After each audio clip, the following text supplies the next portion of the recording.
at the size of that bass! Live coverage of the SiteOne Bassmaster Elite at Harris Chain is sponsored by Power Pole. Oh, it's Bassmaster Live. It is day 2 at the second stop of the year for the Bassmaster Elite Series 2022. SiteOne Bassmaster Elite at Harris Chain, the scene from the takeoff just a few minutes ago. Leesburg, Florida, Venetian Gardens. First time that the elite anglers have been here in over a decade, officially. And man, oh man, is it tight. Close scores, top 10 within 2 pounds, the next 10 within 3 pounds. But the rules of the game, we got our full field of 94 out there today, and only 47 will make the cut to day number 3, and of course day number 4, the top 10 pros. Tommy Sanders here with Mark Zona and Z. I don't know if anyone came away from yesterday feeling like they're anything but a little bit challenged, a little bit confused. Sometimes you had to outfish 15 people you were looking at. Tommy, I really think the entire field of 94 pros and all of us in studio were a little bit confused. And the reason I say that, really, if you take a look at the Harris Chain and the conditions that we had coming into this tournament, it was set up for a sight fishing beatdown and a little bit of that with your leader. But for the most part, and this is kind of odd, the 6 leaders that we have on camera in some way, shape, or form are all going to start offshore. Something I don't think a lot of us saw coming into day number 1 at all. Wow, that is a surprise. Let's take a look at our unofficial, well, we just saw our unofficial leaderboard, and Brian Schmidt coming from 5th place all the way to the top in short order today. A limit for the angler from Maryland. Let's go right down to our playing field. 2 events to start the season in the state of Florida, St. John's, and now here we come to this unique place, the Harris Chain, Z. Exactly right. Your Humminbird unlocked the lake. This is an absolute monster of a body of water, and a lot of guys think somewhere before the end of this tournament, Lake Apopka down at the bottom of your screen takes a little bit of time to get in there, about an hour run, and a little bit more time to get through that small lock, Tommy Sanders. But really one of the big players on day number 1 was Big Lake Harris, and look for that to really kind of probably be the same thing, just because about 3 of our 6 anglers more than likely going to start in Big Lake Harris. And there is a cluster of boats in Banana Cove. You see Brian Schmidt right there. Well, there is a lot of other company going to get out on the water right now with Brian Schmidt. And this was earlier today. Brian Schmidt already firing on all cylinders.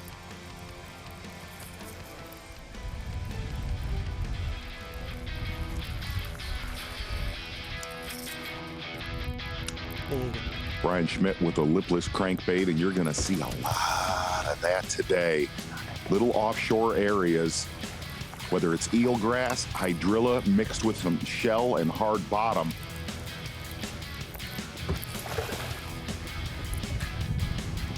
Brian Schmidt, pretty much everything he put on the scales yesterday was a lipless or a bladed jig. And there was a lot of bass caught in this little 2-mile stretch. Yeah, well, you can even condense it down from there. Hayabusa Trebles getting them.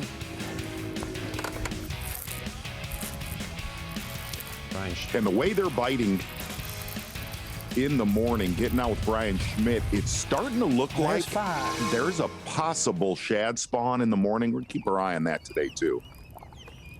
And you can see all the boats, about 20 of them. Nobody's near us. I got one guy kind of easing his way.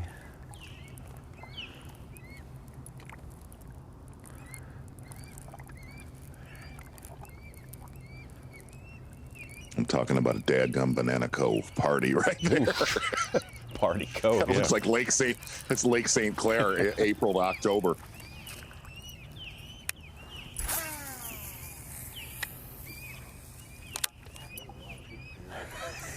That's what I'm saying, to have this to ourselves, we gotta protect it.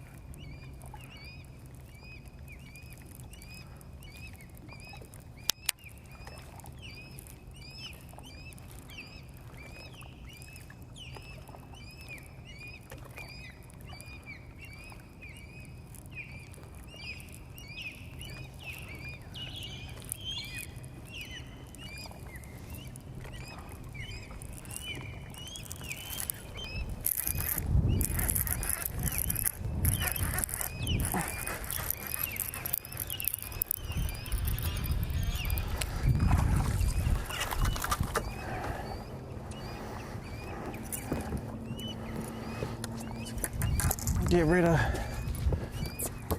that one.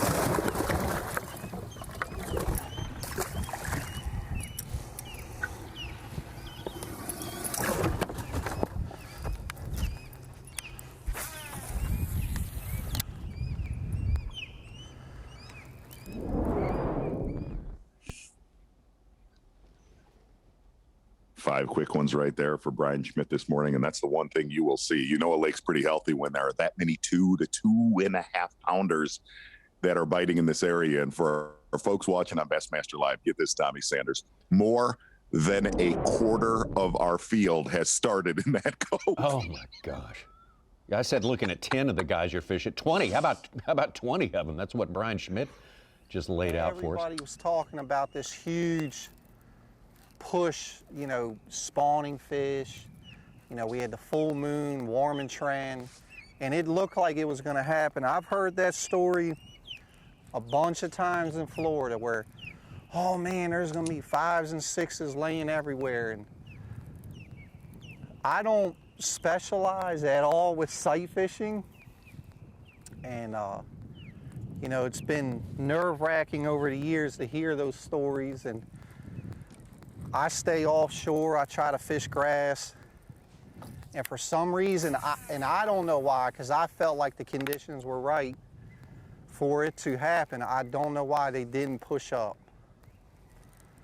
you know, a big movement of spawners. And there's still fish staging, you know, pre-spawn.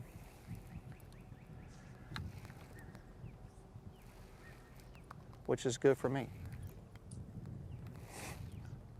The good news is yesterday we ran around like a maniac. We went to 4 different lakes, you know, because I thought I had a shot at catching a big bag here, and I was just about 200 yards off. Thank goodness I made a bad cast yesterday afternoon and relocate them. But anyway, we got a limit. Pressure's off. Hopefully some big ones will show up here.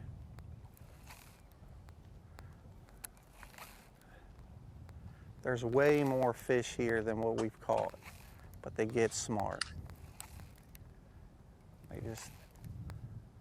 They're not gonna let you keep catching them.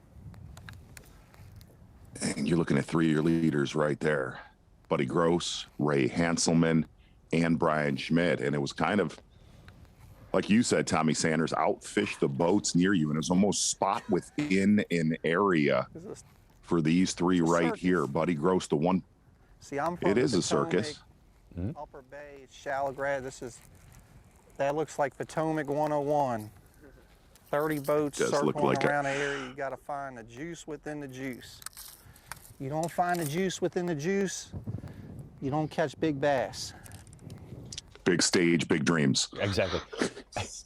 He talked about yesterday running around, not doing exactly what he needed to be doing. He almost got 22 pounds yesterday. It was big. He did. Just a little bit lazy. And really the person to watch in that mix, in that cove, Buddy Gross throttled him. Get this, Tommy. Said he caught 50 over 3 pounds yesterday. And the other thing about Buddy Gross, he said, I'm going to start in the dog fight where all the boats are, but I got a lot of areas that are reloading. Wow. Scary. Let's take a move to a guy back in 2020. What a year. 2 wins, 2 Bassmaster Elite Series wins at Guntersville and Cayuga up in New York, his home state. Jamie Hartman, he sort of lost his way last year. He would tell you that probably, but man, he is back with a vengeance this year. Yes, he is. Started today in 6th place, 21.25 pounds. There's the Helped out by from above. Helped out by our Phoenix Boats Big Bass of the day in 810. Yeah, man, oh man.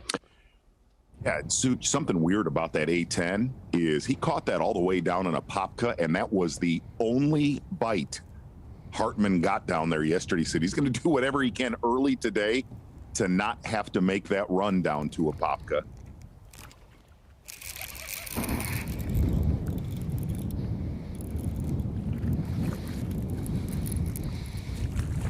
one of the things a lot of our anglers that are thinking about going to a Apopka today He's got to be 12. is not getting caught in that? that line that we saw Scott Martin in.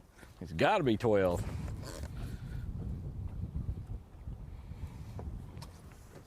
Yeah, he's 12. I ain't got to measure him. I don't know. He's 14. Skinny little boy. But I ain't using a puncture.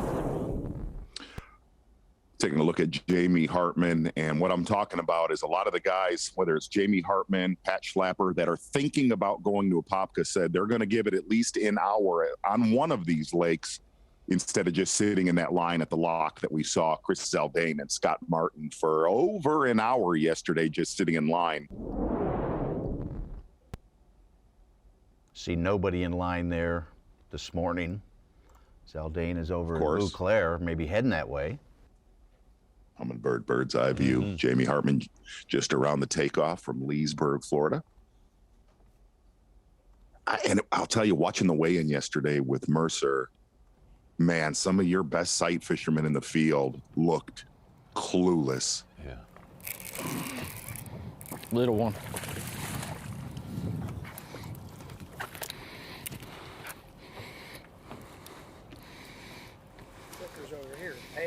Oh, they're just coming in off the lake, man. They're pale. That's the deal.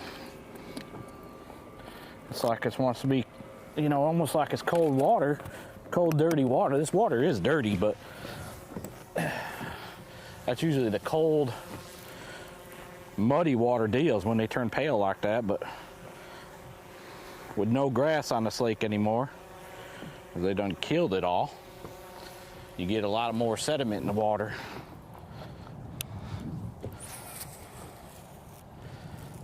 Jamie Hartman, a guy who's a big proponent of grass, that is for sure. He knows how to work it.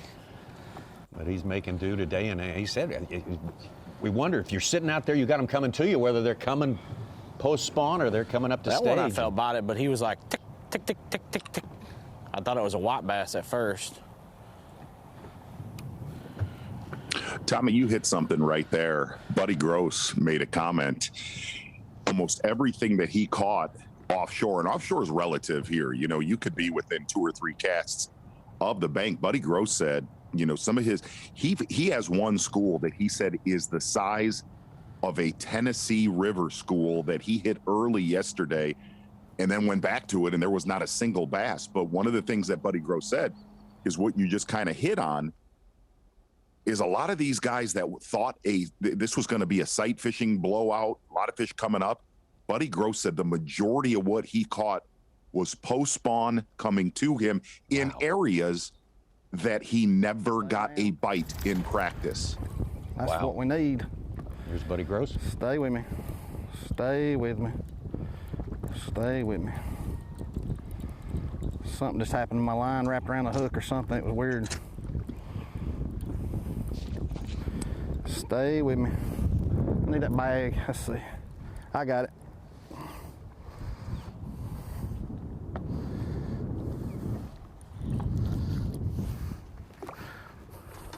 Step all over it. Let me come around you. Oh my gosh, he's skin hooked. Skin hooked. God! Son of a gun, look at that. I'm talking about skin hooked. Woo! Woo! Woo! Shaking like a leaf. I don't get tore up. That right there will tear you up. Great job, man. Thank you, Lord. Thank you first. Thank you, Lord.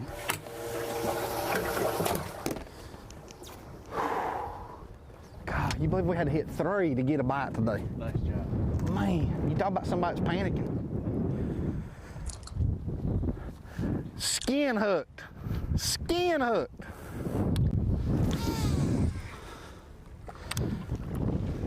You want me to move that? Nah. We'll figure it out. Oh, it is a hot mess in that boat right now, but Buddy Gross is going to be made a comment to him after the weigh-in. I said, you're going to be a problem this week. And he said, I plan on being a headache all weekend long here on the Harris chain. Well, you were saying that yesterday multiple times. The guy to really look out for is Buddy Gross. Yeah, and one of the reasons why is I'm learning Buddy's behavior with Bass Track. Brian Schmidt hooked up here. Buddy has a tendency to put all of his fish in at once, and they all came in at about 1 o'clock yesterday.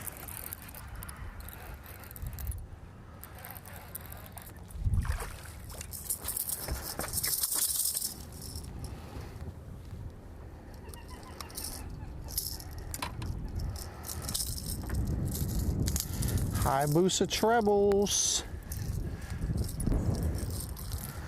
You know, you play Russian roulette with. Oh my! That was a gar. That was a gar. You play Russian roulette with trebles, lipless and stuff like that, but them boosas get it done.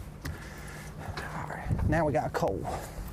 Zay, Buddy Gross's cameraman's a little faster. Enter that as a 5-pounder, our first one of the day. Puts him up to second place. He's a little light, Such. Just dropped it. He's got it. Hartman. That's a better one. Not real big, but oh, maybe not. I don't think he's got it very good. Yeah, he does.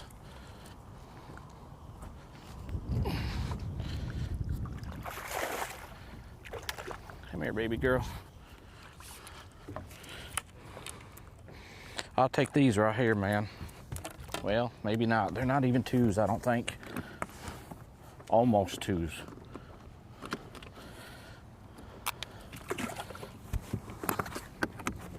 Come on. But they biting.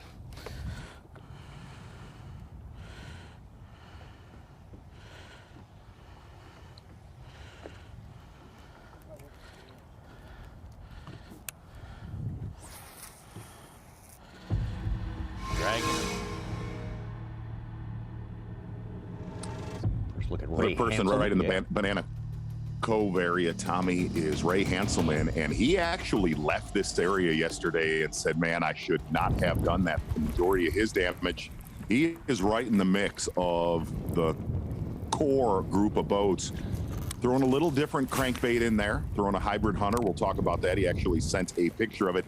He felt that a lot of these fish were really conditioned to a lipless, to a bladed jig, throwing a big bait.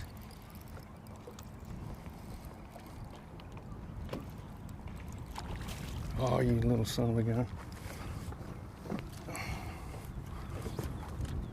Oh.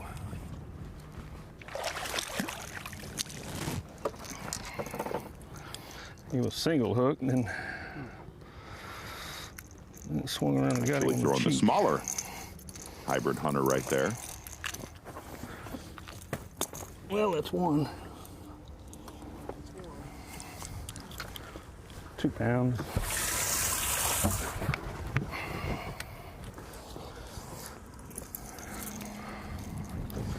Can we move that bag in case I need to?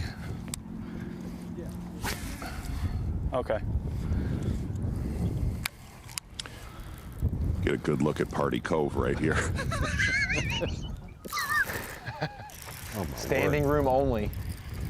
Hey, and watch Hanselman here. He was one of the guys that also thought that there was a early shad spawn in here, and seeing flurries like that, Hanselman said he could see a lot of shad on his graph yesterday. But it's 2.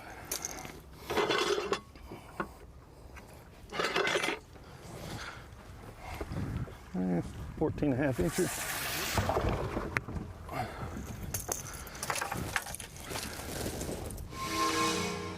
Hanselman, Gross, and Schmidt, 3 guys not known to be bank beaters. 3 guys set up doing exactly what they love to do, Z. And when you hear Schmidt say, with a smile on his face, this is Potomac 101, you better watch out for that guy. Yeah, I mean, Potomac River, Arkandale Flats, I mean, it looks like that pretty much every single day out there from spring to fall. And you cannot stress this enough, Tommy. This was supposed to be a shallow water, Greg Hackney, Drew Benton, Drew Cook kind of a beatdown. And all of those anglers on stage yesterday were very perplexed because they just never came up shallow. Your leader coming into today, Pat Schlapper said, I have no idea what I will do on day number 2 for the simple fact that I got lucky and caught 2 big bites of shallow, does not even know where he's going to start. This is one of the most confusing, perfect storm tournaments we have ever covered.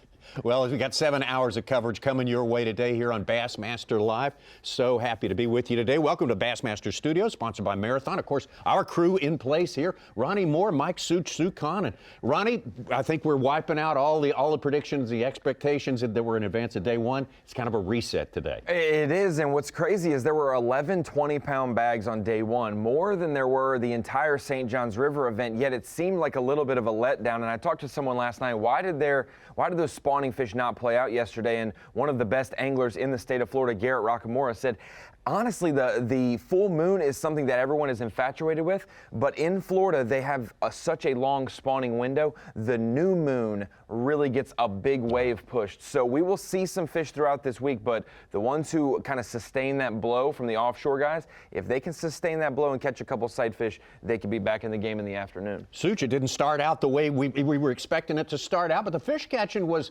way up from the previous week. Yeah, we had 89 limits. Only 5 guys didn't get it. The week before, there was only 59 limits on St. John's. Of course, we didn't get a 28-pound bag and a 913. Our biggest was Brandon Lester's 23 pounds and the 810 from Jamie Hartman, big fish. So, but the average fish, St. John's last week was 2.7. It's 2.9 yesterday.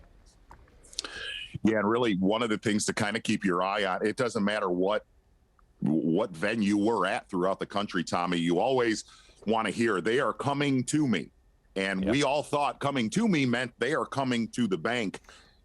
What Buddy Gross said yesterday after the weigh-in, he said they are coming to me in big, big numbers, Tennessee River numbers. That is going to be something to watch this entire day 2, and I have a feeling day 3 and day 4 with this guy right here, Buddy Gross. Buddy Gross showing us the biggest one we have seen today. 5-pounder, which we think may be a little bit of an underestimate. Good stuff, man. A good, fun first I'll take that first segment, Tommy, all day. Absolutely. That was a fun first segment there. Brian Schmidt on top right now. Ray Hanselman put some numbers in the boat, and Buddy Gross with the size adding to the mix. It's been fun so far. That's just the start of it all. What will transpire today? The SiteOne Bassmaster Elite at Harris Chain is sponsored by Humminbird, Mercury, and by Nitro Boats. Day number 2, SiteOne Bassmaster Elite at the Harris Chain. We got our full field, 94 anglers out there. You got to be in the top 47. You got to make your move today.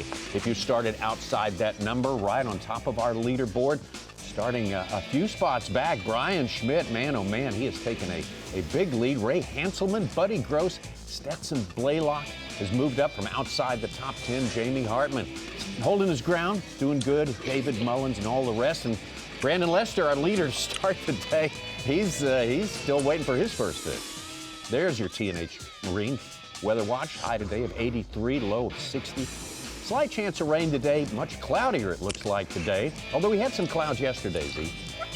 We did, Tommy, and taking a look at tomorrow, pretty awesome. The only problem you have really today is we're going to have a little bit more of a west wind. A lot of those folks that caught them on the east side of Apopka going to be affected by that. Going to slip back down to Banana Cove where we have been all day long. We only show 3 boats in there, but there are about 24 boats in Banana Cove right now. Ray Hanselman with 2 fish in his live well.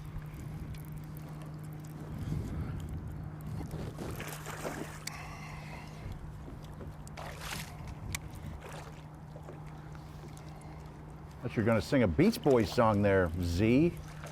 Go to Banana Cove, get there fast and fish it slow.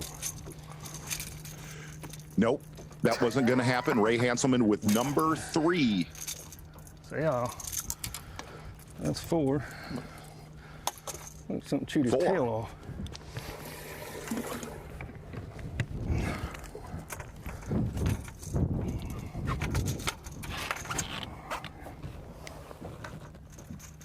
Ow.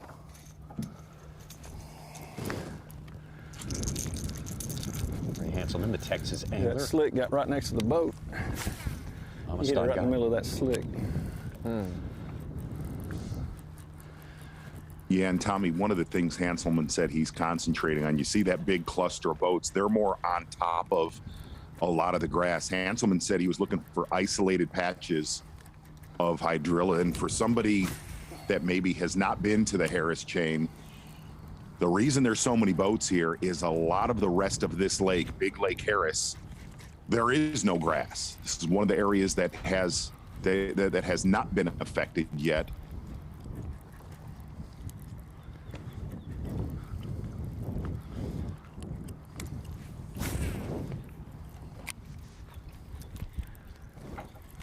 That's an old saltwater trick.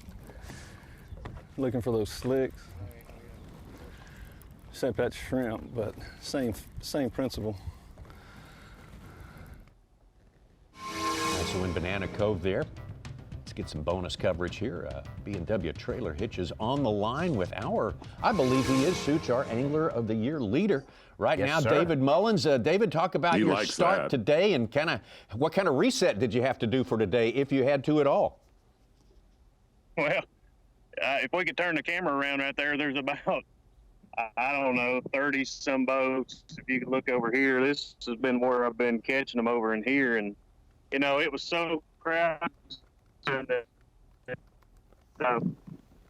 got to fish my one little spot there where I wanted to fish. Nobody else had bothered me there, but I got one big one there on like the second cast, and then I had to slow down to catch another one. And, you know, nobody's up here fishing the bank. And I had several bites on the bank up here in practice. And I come up here on the bank, the second throw, I catch a keeper.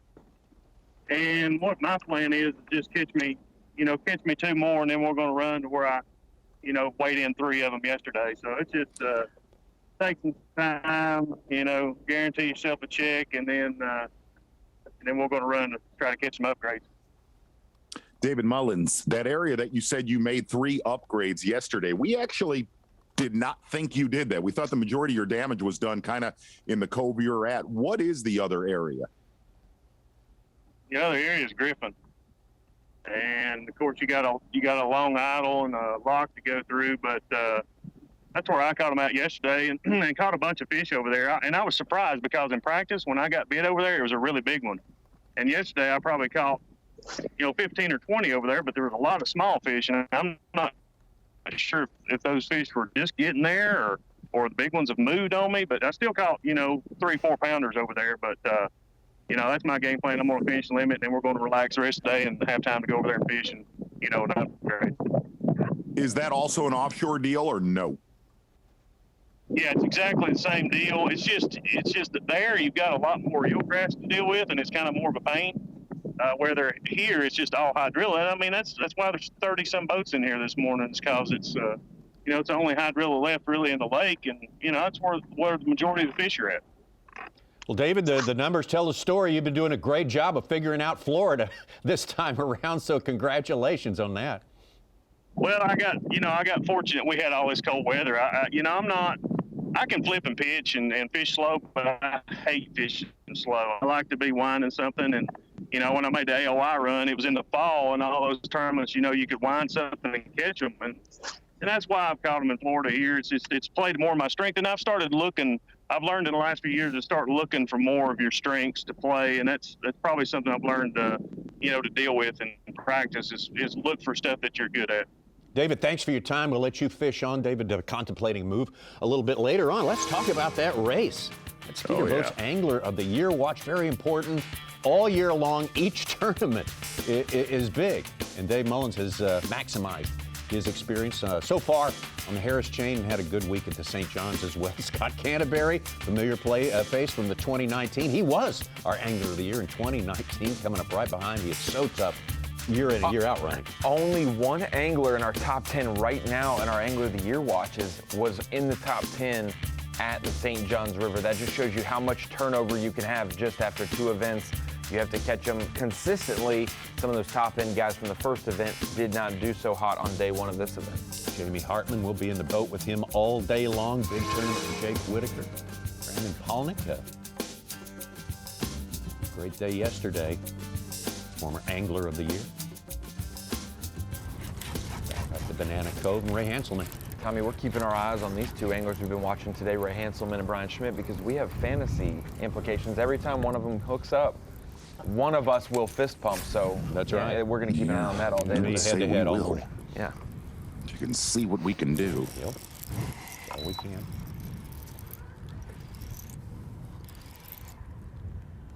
Get out of that grass.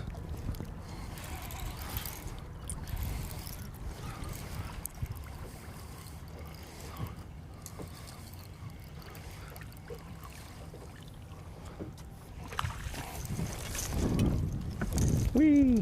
Look at that little fella.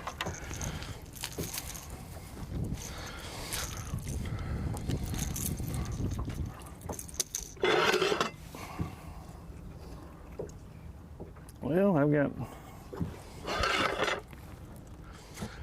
two 14 1/4s. One on this side and one on that side. I don't like using those clips.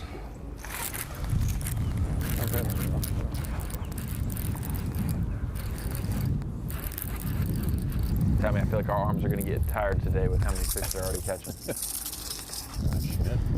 Damn, they're all same size.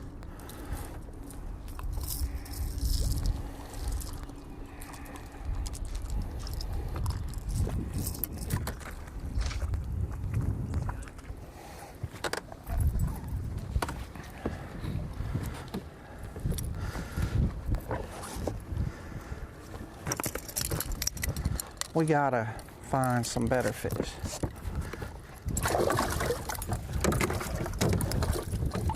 You guys got Schmidt and Hanselman 1-2. We got Mike Iaconelli, who's up to third place with our biggest bag of the day, 13 1/4 pounds. He came up from I think 34th not place. pounds. Yeah. Mike Iaconelli.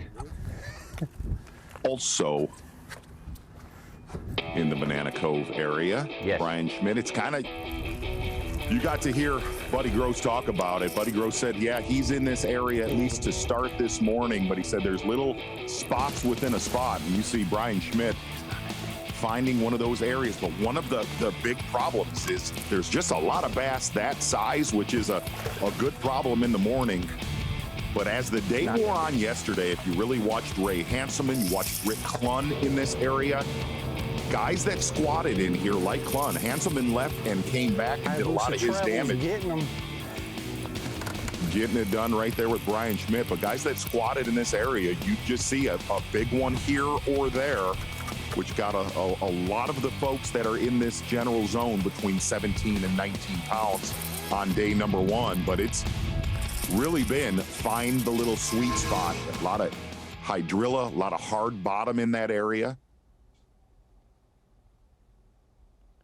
Schmidt, Brian Schmidt, Hanselman, a little bit of company. Yeah. Yeah, no kidding.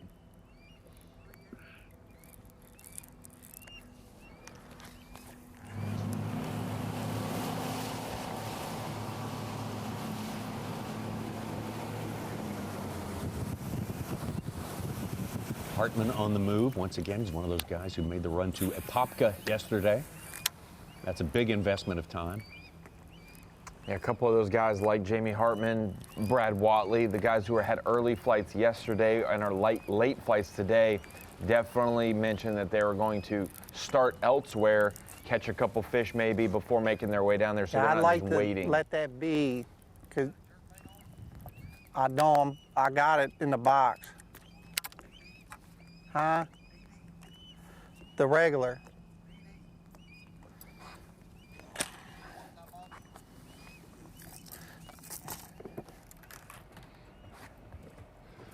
Brian Schmidt giving a little love here. Is that?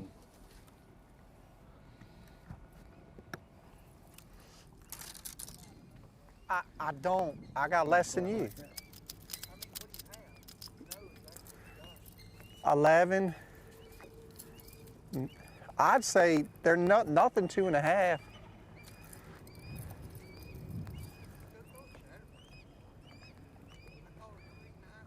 Brian knew he's talking to Zeke. We saw the same thing in flip-flop order. The St. John's.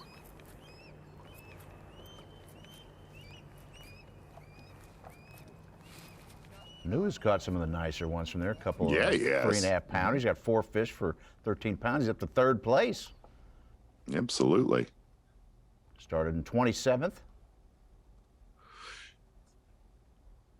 Going to get a Humminbird bird's eye view. Would you have thought we'd have a quad box of guys throwing lipless crankbaits? Yeah. And did not see this coming into this tournament.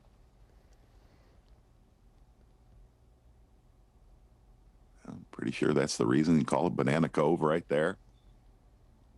And again, Buddy Gross a little bit on the outskirts of this and said this is absolutely not his primary spot that we're going to see today.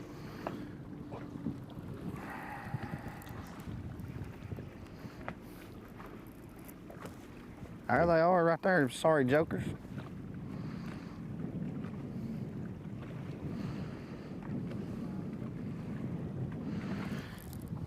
A lot slower today. Fish don't seem to be grouped up as big a groups as they were. I got some 4s and 5s swimming through, but they're not sitting still. I don't know if they're just feeding or... I think I'm just going to have to keep running points. If sun will come out, it should bunch them back up off, you know, maybe. I mean, I don't know. I ain't part fish, but I really was not expecting a slow day like this so far. The bite got good yesterday afternoon too, so maybe it's a afternoon deal, but we ain't giving up. We still got plenty of time. But it'd be nice to have 18 in the box already. Buddy Gross notched his first win year before last, 2020. One thing about this lake and what I seen yesterday, it can happen in about 5 casts.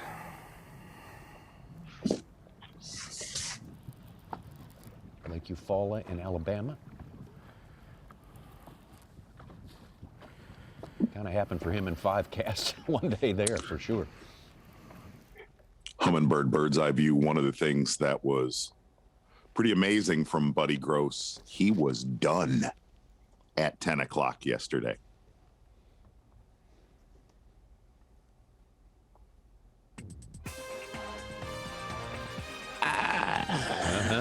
Something different for the fans today. Not exactly what we were thinking was going to happen on day one, or maybe closer to what did happen on day one. Now we're seeing a different group out there, working in a big group there in Banana Cove and beyond. Brian Schmidt on top, Hanselman, Brian New and Mike Iaconelli moving into the 3rd and 4th spots. We are going to have some big movement in and out the top of that leaderboard all day long. Whoa! Look at the size of that bass! Live coverage of the SiteOne Bassmaster Elite at Harris Chain is sponsored by Power Pole. Bassmaster Live at the Harris Chain as we watch the action. The lakes we're dealing with, Apopka, Harris, Little Harris, Griffin, Eustis, Dora, Carlton, Beauclair, and Yale all connected. And together the size of Lake Guntersville. God. Yet we've got guys a quarter of our field fishing within sight of one another. We certainly do, Tommy Sanders. And really, all of our cameras have pretty much all been on Harris so far today. A lot of action. One big one from Buddy Gross. Surprising, not a single angler really fishing up shallow. That's all relative. A lot of these offshore fish that are being caught, kind of 3 to 7 feet of water that we've seen so far this morning. Well, one big mover, Mike Iaconelli, coming off of a rough tournament at the St. John's. Yeah, let's have some bonus coverage with Mike Iaconelli right now out there. And Mike, thank you for letting us join in for just a minute here. Great to see you, first of all, out there fishing. You have put your time in through the years at the Harris Chain. Tell us what's different this time around and how you prepared differently. I love it. Tommy, it's good to hear from you. Thank you for calling me an old guy. I am an old guy. No problem. From an old guy. Yeah. Listen,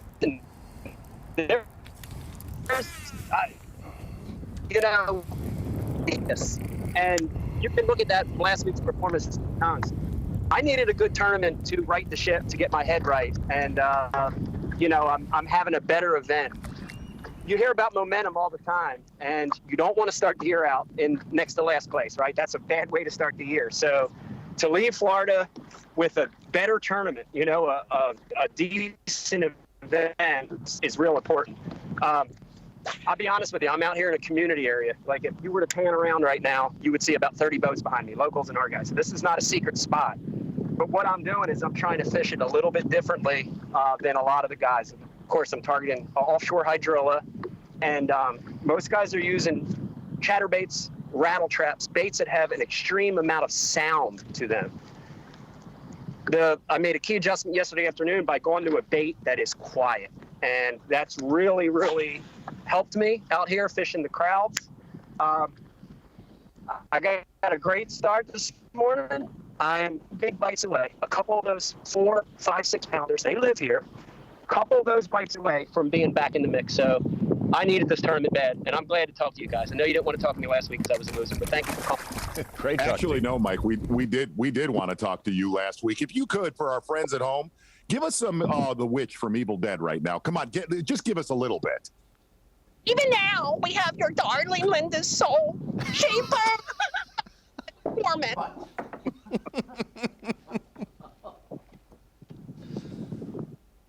Yes.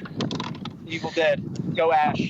Mike, fishing in a crowd like this, kind of looking for that really kind of needle in a haystack, that spot within a spot. You're used to fishing like this growing up where you did. Yeah, this reminds me of Jersey, exactly. Greenwood Lake, Lake of Calm, 2 lakes in northern New Jersey where a limited grass bed would have 80 of the 100-boat field fishing one grass bed. I'm not kidding you. That's how it was. And you know, I think what you learn is you learn to have the confidence to fish in the crowd, and you learn to try to do something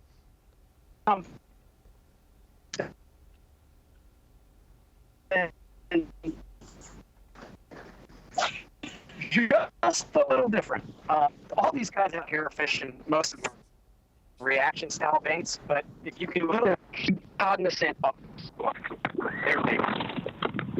Oh my God, a big one. A big one. I need this one. No. 4 pounder. Let's barely take it.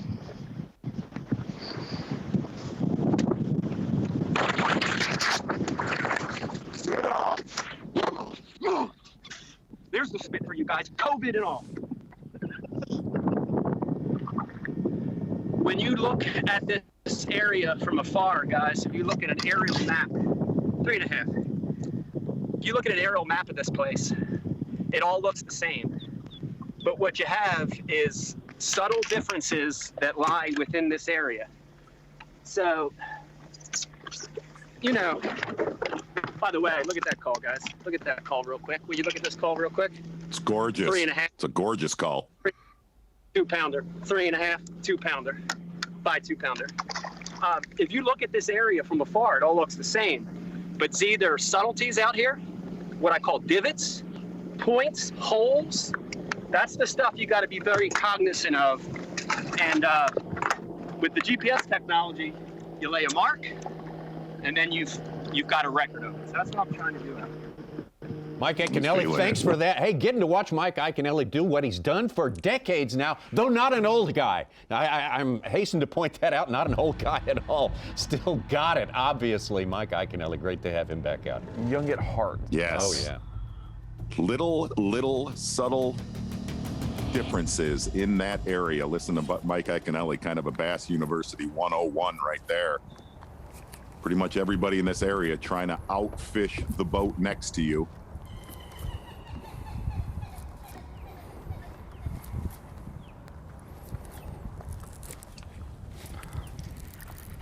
Your leaders.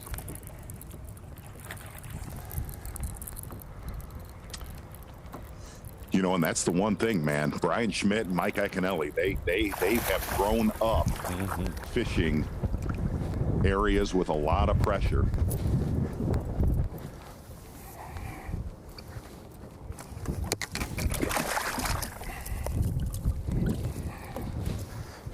They're all the same size. They're all the same size. He T-boned that.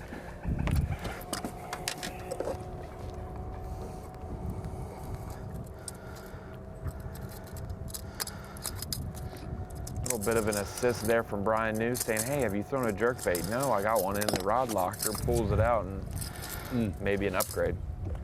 Looks like an upgrade. This is fun. Let me tell you. What do we say, red then white or white then red? White then red. White then red.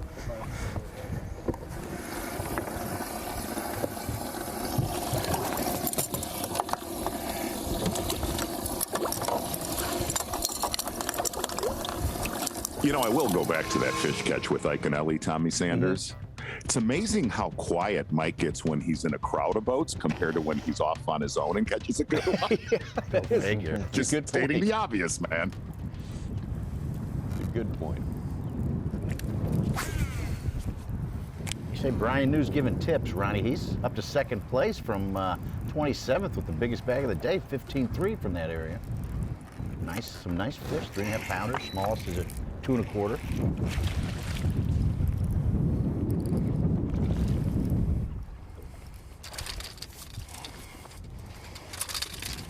That'll call.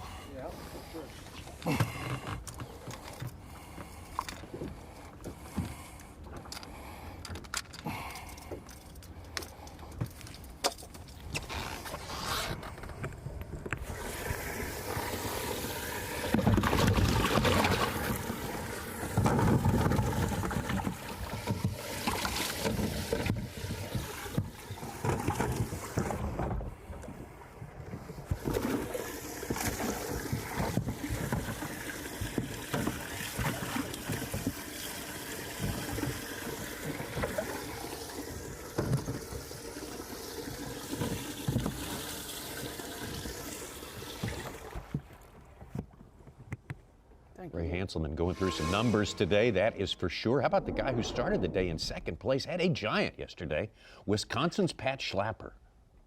Yeah, Pat Schlapper fishing the Beau Claire Apopka Canal.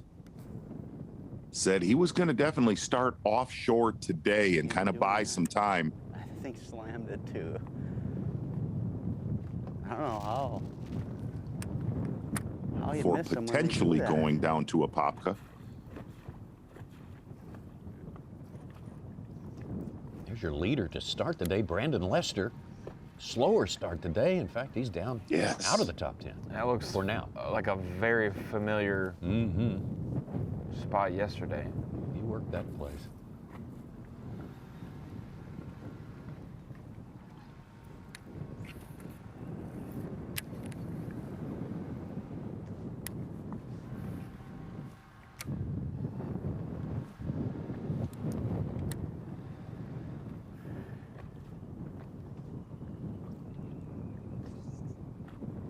Schlapper starting in Eustis. Said he might make a quick stop in Dora potentially, but more than likely you're going to see Schlapper, if things do not get going offshore, you will see him make that move to Apopka, where we were with Scott Martin for one of the most interesting days ever in the history of ever yesterday, who really, Scott Martin saved his day as we went offline yesterday.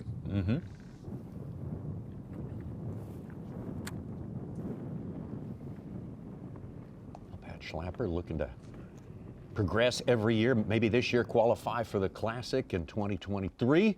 Pat Schlapper yesterday, Bass Pro Shop's top lures, talking about how he caught him.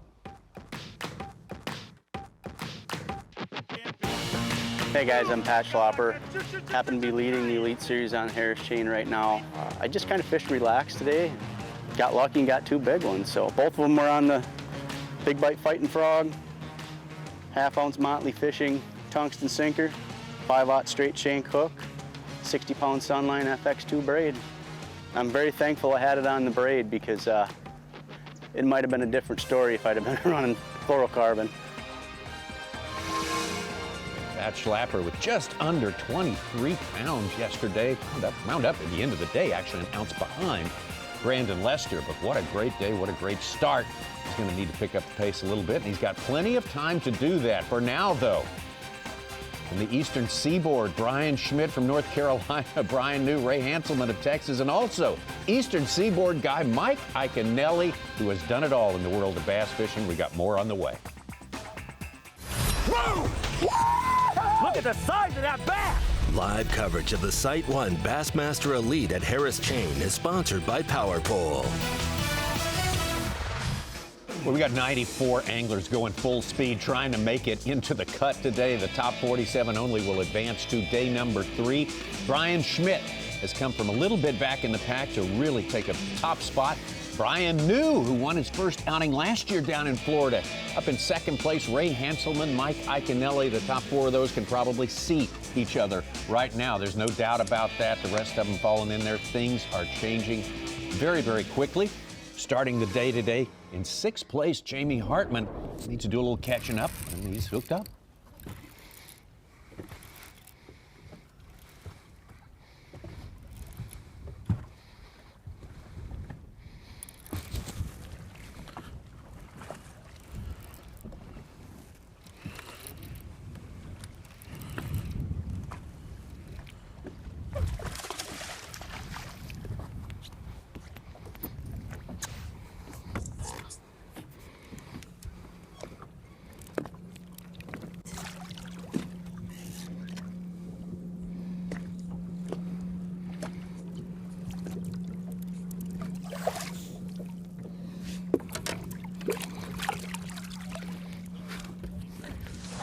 Yes.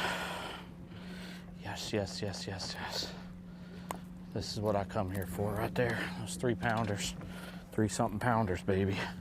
Yes. That right there gets me fishing tomorrow. I'm almost certain. It's over 3. This is what I come here for. This is what I was catching off of this spot, is them right there. I hope there's 4 more, bro.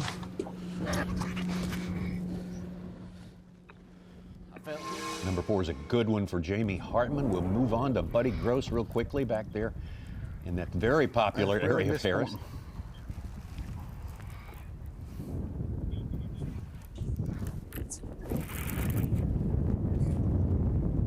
That's a big whatever it is. God, it was a big one. That was a big one. That was a big one, like a real big one.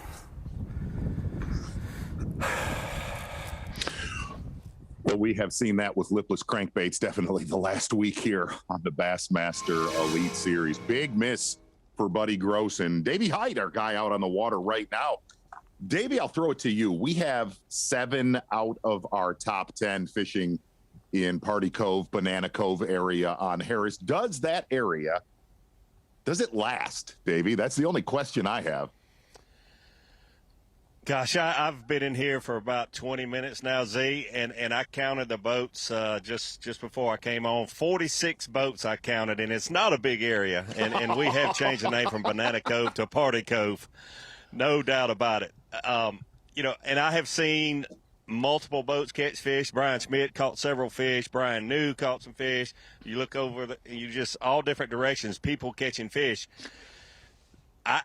I don't think this can hold up. The only thing that could help is you cut the field in half after day 1. I mean, after day 2. But I'm afraid that almost everybody here is going to make that cut. There's a lot of fish being caught. If you ever had any doubt that these fish love hydrilla, there's just patches of hydrilla here, but there's more hydrilla here than anywhere else in this particular lake. And you can tell it. It seems like all the bass gravitate to this area because of the hydrilla. Davey, it also happens, we haven't talked about this morning, that certain area is right in the highway to go to some of the other lakes. So any of the anglers that really didn't catch them maybe on day number 1, they might just stop here for a pit stop, fair? Yeah, we talked about this would be a sight fishing tournament, and there's several different ways you can sight fish. I mean, if I'm riding by and you see 46 boats, you might want to stop and fish just a little while. Davey, these guys, everybody wants to be where the fish are coming. Obviously, they're coming to these anglers there in this corner, this Party Cove area there. But where are they coming from? Are these post spawners? Are these fish pulling up and staging? What's going on? That's a great question, Tommy. And I didn't think we'd see as many post spawners as we are. There are a fair amount of these. Buddy Gross, some of those fish he catching are definitely post spawners. And it's a combination of the two. I think a lot of the fish, and I didn't realize this. I've been out on the water the last couple of days, and a lot of these fish, you see so many empty beds and so many beds with small males there, and I think a lot of these fish spawned on the new moon that was, just a little over 2 weeks ago. And there's still some spawning. We've seen some sight fishing going on yesterday and some today, but a fair amount of these fish are post-spawn, so they have already been to the shoreline. There's lily pads around the perimeter of this Party Cove area that we're talking about, and some of those fish have been up there, and now they're moving back out to be around the hydrilla and those shell beds. Davey, two of the anglers that we have cameras with today, as quick as the flurry is in the morning, have made the comment with this full moon, possibly there may be a shad spawn going on in there. Have you seen anything like that or no? I have not seen it personally, but I've heard a couple people talking, and they don't speak very loudly when they're talking about the shad spawn. There was 2 or 3 yesterday afternoon that I was around that there is a little bit of a shad spawn going on. The takeoff has been 7:30 the last 2 mornings. The later parts of the flight, you're talking about almost 45 minutes or so after first light. And when there's not a full shad spawn going on, just when it's starting or just on the back end, the first 30 minutes or so of the day is so important. So I think some of the guys know that there is a shad spawn going on, but they're just missing out on it. Davey, one more question just to give us a sense of scale there. Actually, by your estimation, how big is that area that we're looking at that holds almost 50 boats? It's maybe 100 acres. I'm going to say about 100 acres, and we're looking at almost 50 boats. 4 days, I don't know how that can survive. And I truly think that, I look around and I see a lot of the people that were in the top 47 yesterday. I don't think it'll get much of a break on day 3. Davey, in all honesty, we got to see one of the biggest train wrecks ever on Bassmaster Live with Scott Martin yesterday down in Apopka, and it was a legitimate. He took all of it, truck, trailer, into the ditch, yet he salvaged his day when in actuality, he should have led this tournament out of Apopka. Number one, talk about his day, and that somewhere in this tournament still, Apopka is going to show up, isn't it? Yeah, it absolutely is, and I saw a good bit of that yesterday. Number one, I think Scott did a great job salvaging his day. I mean, that's a day that so many people would have just really spun out, and he had his moments, but he would get over it, and then he ended up catching a few fish. But here's something that I just happened to notice. Scott Martin has had a wonderful career. He has done so much, but for 95% of his career, he has been able to use a dip net. And it's a different deal, big bass, big stage, big dreams, when you do not have exactly that right. dip net in your boat. And it's a different deal. Davey, great stuff. Thanks for braving the big crowds out there. I think if all 47 of our qualifiers are fishing there tomorrow, we need to start building those temporary bleachers around there. We could have sort of a different type of event. But the Scott Martin story, we could not keep our eyes off of yesterday. No. Tommy, and a lot of it almost looked like a replay. Looking at Scott Martin's day yesterday, losing this giant right here. This was after our midday break, and it just kept going on yesterday for Scott Martin, fishing a Guggen's bait bandito bug. And here's the thing, man, it's just that time of year. Those fish, he was blind sight fishing. Cannot say that Scott Martin did a single thing wrong, and cannot stress this enough. Still catching 17 pounds before he got to the weigh-in. But boy, it was hard to watch. It was like a day we have never seen on Bassmaster Live before. That was some live frustration, right? Like we have never seen before, but.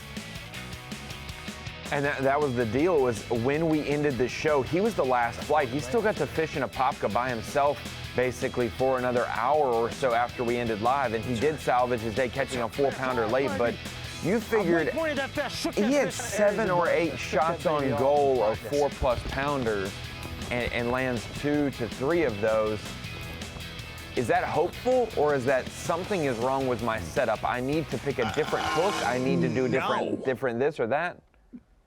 I guarantee you Scott is doing the exact same thing, same weight, same line, same hook, same bait today. Look, man, Trip Weldon actually texted during that disaster and said, man, some days the bass win. Today's one of those days. Yet, Martin salvaged that day, no doubt about it.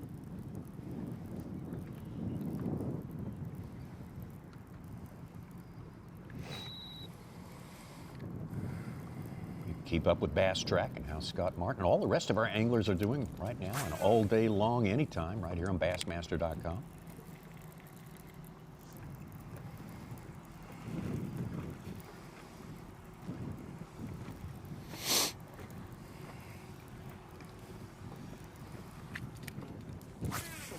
Jimmy Hartman still fishing in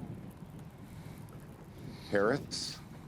There are currently he's gonna be a sweet 9 spot of our beside top just that 10 one right there. Z are unofficially in Harris. Yeah.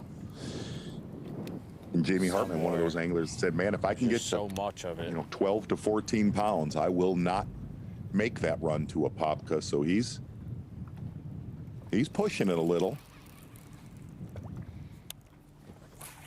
Just landed his best one of the day a little bit ago.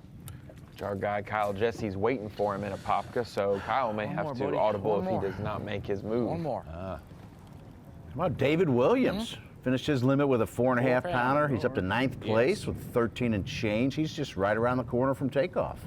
And I caught a giant gar Get yesterday all the too. guessing out.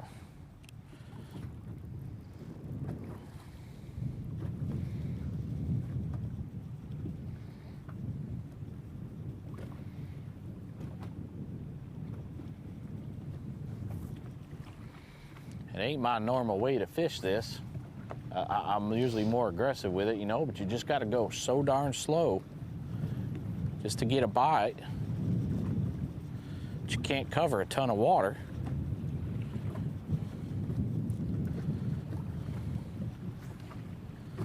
That one I barely felt bite too. I did feel him though.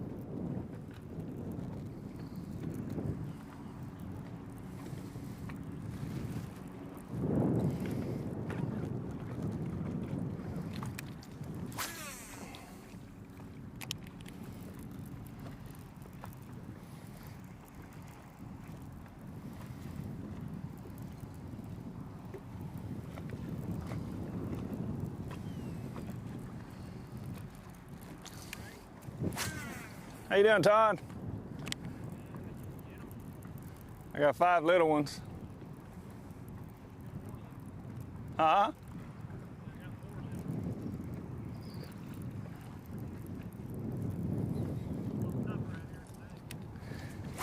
Can't imagine why.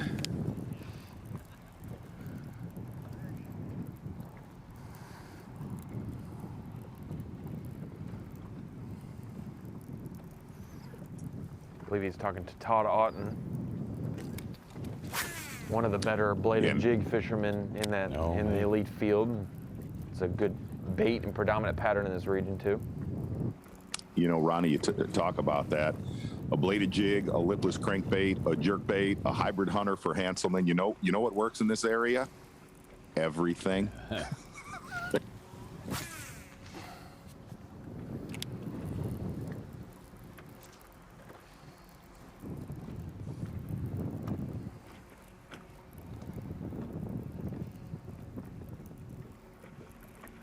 Feels like the shad spawn, whether it's full That's force just or what I was not. Like thinking. there's shad spawns that happen for a week or so in other states. You know what I'm saying? And it's hot and heavy that entire week. But I've been in Florida with my family for Christmas and gotten on a shad spawn in a similar. It looks similar to where these guys are at the Harris chain, but on a smaller chain of lakes, not far from here. At Christmas on a shad spawn bite, just with how much bait was flickering. The graph is loaded. You could throw whatever over top of hydrilla and catch them. And so it's weird to see how it peaks and valleys for the shad spawn. At times it could come in December, sometimes it might come in January, sometimes it'll last all the way through, and it's maybe 1 week per month that a group of shad decide to do that. Well, the fact that it was nonstop, Yes, with that flurry that we saw earlier this morning and yesterday morning, it's obvious something is going on for the first hour of competition. And Ronnie, we knew, and I think the Bassmaster Live viewers know you are the king of fantasy, but we had no idea hearing yesterday that you are also considered the Dora Kid around these parts. Yeah, honestly, I mean, my mom's the Mount Dora queen, so I guess I'm the prince or whatever. Mount Dora. Fresh Prince of Mount Dora. idea. Yeah, exactly. Yeah. Z, to back up that hour or hour and a half window in the morning with a couple statistics to reinforce that. Day one, there were 134 bass caught in the first 90 minutes. Today, 170 bass caught in the first 90 minutes. Bigger one for Ray Hanselman. Going to be his best, I think. Maybe not. Yeah.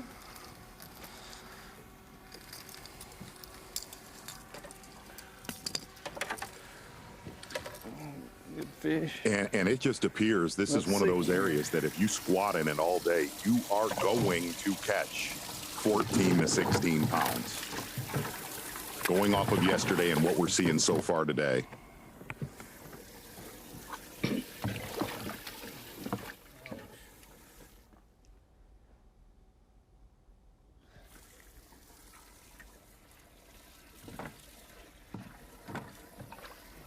By Hanselman breaks a little, about a 20-minute lull we've had. After you say, as you say, that first hour, maybe spawn sheds. That's a good one.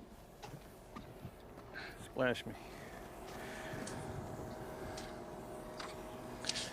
Here we go. Saw another little group of 3.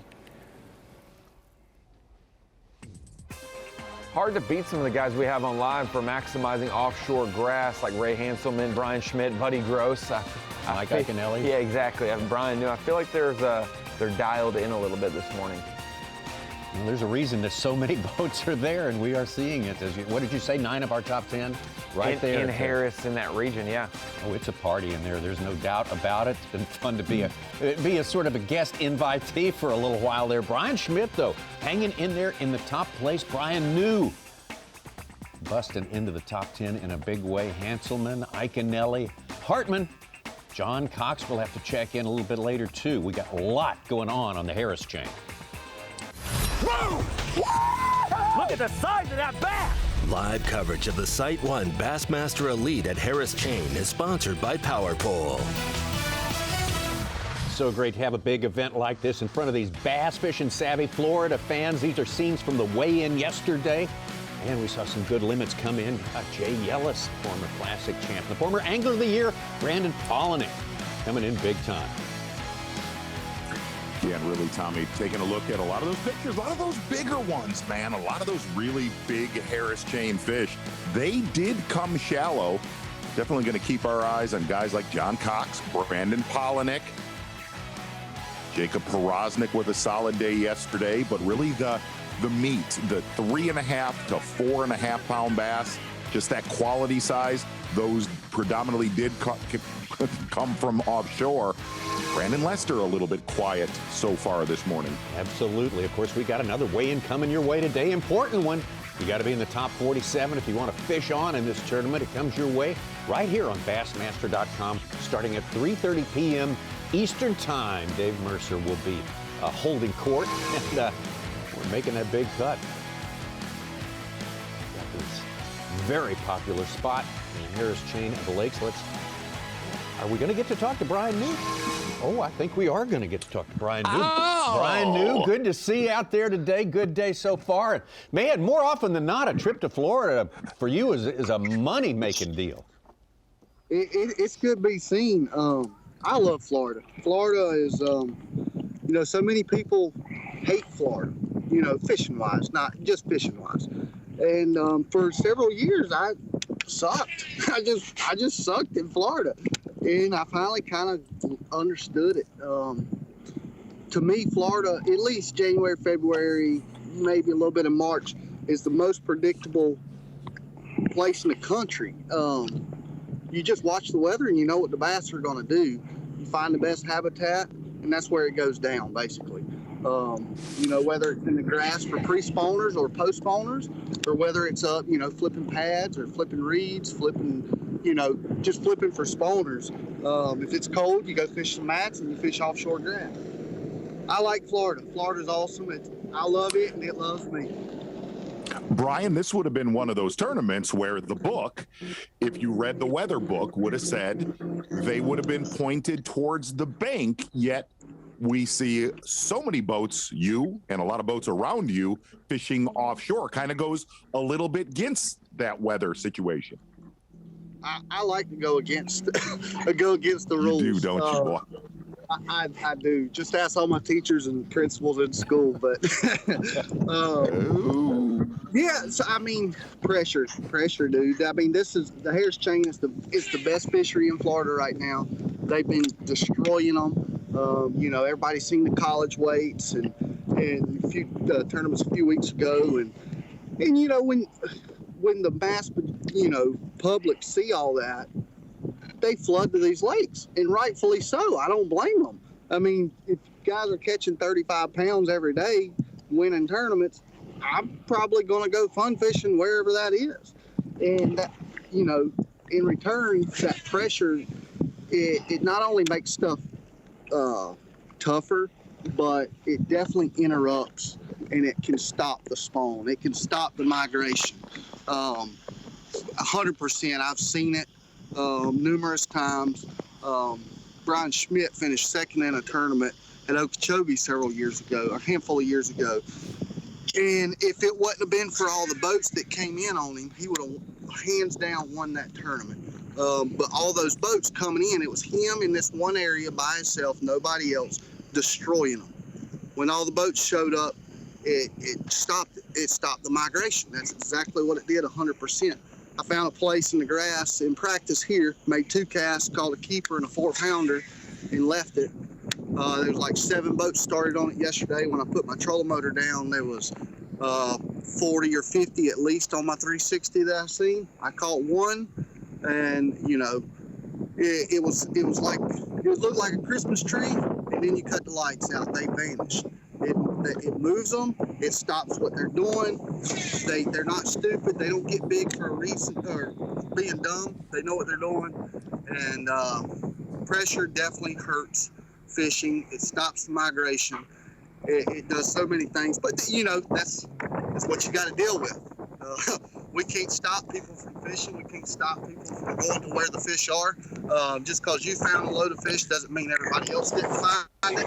And, you know, if I found it and 10 other people found it, and that's the best thing they got, there's going to be 11 people start there. And then there's going to be some more that see you catch them. And it changes it. Brian, you had just under 16 pounds, and we know Daddy's not scared to come from behind. Will you trench in? Will you dig in this spot, or will you move on today? I'm definitely going to try. I definitely like coming from behind. But I don't know. You know, Brian Schmidt basically handed me a $10,000 check yesterday. He had a little place, and he left it. He caught what he caught. He left it, come and got me, gave me the waypoint, and go make this cast, this bait. And I did, and I caught, you know, basically almost everything I weighed in yesterday. I kind of actually started around it because I had a better boat number than him today, just to protect it, to keep people off of it. He started on it, caught what he caught, and, you know, I'm kind of sort of trying to guard it a little bit now for him. The goal, you know, we work together, we share 100% of everything. The goal is to make sure both of us get a 10 grand check. After that, you know, whoever found the juice, after both of us have 10 grand, it's whoever found it, it's theirs now. You leave it alone. So basically, he found a spot. I've got 10 grand in my pocket right now. I don't touch it again. I will guard it because, you know, he gave it to me. I mean, the first goal has been made, and you know, guard it just a little bit longer. It don't really seem like too many people are getting on it. Yeah, so I'm gonna go. I really don't have a whole lot more. And actually, what I caught today was just fishing around while I was gardening. So basically, everything I got is a bonus right now. We're going. You know, I got some other stuff, not necessarily big fish stuff, but it's 9:30. I weigh in at 3:30. I've got a good check. I made the first cut already. I'm going hunting. All right. I'm going practicing. That's what I like to do during the tournament. I like to go practice and figure out what to do. All right, Brian, great stuff. Always fun to visit with you, Brian New. We will be watching. We may be in the boat with Brian New tomorrow. Absolutely, giving us all the background, everything we need to know about that spot and what he's going to be doing. Gave us the juice right there, Brian. Juice within New. the juice. And he played along with us too there. Absolutely, Brian New feeling it today, and interesting, talking about how him and a Brian Schmidt kind of manage a deal throughout a tournament. Very interesting. Boy, he said that's the best water, the best. Everybody's looking for the best water in the best place, but and apparently half the field agrees with him on that. I did find it interesting. He said he was guarding the spot as Iaconelli was behind him landing one. Right. Dropped it. Nope. Nope, he's got it. Oh. No. No. He just had a lot of line on me. A lot of line. I want him though.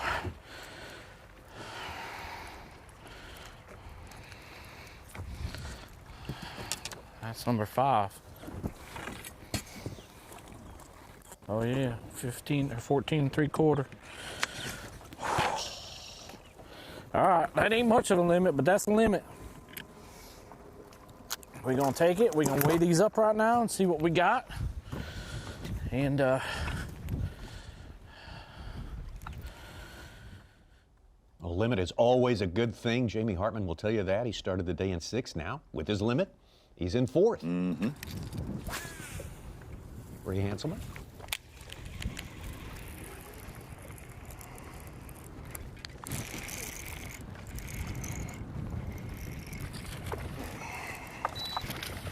Stay down.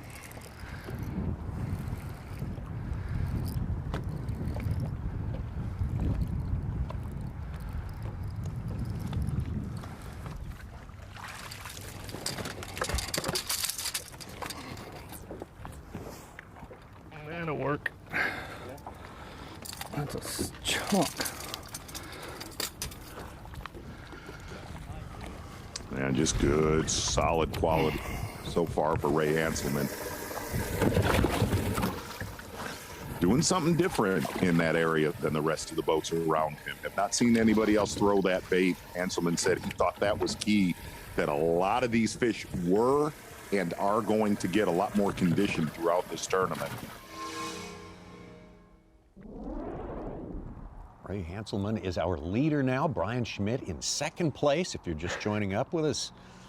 As soon as I get excited, Tommy, and my guy Hanselman lands one, we go over to Schmidt. So I'm just assuming that he's probably going to rub it in my face. You get to, and then you get the fist pump. Absolutely. These two have definitely found a little bit of a deal facing away from others. You know, in that crowd, like we said, but on the edges, doing their own deal.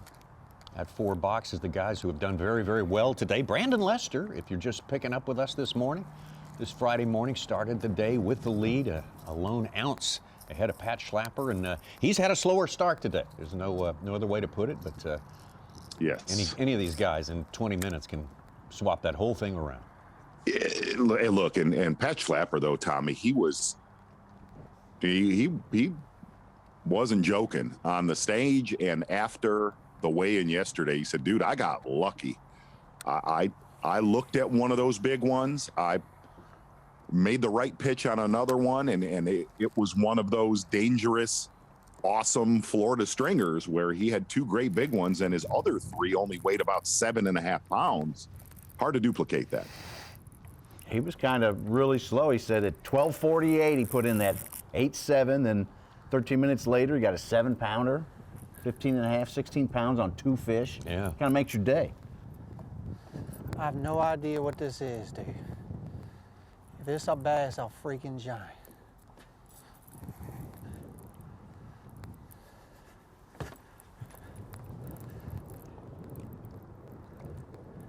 It's a gar. Mm. Ooh, boy.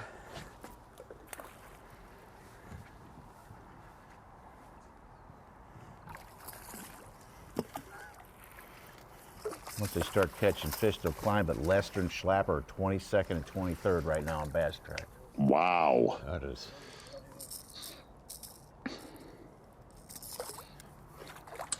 Schlapper, you had that feeling. You had that feeling with Schlapper, but did not see that with Brandon Lester. Nope. So solid yesterday, and all his interviews after the weigh-in is like, man, I feel like I got all the time in the world. I'm totally relaxed. I am at home here in Florida, and he's got a good reason to feel that way. He's just had a great run here.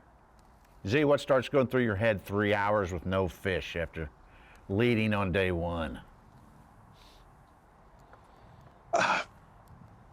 Hey, you know, I don't think Schlapper's surprised. He said he got lucky. His... He did say on the stage yesterday, I got really fortunate and lucky. I caught two good ones. I did not expect that. So it may have been monumentally better than his practice period. Yes. And I do think, you know, he's one of those anglers that thinks Apopka has a better average, and somewhere through today, I think you'll see him bunker in there. I met Mr. Lester. He's had a great run, doing really well in Florida, and seemed really positive about today. Here's Lester and Schlapper in the flesh right before us.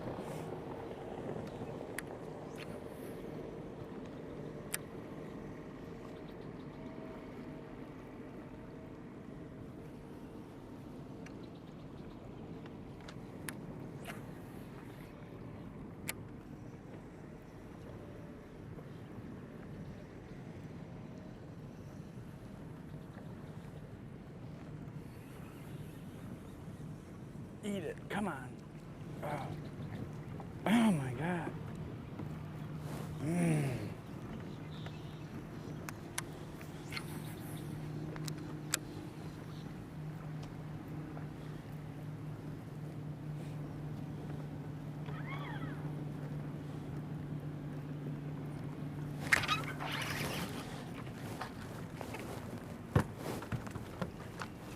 "12 inches the length limit." We'll see if this one makes it. I think he's a keeper. He ain't much, but I think he might be a 12-incher. Might break the ice anyway. Nope, I'm wrong. Did not make it. Ridiculous. On that baby fish pattern this morning. We're gonna find some bigger ones though. It'll happen.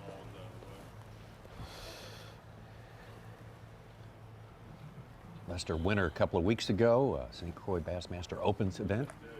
Kissimmee, here in Florida. You know, I really don't know what to make of it. It's surprising, weird. I don't know. I mean, it never got below, it stayed almost 70 degrees all night long, so I would have thought there would have been some big females pull up last night.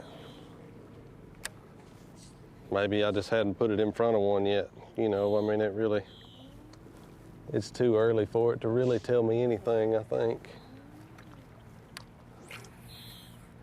It doesn't take long for it to happen. As you saw yesterday, you just gotta kind of, at some point throughout the day, you got to get in the right area and make good on it.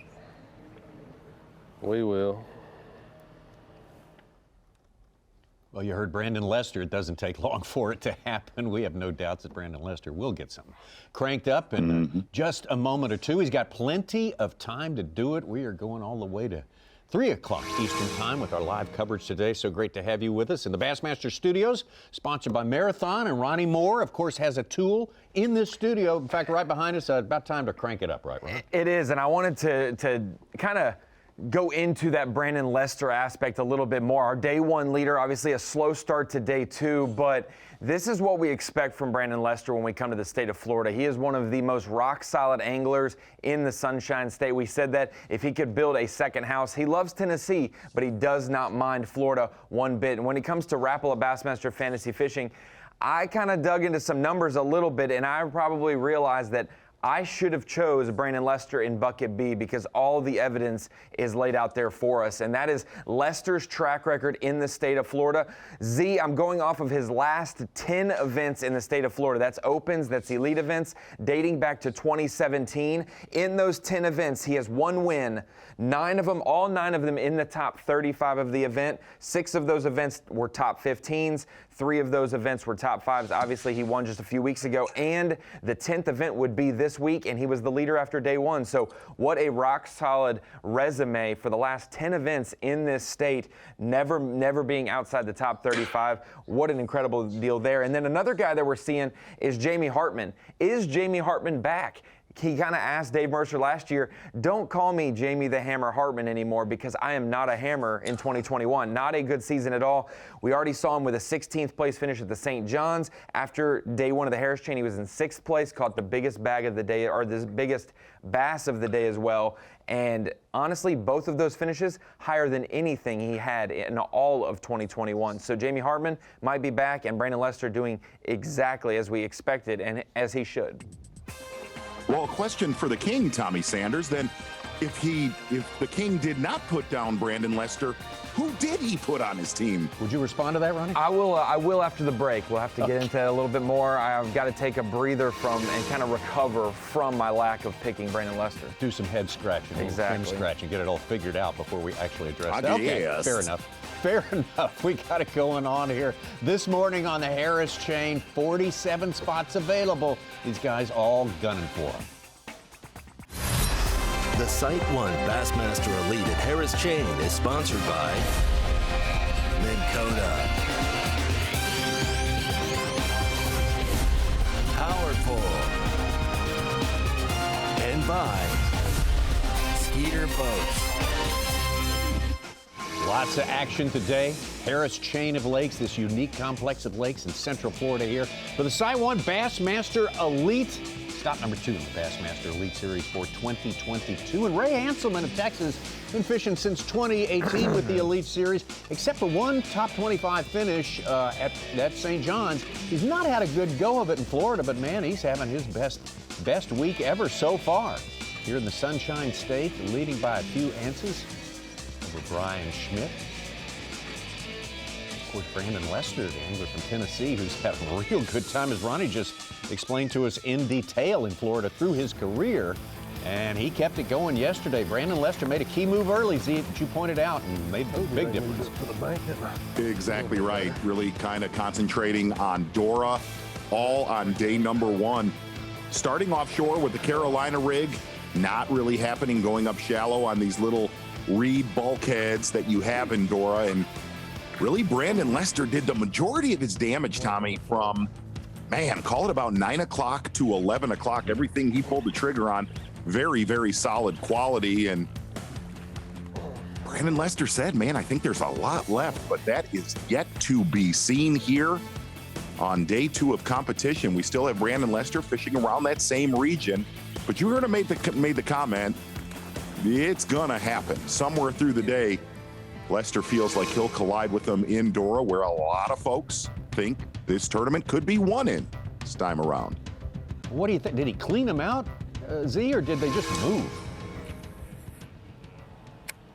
Get to that in 1 second. Brandon Lester live. I mean, weather conditions are about the same. The wind blowing from a little bit different direction, but obviously I just hadn't got off to that fast start like we did yesterday. But I mean, I know it. I mean, it's Florida, they're spawning. You get in the right area, I mean, it can go down in 25 or 30 minutes. I'm just staying patient, poking around. The sun's trying to peek out. It's getting to where I can see a little bit. So I'm just trying to run up on something. One thing I am seeing, I'm seeing a ton of gar up here swimming around this morning, and Not that bass are scared of gar, but when they're up spawning, I don't think they like dealing with a bunch of carp and gar and other stuff kind of invading their territory. So we may have to find us a different area. I don't know. This is what tournament fishing's all about. Got to make good decisions.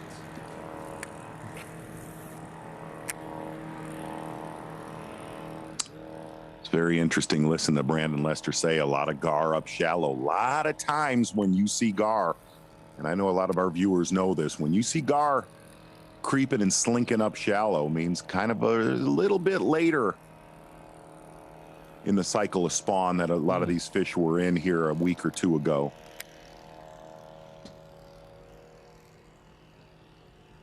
Lester fishing his 7th year with the Bassmaster Elite Series, a lot of experience. He's done well all over, great finishes at up north at St. Lawrence, St. Clair.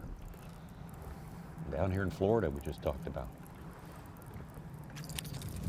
Just has a very patient way about him, very solid, shallow, obviously great offshore fisherman.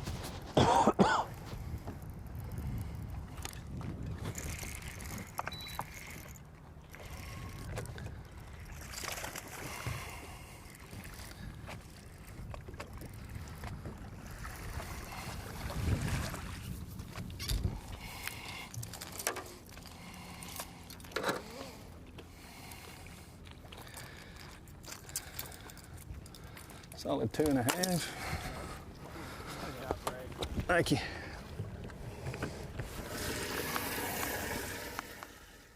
Yeah, and the other thing, Tommy and Z, a couple Floridians have been texting me, but the gar and the carp and other things are affected by the full moon as well. It's not just bass that are affected this time of the year. It gets fish on the move, but also that shad spawn.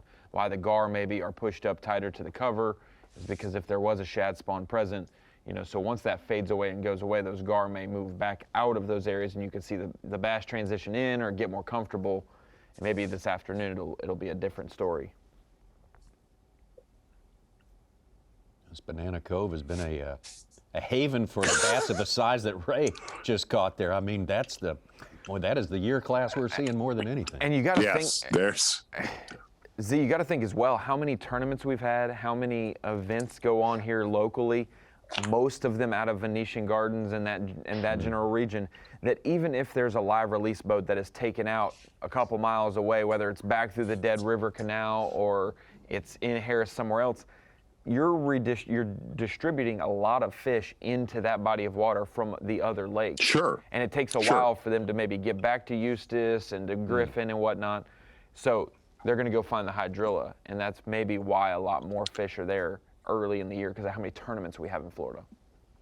Well, I also think that 90% of the lake having zero hydrilla, and this being obviously the most fertile area in Harris, it's the magnet, man. Because look, if this lake was just choked with hydrilla all over it, like Apopka, these fish would scatter out a heck of a lot more than we're seeing right now.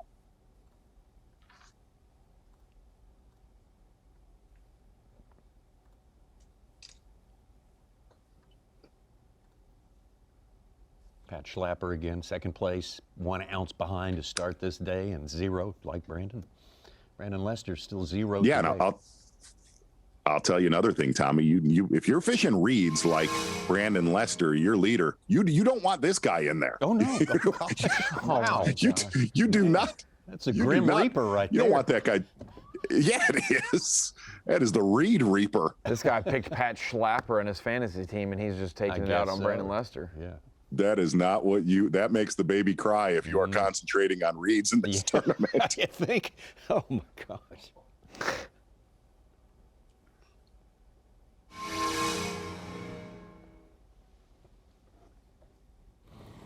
Is that an aqua dozer? Is that what it's called? I don't know. Specialized piece of equipment for sure.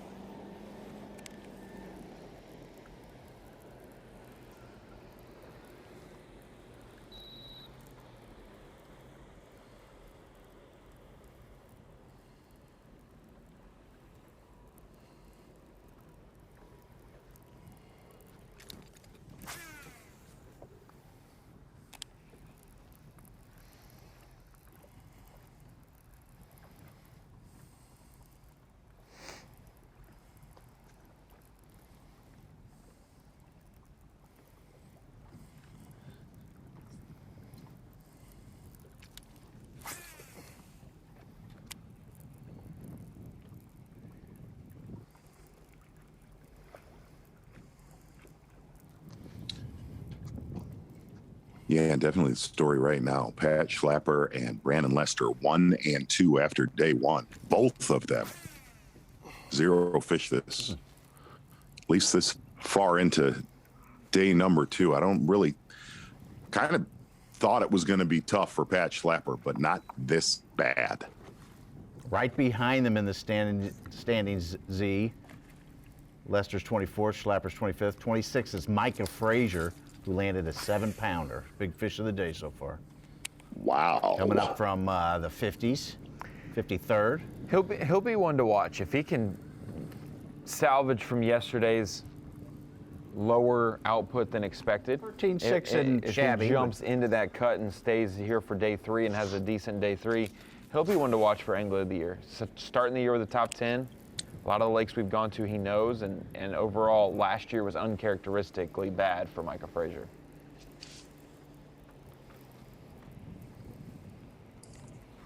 You know, when it comes to your biggest bass, Tommy. Oh, this is what? I don't know. I don't know where to go from there. I mean, I like my biggest production truck thinks they have a bigger one than everybody. Yeah. What does that mean? Ever. I don't even know. I don't know. I mean, don't know that's where like, we're going. When I'm like, Z, I scored 12 points in high school basketball, more than you probably. Like, we're just bringing up stuff that has nothing to do with this conversation. You know? Didn't play.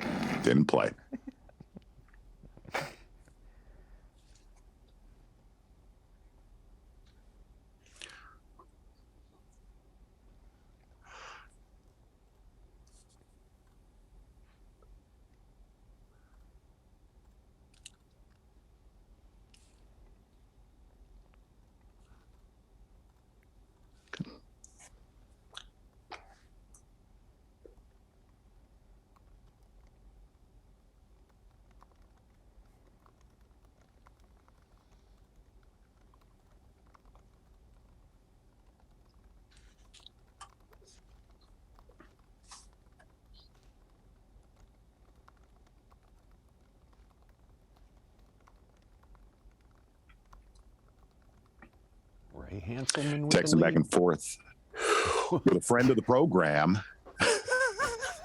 Love awkward, there, Tommy. Good segue. A little bit. Just a little bit. Love awkward. Yeah. It one thing that has transpired here on day number 2 is there is not as much, obviously, because there's 33,000 boats in Banana Cove on Harris, not as much pressure and didn't take as much time for guys to get to Apopka. So your Pat Schlappers, your Jamie Hartmans, that they were a little bit lower down in boat order today, saying, nah, not going to go sit in that lock. It did not take long for our anglers to get to Apopka today compared to day 1. Yeah, it was a struggle yesterday. I think for that reason, maybe less than half that went yesterday went today.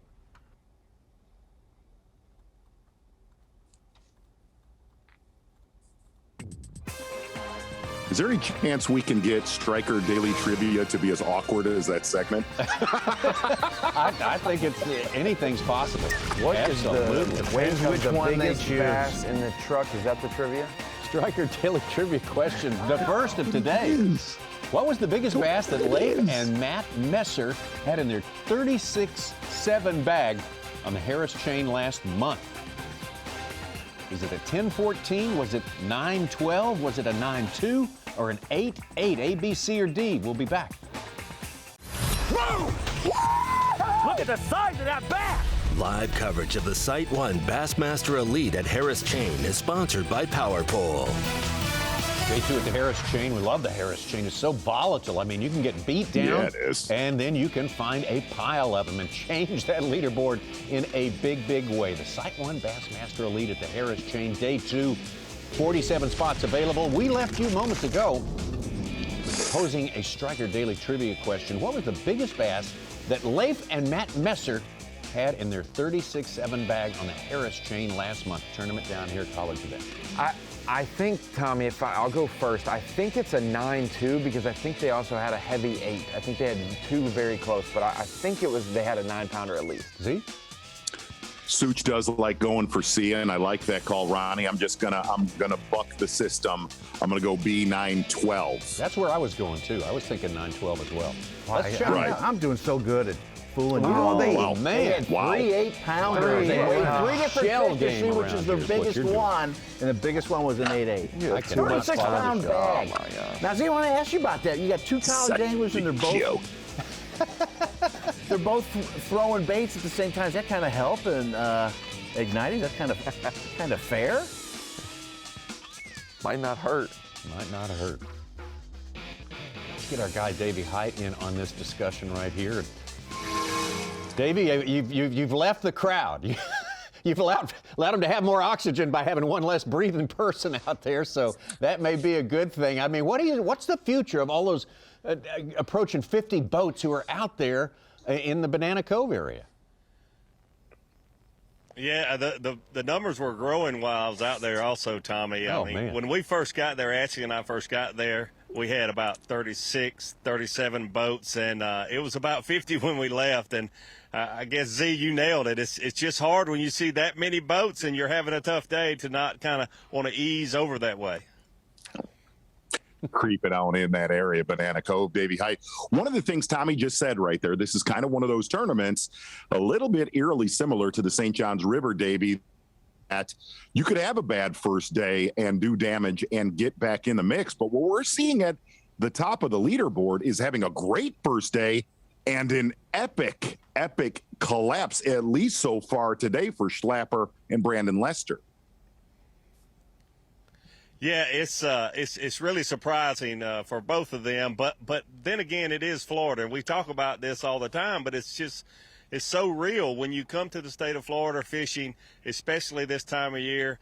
You know, there's a lot going on, pre-spawn, post-spawn. There's some fish that are actually spawning, and you know where Brandon Lester is indoor. You know, it is known for being great. And then one day you can just not catch a fish in there. It can be very, very difficult at times. But, you know, we'll see. There's a lot of time left. And we saw people yesterday salvage their day later in the day. I expect to see Brandon Lester do that. You know, Scott Martin did a good job of that yesterday. And with the day that Brandon Lester had yesterday, today, if he can just catch 15, 16, maybe 17 pounds, he'll be just fine. But he's got to get off that goose egg. Davey, this is eerily, frighteningly similar to old school, same but different. Lake George, the west side, where guys were fishing for spawning fish in eelgrass. This is obviously an offshore deal here in Banana Cove. The one benefit to this, the one benefit that's going on in that area, it does seem, granted, there is an obnoxious amount of boats in there right now, but it does seem like they are at least a little bit spread out. The one thing I ask is, when a guy would hook up with a bass, did the group tighten up, if you know what I mean, Bob? Not quite as much as I have seen before, Z. You know, we have both seen that.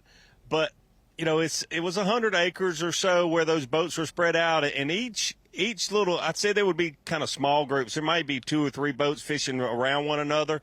But you didn't see, you know, a lot of boats moving where you saw a person catching a fish. There's a lot of just subtle differences in depth in there. I was close to Brian Schmidt and Brian New, and there's a little small depression where they're catching their fish. You know, there's clumps of grass. There's little changes in contour in there.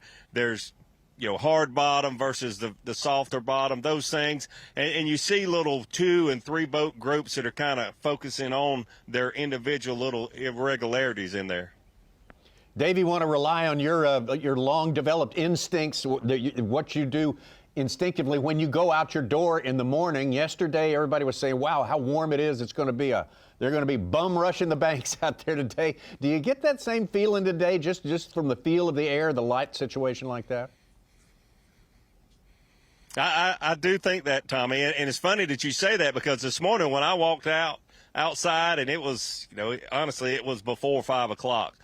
I walked outside and it's like, wow, it's muggy. And I looked at my phone, looked at the weather. It was 71 degrees, 94% humidity.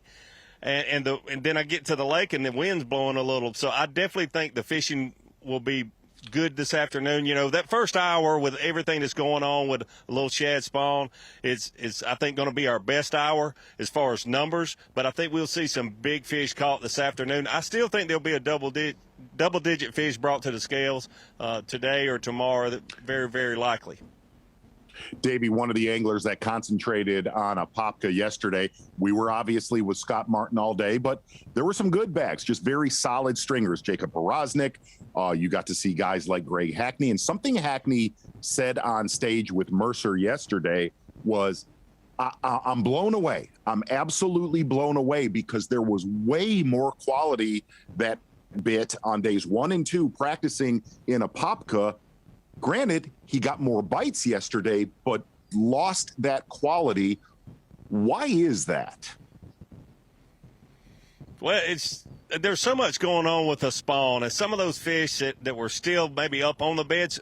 I guess the biggest thing that has surprised me here this week is how far along, you know, when we're talking about shad spawn, when we're talking about a lot of these fish that what I'm calling Party Cove, a lot of those fish are post-spawn fish. The whole process is just farther along than I thought it would be. You know, we had a mild November, December in the South, but January, from mid-January up until about a week and a half ago, it's been really cold for Florida down here. So it's really surprised me, and I just think we've got so much going on that a lot of the fish spawned on the new moon, and you see a lot of the gar spawning, a lot of shad spawn that happens about the same time, and it really can mess those fish up shallow. They're not afraid to be around those gar. They're not intimidated by them at all, but sometimes they just, I don't think, want to really be up there around those big groups of gar that are spawning once the sun comes up. So just a lot of different things going on. I think we'll see some big bags wade into today from a Popka. I think that double-digit fish will probably come from there because I heard a lot of reports from guys that were over there in practice and were catching those big fish like you're talking about. Good stuff, Davey. We appreciate your insights there. And Davey and Dave Mercer is going to be taking over the coverage here in just a little while, within the hour. Let's get back out on the water, though. Let's go up above Lake Eustis here and pick up a former Bassmaster Angler of the Year. Pretty good day yesterday for Brandon Polinick. Brandon, fill us in on what's going on with you today and how you feel about how this day is going to play out. Well, I don't know. I got a small limit so far. Most of my bigger bites came in the afternoon yesterday, so I'm hopeful that that's still going to be the case today because everything I got 1 2-pounder and then everything's under 2 pounds. So it's just a matter of going through the bites. Really, in this area, the fish are just mixed in and they're moving in and out all the time. Brandon, did you do a lot of running around yesterday, or did you kind of bunker into where you're at right here as we look at you on a map? I did a little bit of running around, caught a really big one, almost a 7-pounder late. But I spent a lot of time in this area because I really didn't have anything from practice. Like I thought I could come in here and at least catch 10, 11 pounds, kind of save face for the event, and was just fortunate to get a couple big bites yesterday. How did those big bites come? Did you look at any, or were you fishing? I looked at them on my Mega Live. So I caught up both those big ones jerking yesterday, and I saw both of them eat on Mega Live. You see those big ones come waddling up, and then they'd meet the jerk bait, and you twitch it and let it sit, and they just chomp it. You talked about the need, Brandon, to go through some numbers today. That's what you got to do to find a bit. Is that true all over every place you've practiced and competed this week, or is it just true in only special places? It really, for me, the best events I've had in Florida, I just get around a group of fish and kind of hunker down. I feel like if I start running around, in Florida, it's like 95% of the fish live in 5% of the water. There's a lot of really good-looking water, but they don't live everywhere. And so you just have to find those little key pods of fish and kind of just work through them is what it seems like. What are some of the keys in the area that you're in, and do you have company in there at all? The biggest thing, just cleaner water. I got one on it right now. Come on, get it. I'll have some looking at it. But the biggest thing is just cleaner water, which is hard to find this week. think those fish want to start spawning in some of that cleaner water. And then I don't know. I think it's just that's the biggest key is cleaner water where those fish can get grouped up, something that's a little bit protected.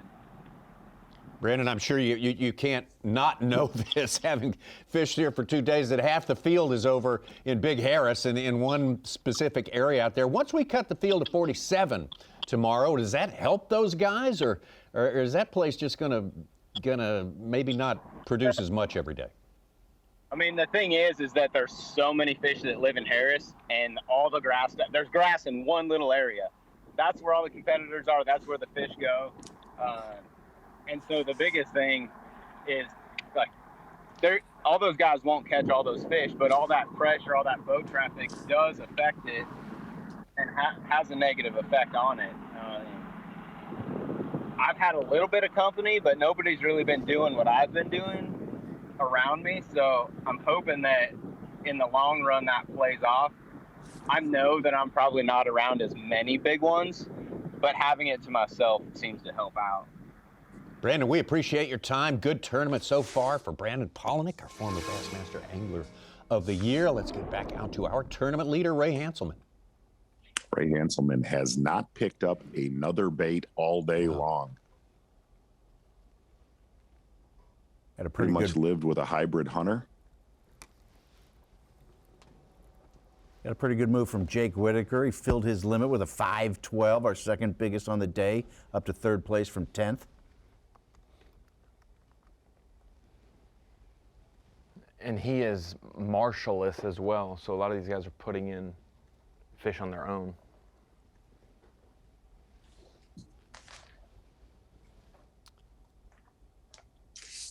Well, we heard Brandon Polnick say how important it is just to go through the numbers, and well, we're looking at the poster boy for that this morning so far. That's Ray Hanselman. So many of them the same size.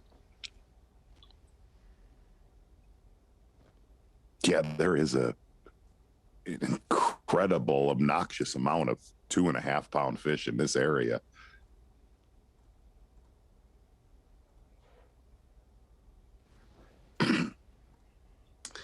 Fair to say here on day number 2 so far this morning in Banana Cove, Ray Hanselman's going to be our marathon peak performance. One of the things that Hanselman said, and just to know, we have not seen a lot of Ray Hanselman on Bassmaster Live the last few years, but this dude is what a lot of people call Tommy Sanders an old school Texas. Hey.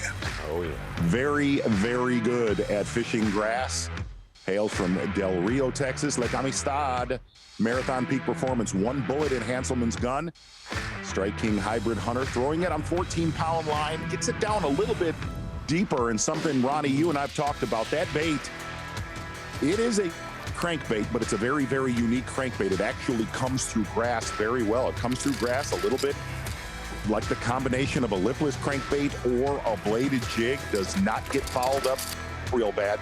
And Hanselman made the comment, 5 to 7 feet of water, isolated patches of hydrilla, kind of looking in areas, granted he's out in the mix, but looking for that needle in a haystack. Started work early. Ray Hanselman is going to be your marathon peak performance, sitting on about 13 pounds right now. But yesterday he said he made a critical mistake. Tommy Sanders left this area, came back to it late, made some big time upgrades.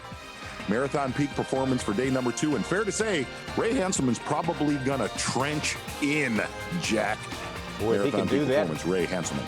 If he can do that, if he can catch 22 pounds like he did yesterday, I mean, based on what we've seen just so far today, he might be at the top of the leaderboard when we are all said and done after day number 2 at the SiteOne Bassmaster Elite at the Harris Chain. Under the top 10, you see him bubbling up there. David Williams having his best tournament so far in his young elite career. We got more. Be right back. Whoa! Look at the size of that bass! Live coverage of the SiteOne Bassmaster Elite at Harris Chain is sponsored by Power Pole. Getting deeper into the second quarter of play. If you look at this as a one-day ball game here at the SiteOne Bassmaster Elite at the Harris Chain, and Ray Hanselman started the day in 4th place. He has worked hard. I mean, caught fish today. He is on top by ounces ahead of Brian Schmidt. Brian Schmidt also has been occupying that top spot. course, we're all going for a top 47 position today. All of our anglers out there today. And there's the cut line. Chris Johnston, former Bassmaster Elite Series champion, on that line right there. Matt Herron, Gerald Swindle right below it.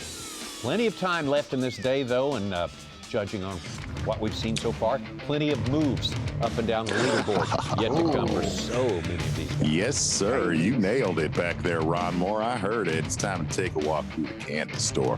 Power Pole replay today, and I guess this is the most surprising thing in this tournament so far. Your leaders, Brandon Lester, Pat Schlapper, Buddy Gross, probably more confidence than we have heard him in tournaments he has won. Yes, Tommy. What? He is the Power Pole replay of the day with that dadgum hair stud right there. But here's the problem. It's the only one he has in the live well. Buddy Gross, you're the Power Pole replay of the day, but I mean, come on, Jack. Good one right there for Buddy Gross. Nice thing is he has his kicker in the live well. Most of his work was done on a lipless crankbait yesterday, starting off with that today. And you could kind of hear Buddy Gross was very, very surprised that that bite, at least so far, has died. Power Pole replay of the day. Very nice. Candy store, Candy Land. Buddy, did he not say that he had plenty of more stuff to go to, right? Yes. Oh, you know, yeah, you know that Buddy, who's fished opens, is here as well. I believe that's the first thing he did. He did not go up there and use his eyeballs. He used his electronics to find shell bars, any brush, any grass that he could. So you know he's got other stuff to go try. Here's how good it was for Buddy Gross yesterday, Ronnie. You'll love this. A lot of his offshore shell bars that he's fishing, one of them on the north end of Harris that we have not seen him go to yet, he said he was catching them so good when boats would drive by, he would turn around with his swim bait or lipless crankbait and start pitching it in the reeds so they did not know that he was offshore. And he kind of laughed about how many 3-pounders that he caught on day one. I trust Buddy Gross, but Brian New was laughing a lot. Brian New was laughing a lot on day one with how many fish he caught at the St. Johns River offshore. That's and a good day two point. was a different good deal. point. It's a good point. Buddy Gross, shell bar wizard, no doubt about that. Tennessee River, Chattahoochee. That's like an annuity for him. Just more shell bars, more money. And he said, you know, one of the things that was insane was one of those shell bars, we talked about it early on Bassmaster Live. He said, man, the school was the size of a Tennessee River school when they just get there, which is generally their biggest numbers. And he said he came back to it yesterday afternoon and there was zero. Zero. They sit down and get some agua. Time for another fish. Caught them pretty good up here yesterday afternoon in this corner. I don't think anybody got up here this morning, so.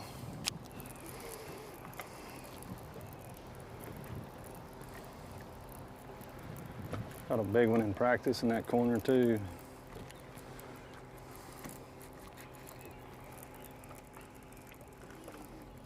Just picking up with us, Ray Hanselman's taken over the lead here, has had it for a while. Pat Schlapper started the day just an ounce behind first place. He and Brandon Lester in free fall pretty much all morning long. Got to do something to change directions. Stetson Blaylock with a nice bag, 14.5 pounds, up to 9th place. From 38th, that's a pretty good move today. That is indeed. Man. I wish our condolences to the Blaylock family. Yesterday at takeoff, Stetson was informed his father-in-law had passed away. Oh, and so Lindsay had to let him know that. And Marshall was bearing with him yesterday and keeping him uplifted during the day. And he had a solid day, like you said, Such, but definitely starting out stronger this morning. We'll be thinking about him.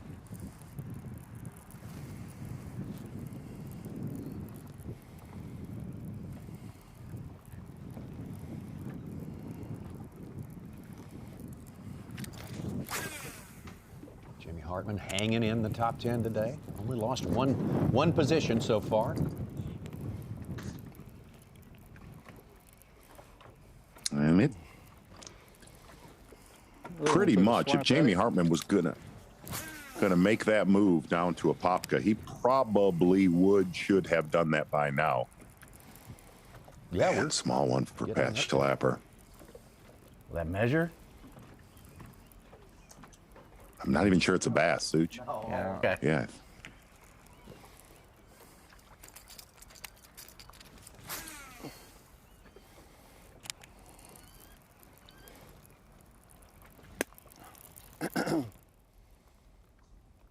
Jimmy Hartman has made his way to Dora.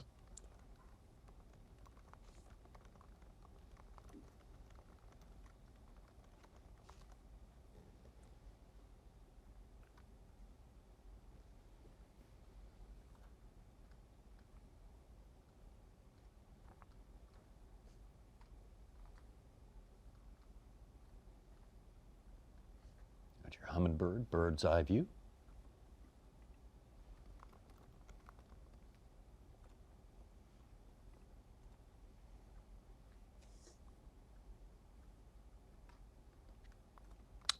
Humminbird bird's eye view with Brian Schmidt.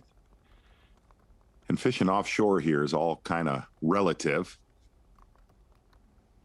That's where he did a lot of damage this morning on a bunch of 2 to 2.25 pound fish.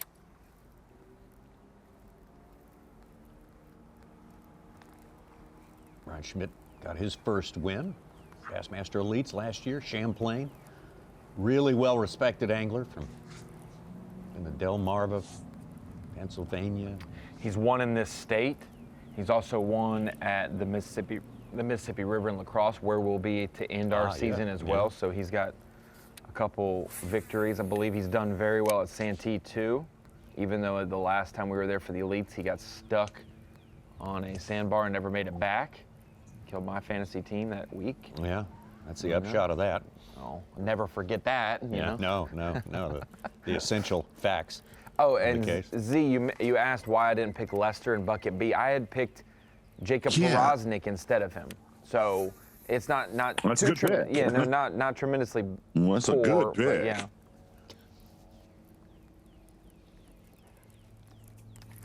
Schmidt made the cut last week at St. John's River, 41st place. So all in all, pretty decent.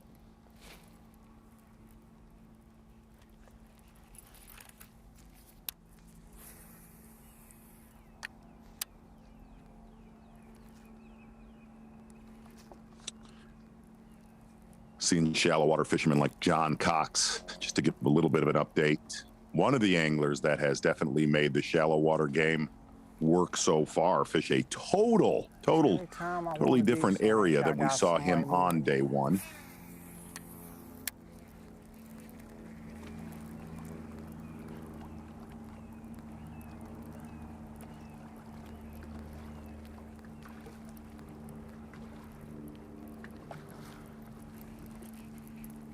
KJ Queen just filled his limit, almost 14 pounds. He's in our top 10 at 8th place from 31st.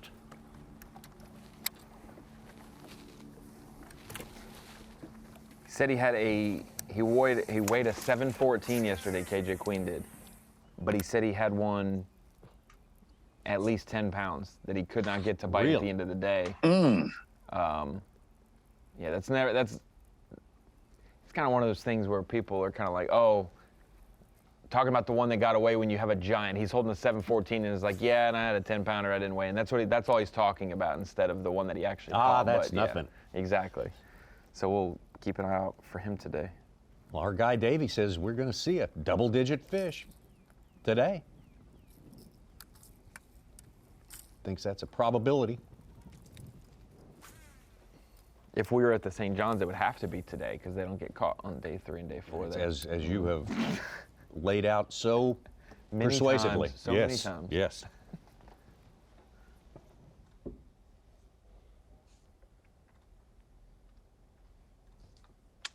Gonna look at Iaconelli right there. And I really think it'll be interesting to come back from our midday break to see who really locks in to this area and just, this is what they have.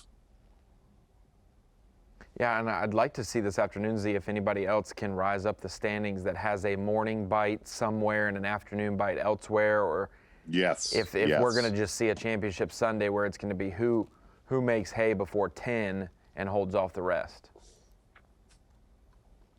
Mike Iaconelli hanging in there in the top 10, made an early entry into the top 10, said he was just concentrating little subtleties, little divots out there, he called them.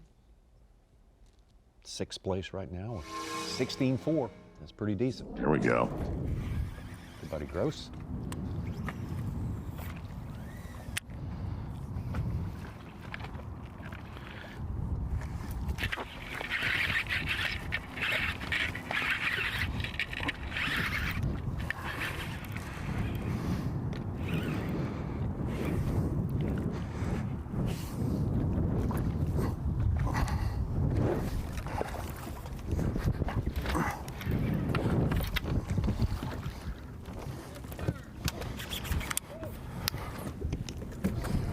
Whew. Hatton right there. A lot of work.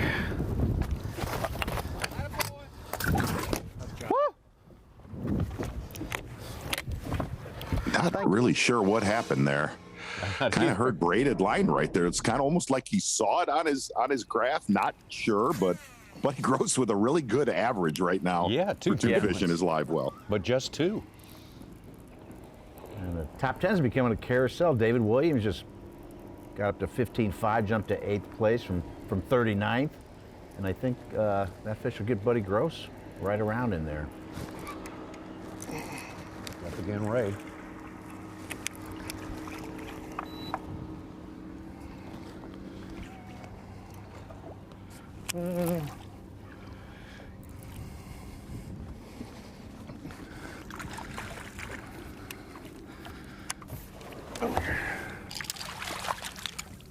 There we go.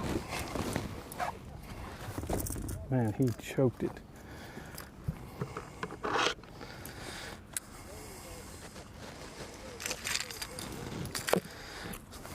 That's a good one, 3-pounder.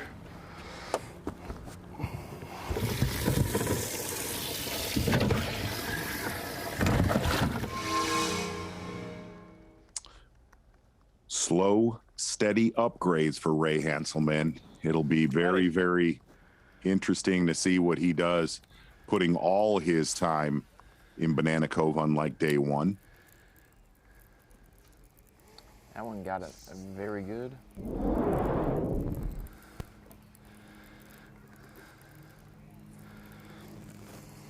Ray Hanselman's first time to the Harris chain.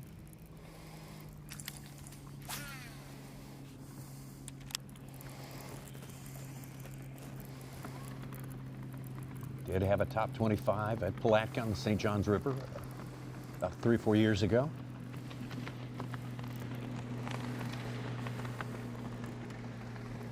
There was your leader to start the day. Now in 34th place, Brandon Lester still looking for his first keeper. Are you putting him in the bass track? If he is eye spying a good one here. We got 15. If it's just, let's just say it's a 14. 5-pounder, Tommy. A 5-pounder would move Lester from mid-30s to top 12. So even though he's given back a lot of spaces this morning, if he gets on a decent sized fish, it'll jump him right back into the game. Kind of like John Cox's slow morning yesterday, that one big bite carried him throughout the entire day.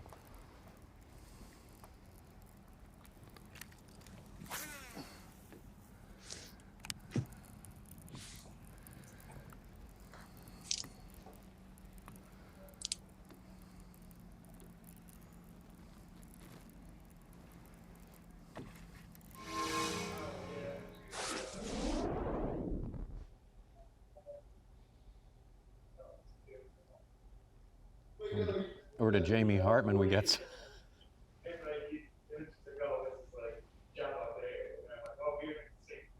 Not sure where that may be coming from.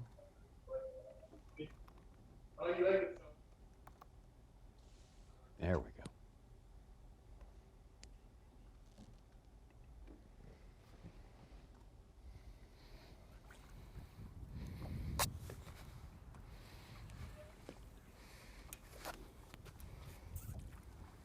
5 small ones so far for Jamie.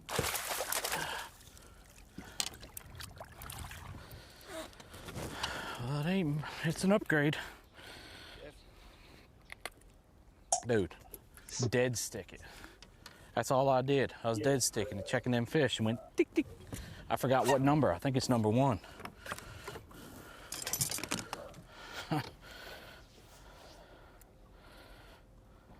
Yep. Dude, that bait was, I mean, not even thinking of moving. Well, you walked up there and said, what was that? I go, oh, what was that? 3 pounds, just over. Yeah, a little bit of an upgrade. Good keeper right there for Jamie Hartman. He's slowly, fair to say, Ron Moore, he has become the king of the Carolina rig here on the Bassmaster Elite Series the last few years. Oh, it is something he heavily uses on smallmouth up north, but definitely down south at the Louisiana, Texas, now a little bit of Florida. Definitely Hartman's getting his groove back this year, Tommy. Absolutely. He was down on himself after last year, and he's, rather than continuing to be down on himself, he's changing his reality as we speak over the course of the first couple of tournaments. Exactly. Illusion becoming reality, and reality becoming illusion. It's all part of the process. That's right. We got more to come, plenty more. We're not even halfway there through day number 2. We got to get her down to 47 anglers on the Harris chain today. More when we come back. Whoa! Look at the size of that bass! Live coverage of the SiteOne Bassmaster Elite at Harris Chain is sponsored by Power Pole. Getting closer and closer to midday here. Very important day, moving day at the SiteOne Bassmaster Elite at the Harris Chain of Lakes. Let's take a look at our unofficial standings as they are right now. Ray Hanselman, for a good long time now, just keeps chipping away, upgrading to solidify his lead as much as can be done in this place where he is. We look down through the rest of there's our former Angler of the Year, Scott Canterbury, almost bumped into the top 10 today. He's still a threat always. Gerald Swindle, we spent a lot of time in the boat with him yesterday. He staked out one place and pretty much stayed with it all day long. Mike Huff down there. Schlapper, second-year guy. Big fish, 2 big fish yesterday, Z.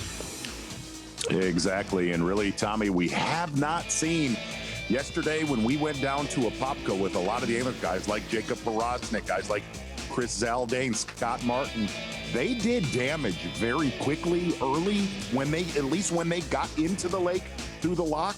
That has not been the case so far here on day number 2. There's Shakira, the man right above the cut line. Started the day with the Rookie of the Year lead. I don't know if he's still got it right now. The man who started the day with the Angler of the Year lead. David Mullins doing very good today. Probably still got it. No doubt about it. He's in 4th place. Absolutely, and if there's been one dominant player taking a look at our Minn Kota Unlock the Lake, Apopka was a player yesterday. A lot of attention today. You're seeing guys adjust because of the wind down there, and really on the south shore, the western shore, the east shore kind of getting battered. As you fly northbound, taking a look at a lot of your anglers. Really this tournament, your Minn Kota Unlock the Lake, little bit of attention in Dora, obviously, where Brandon Lester did his work yesterday. As you fly up through the system and you take a look at that right there, that is the story of this event, your Minn Kota Unlock the Lake, Banana Cove. A lot of attention. There's actually been a lot more attention in that area today. Eight out of your top 10 are fishing that area, and that is your Minn Kota Unlock the Lake. Check back in with our leader to start the day, Brandon Lester, Fayetteville, Tennessee. I just don't see him struggling all day. Like he has like almost like a minimum threshold. Like you know he's gonna catch a 10 to 12 pounds and survive. He's 37th right now. Yes, he has a floor.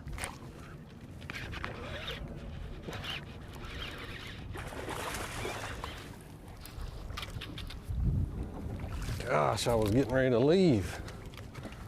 Maybe I don't need to leave. If I could just see. I can just see. I can catch them. Come on, sunshine. Number one, finally. 2 3/4.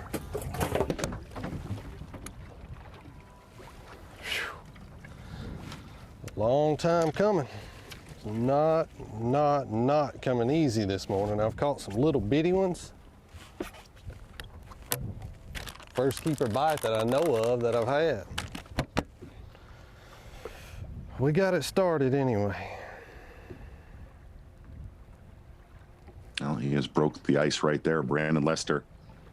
Pretty much everything he weighed in yesterday coming on a Bitters Mega Sling 6-inch soft plastic stick bait, locally made bait, colored June bug. If I could get a day where it was calm and that sun was shining bright out here, I could catch a giant bag right down this stretch. I mean, I know I could. They're here. 2 3/4.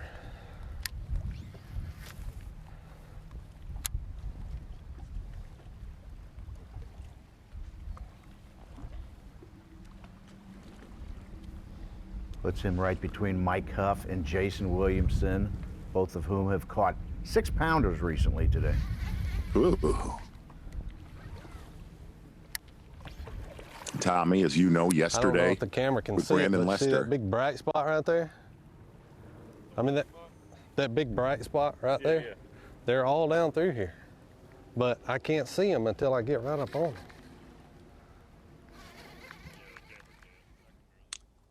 Tommy, a lot of Brandon Lester's calls came during our midday break yesterday with David Davey back over to Pat Schlapper. Believe 1 fish in his live well so far. Breaking the ice there, it's a very good thing. Ooh. Schlapper trying to get keeper number 2 in the boat here, I think. That might make her.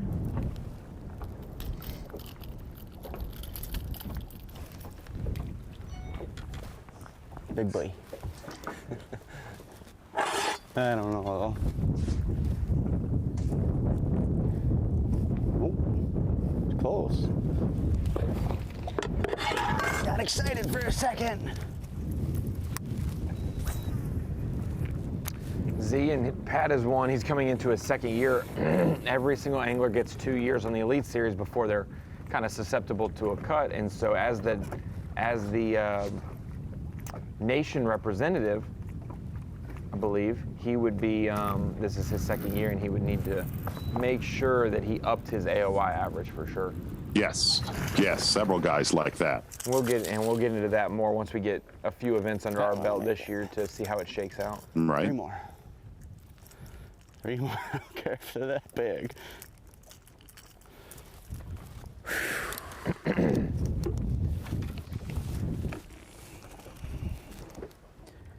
These are not big fish, but man, very important. I gotta get my head right here.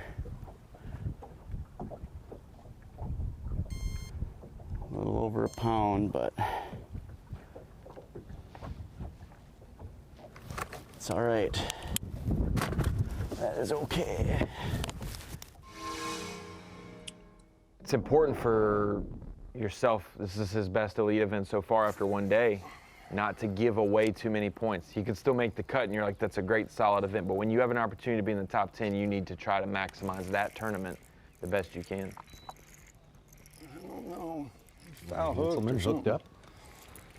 He's just doing little feller. Man, he has got a lot of bites today doing what he's doing. Little spot. Saw him on the map, a little bit removed from the rest of the big knot of boats there in that area.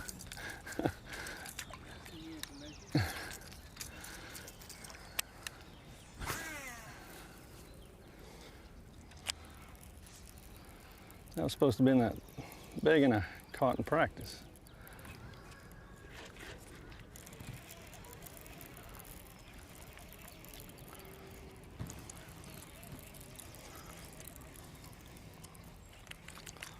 What's your problem?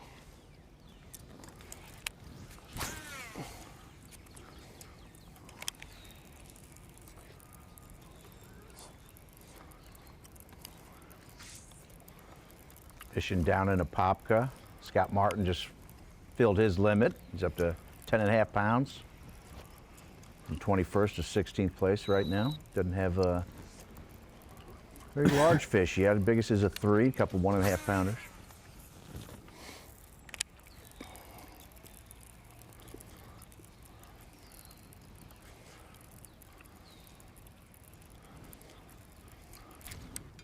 God, you hit it hard. No, that was a big one. That was a big one. Ah. First one I lost today. Oh.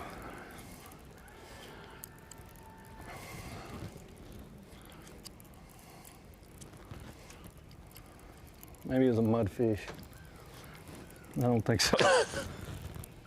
Dang.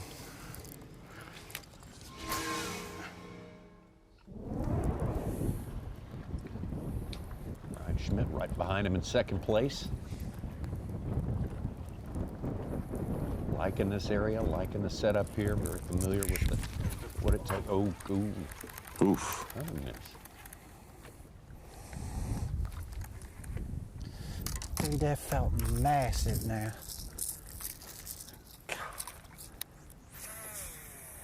A couple of big misses right there. Mm-hmm.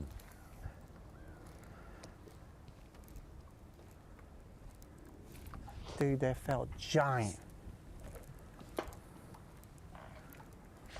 Dang.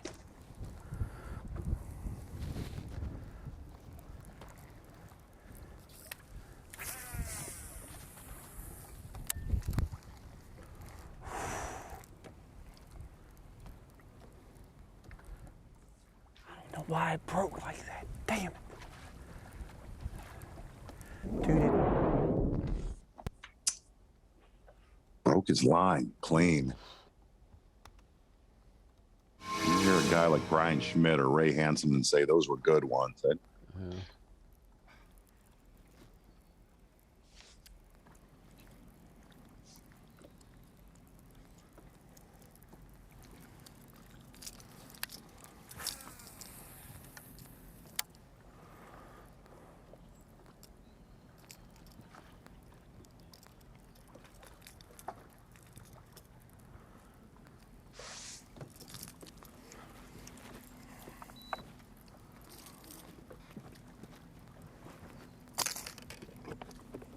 It's not that bad, but I'm gonna change it.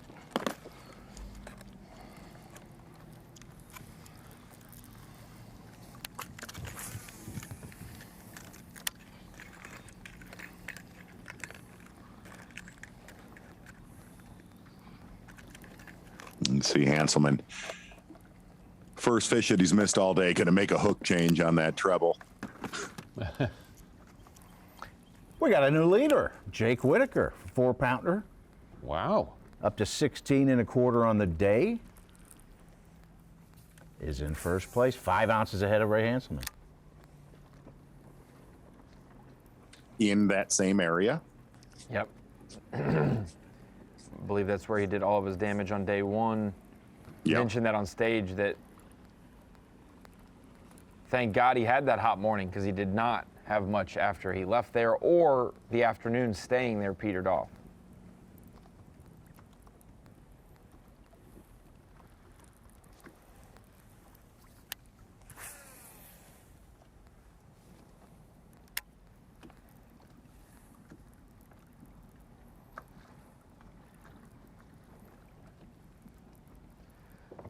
Z, you mentioned it. There are some notorious guys who are low on bass track, and Whitaker has been one for years that's always been 1.5 pounds to 2 pounds low, but he's been ultra accurate the last 2 seasons, and that is because of the new Bassmaster bass track contingency for the anglers who catch limits, day 1, day 2 of competition.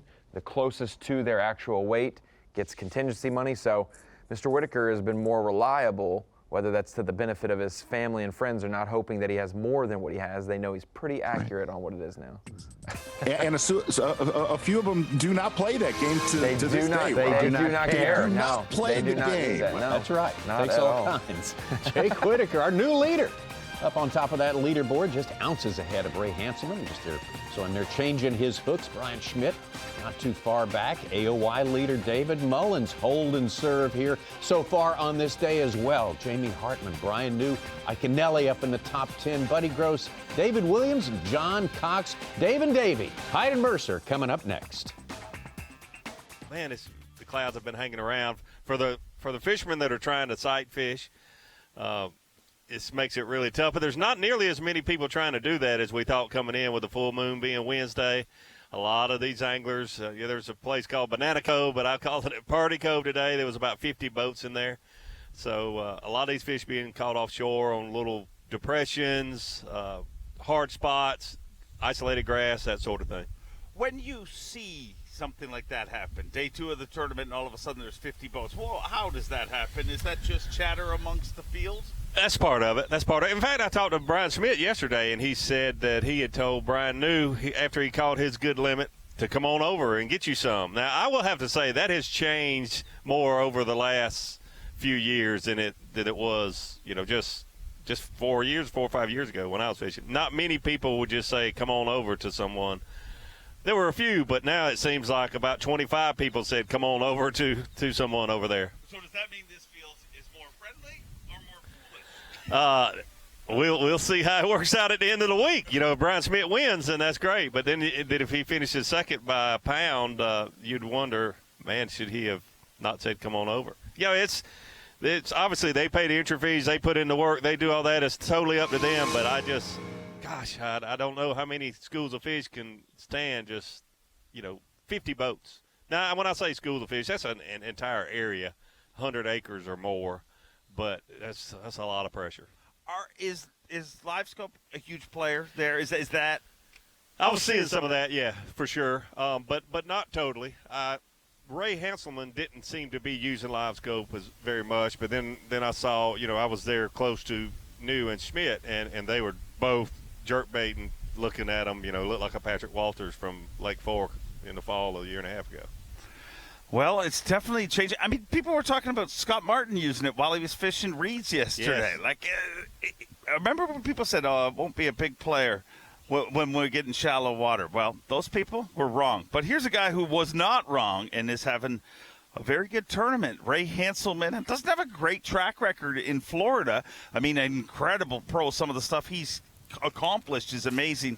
But looking in on him live, I mean, he dominated 1 year in the Costas.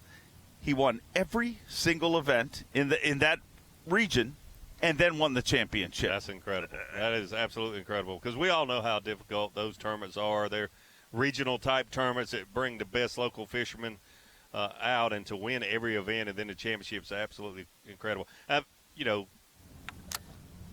We know he's a great fisherman, but he just, he doesn't talk a lot. He doesn't talk about what a great fisherman he is. You don't have to when you do things like he has done to qualify to get here. But he seems to be really in his wheelhouse when he's offshore, isolated grass patches, isolated hard spots, that sort of thing. Like we think of a Buddy Gross and some other anglers that, boy, when you see them doing that, they're the best in the business. Now looking at Brian Schmidt, obviously took an Elite Series win last year on Lake Champlain. One of the nicest guys on tour. I always tell him. I like to talk to you. I just don't always have time to talk to you because he's a very slow talker. Yeah, he really is. Talking to him yesterday afternoon after he weighed in, I was standing around while the riders were talking to him about how his day went, and he's very enjoyable to listen to if you got a little time on your hands. Another boat just roll right on the spot.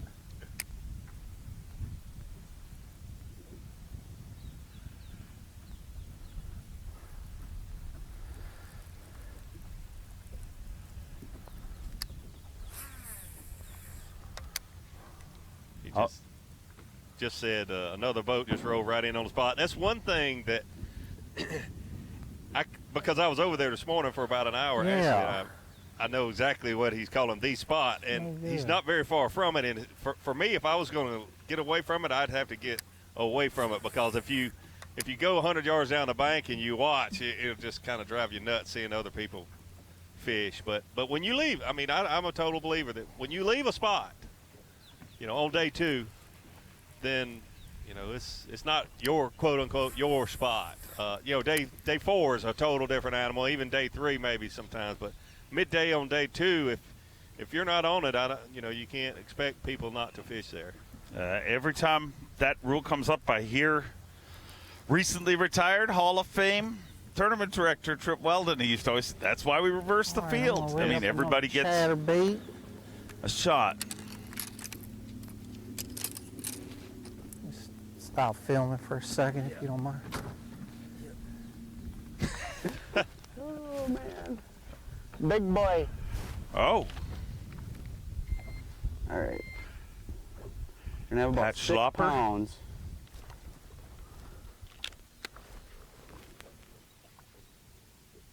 Another pounder. It's all right. We got 6 pounds. Now it's time to go try to find old Bill.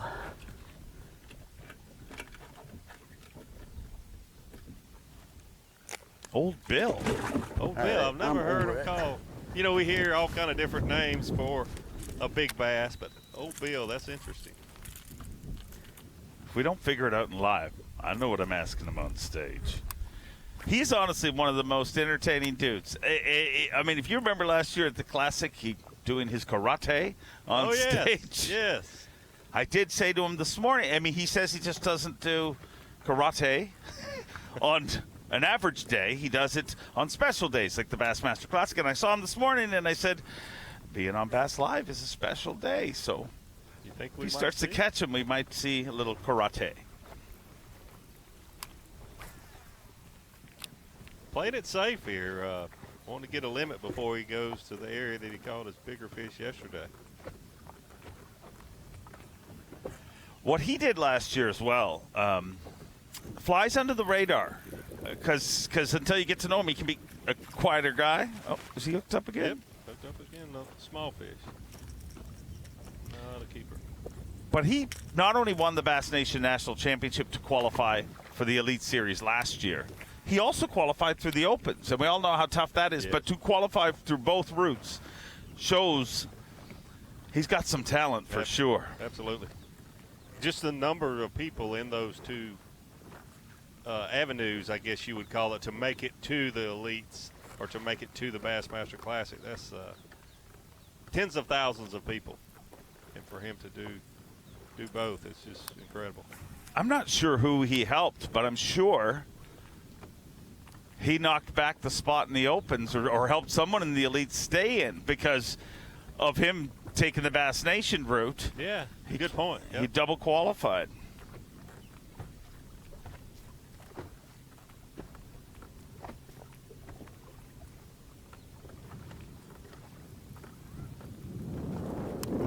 He had his weight yesterday early too, didn't he? Yeah, I think so.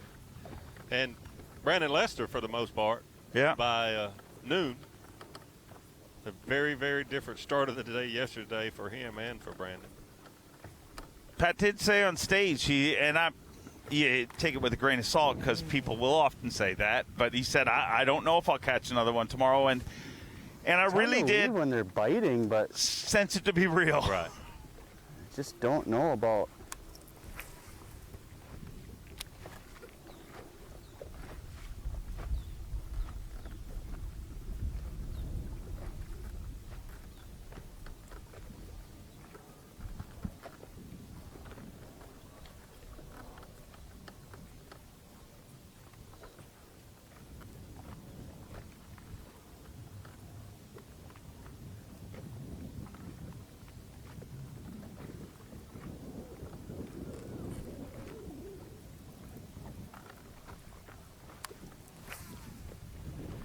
He reminds me of Drew Benton yesterday when he caught his 5th fish. He said, now I'm going to go do something different and look for a real big one. And Pat just said, now I got my limit, I got 6 pounds, I'm going to go, and he hasn't gone anywhere.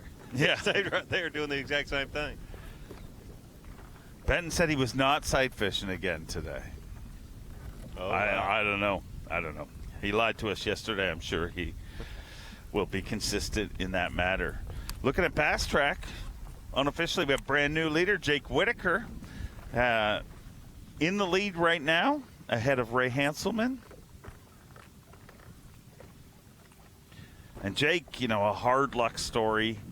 Last year, really he's a perennial qualifier for the Classic and has been, I think, for the last 5 years. And literally, timing miscue. He came in 15 minutes late in one event, and it was, I forget exactly what happened. There was some story, whether it was a clock wrong or whatever, but that cost him his entire season. He could not recover. Yeah, I think he just got his flights mixed up. Yeah. He thought he was in the 5th flight and he was in the 3rd or something like that. He just thought he was in a different flight and came in right on time for the wrong flight. There's so many variables in our sport that, 5 years from now, you and I probably won't remember that's why Jake Whitaker missed that Classic, but he'll always remember. Always. So when you just look at numbers, we were talking earlier about the way things change in our sport, and there's almost always a storyline behind maybe a win or a loss. Yeah. A first place and a 94th place. There's so many times there's a mechanical issue. There's so much that goes on with how you finish in these events, other than everything being perfect and you and the B.A.S.S. I was just gonna reel up. The field gets I gotta get out of here. inverted, and We gotta go check. you were boat number 2 on day 1, and then you're that weighs boat more 92 than my on whole day bag. 2. He is leaving now. He is on his way, and he is leaving. Davey Height, are we going to see them sight fish here, or is this going to be... It's really, really surprising that we haven't seen any more of them we have. But, we only have a limited number of cameras. There's some more people doing it. I know there's some people over at Apopka that are doing that some. And we saw Brandon Lesser catch his second biggest fish yesterday. But there's no doubt about it. There's going to be less sight fishing than any of us thought coming into this event. It's really shocking, and it just goes to show you, as much as we think we know, we do not. Yeah, well, but the anglers kind of knew it coming in because so many of them didn't even go do that yesterday.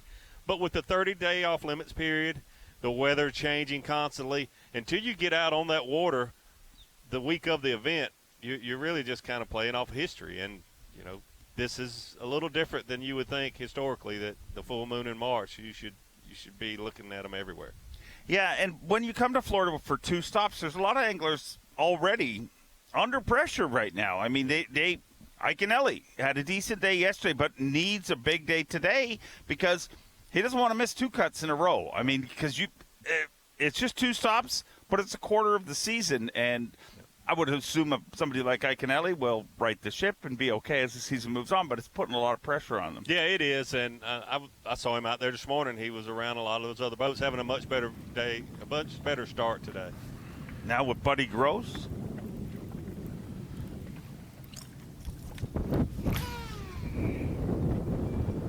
I enjoy being around Buddy. He's a good person and a great fisherman. Puts a lot of pressure on himself.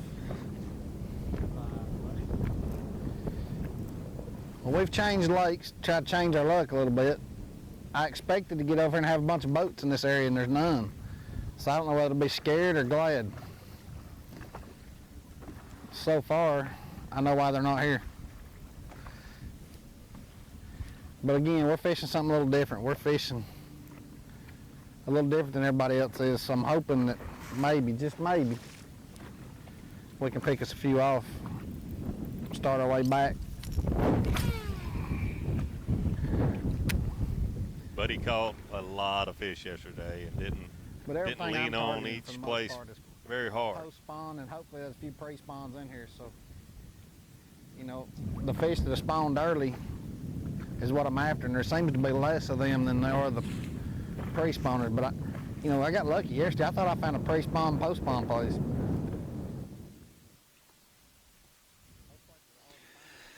Buddy Gross, he's got a lot of pressure on him. He's trying to feed some horses. We'll get into that a little bit later, but he told me this morning his life is, they've got into horses. His daughter's a barrel racer, did not ride a horse a year and a half ago, and now a competitive barrel racer and doing very well. So the Gross family has sports in their bones.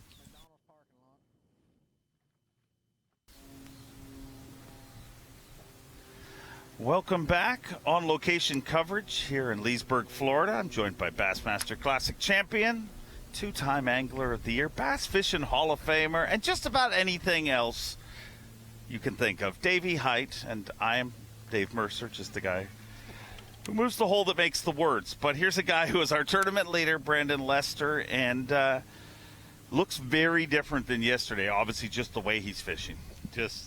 He's mixing it up. Yesterday was so easy for him, us watching him on Bass Live. Thankfully, someone made a great call and had a camera with him, and we saw how easy his day was. And it has not been that way today, and he's mixing it up a little bit, trying to look for a few fish on the bed, it appears. May have even located one. He's making a few pitches there in the same location. And I even heard him talking yesterday after he weighed the fish backstage about him winning the Open, and it just feels like everything has slowed down. That some days you get out on the water in a tournament, and it's before you know it, you think only a few hours have gone by and it's time to go into weigh-in. And he said it's like I get out there now, and just recently it's just like I've got all day, I've got all the time in the world to just catch 5 bass. And just as sure as you say that in our sport, then the next day the bass lords are not going to let you have that easy day that you were expecting. I still have faith he's going to get him, though. I mean, he has an incredible track record in Florida. He really does. I mean, if you look, that's what he said as soon as he walked on the stage. He weighed in the BMC Monster Bag of the tournament, which is a $2,000 bonus if it holds on. And that's the first thing he said before I even asked him a question. He just said, I love Florida. And if you look at his track record, he does incredibly well here. So I got to ask you, because you see them all when they come across the stage, do you think his catch yesterday will be the VMC Monster Bag of the tournament? No. I don't even. I would love him to get that bonus, but I just don't. Come on. Yeah. 23 pounds? I think we'll see bigger weights than that. There's people ice fishing where I live that would. No, I wouldn't say that. But there is people. Right before I walked up here, I was talking to my wife. Her and my son are out shoveling snow right now, and I told her it's really warm here. It was incredibly warm. The forecast, the extended forecast 4 or 5 days ago, seeing mid to upper 80s on Thursday and Friday was a little surprising. But this morning when I walked out of the I ought to link up my remote for my trolling motor so I can stand up on 71 my degrees and just ease myself along like that. That would be a smart thing. I'd probably be able to see a little bit better, not a lot, but. Yeah, I can't see much at all. Yeah, it's pretty rough. With all these anglers standing on brackets and graphs, and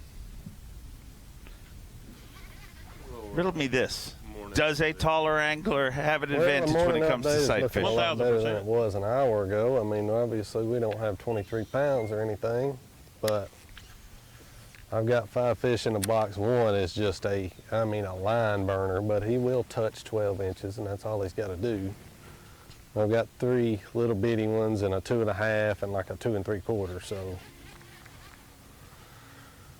it feels good to have enough in the box to probably know I'm going to make it till tomorrow, but there's definitely a bigger goal in mind this week.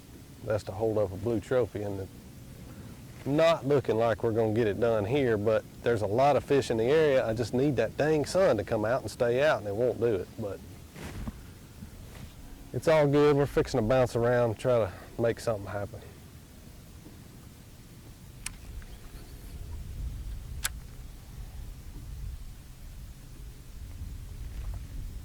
Good positive attitude there. But back to your question about taller people having an advantage, there's no doubt. There's no doubt. That's why you see taller people standing up on trolling motor brackets and that sort of thing. Just every few inches that you can get higher to look down in a water column is certainly an advantage. You're not allowed to build a structure to get high. Correct. But what if you wore those fancy platform shoes? Could we see that in bass fishing, Davey Hyde? I think you might see that in bass fishing, and then they would make rules against shoes that are Have platforms over 3 inches or something like that. I think it would be awesome. Our anglers walking around like the cast of Kiss.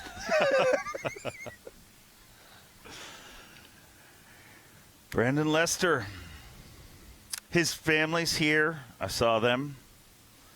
Me and his daughter have a bit of a dispute going because I call him Brandon Lester and she thinks his name's Daddy, which it is. But yeah, they were around him yesterday right after he weighed backstage. It was just really fun to watch a family, a loving family, just having a great time together after seeing Daddy catch 23 pounds. Well, Brandon Lester will continue to try and adjust, and he's wanting that stuff right there to adjust. The clouds, it hasn't cleared here.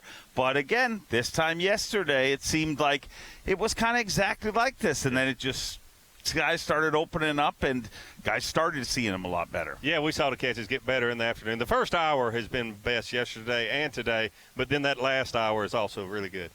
Well, he needs the sun or his Kiss Super Sight Fishing boots. I think it's definitely going to win Best of Show at ICAST this year. I mean, that or something even more ridiculous. The SiteOne Bassmaster Elite at Harris Chain is sponsored by Ranger Boats, Yamaha, Toyota, and by Berkeley.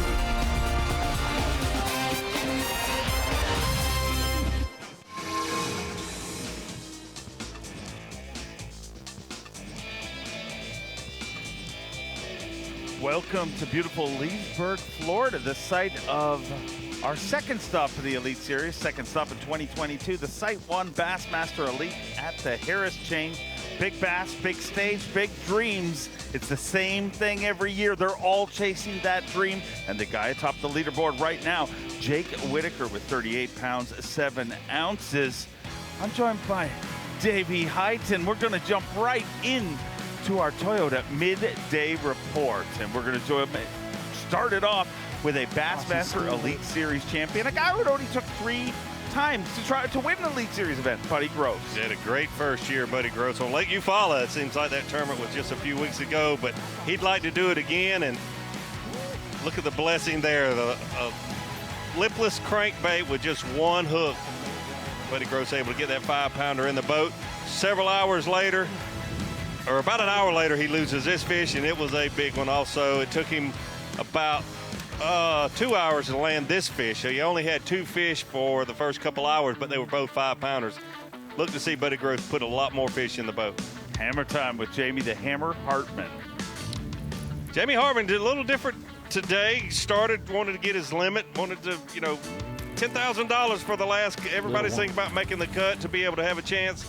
You can't win if you don't fish on Saturday, but everyone thinking about that $10,000 also. And Jamie Hartman wanting to get a good limit before he went to Apopka, where the bigger fish have kind of, if you're willing to take that gamble and make that run, a chance at some bigger fish, and it paid off. Here you see him catch biggest fish he's had so far today on a Carolina rig. Jamie Hartman, a 2-time Elite Series champion, but as of late, last year was by far his toughest season on the Bassmaster Elite Series. I mean, up until that point, other than he had a back issue he dealt with a few years before, but other than that, it was on cruise control for him. I mean, having a great career. Absolutely. Speaking of a great career, a man who talks slow but catches them fast, Brian Schmidt. Brian Schmidt on a great school of fish. We talked to him yesterday after he weighed in that good limit, and he said, I went where I found him in practice, caught one big one, an 8-pounder.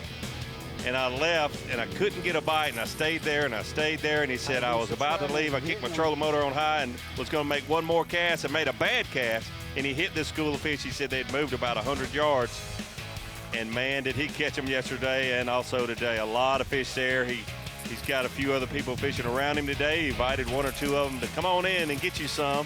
So good for Brian Schmidt, but a lot of fish. It'll be interesting to see if this one spot can hold up. He's catching some other fish in the area, but it's really one key cast.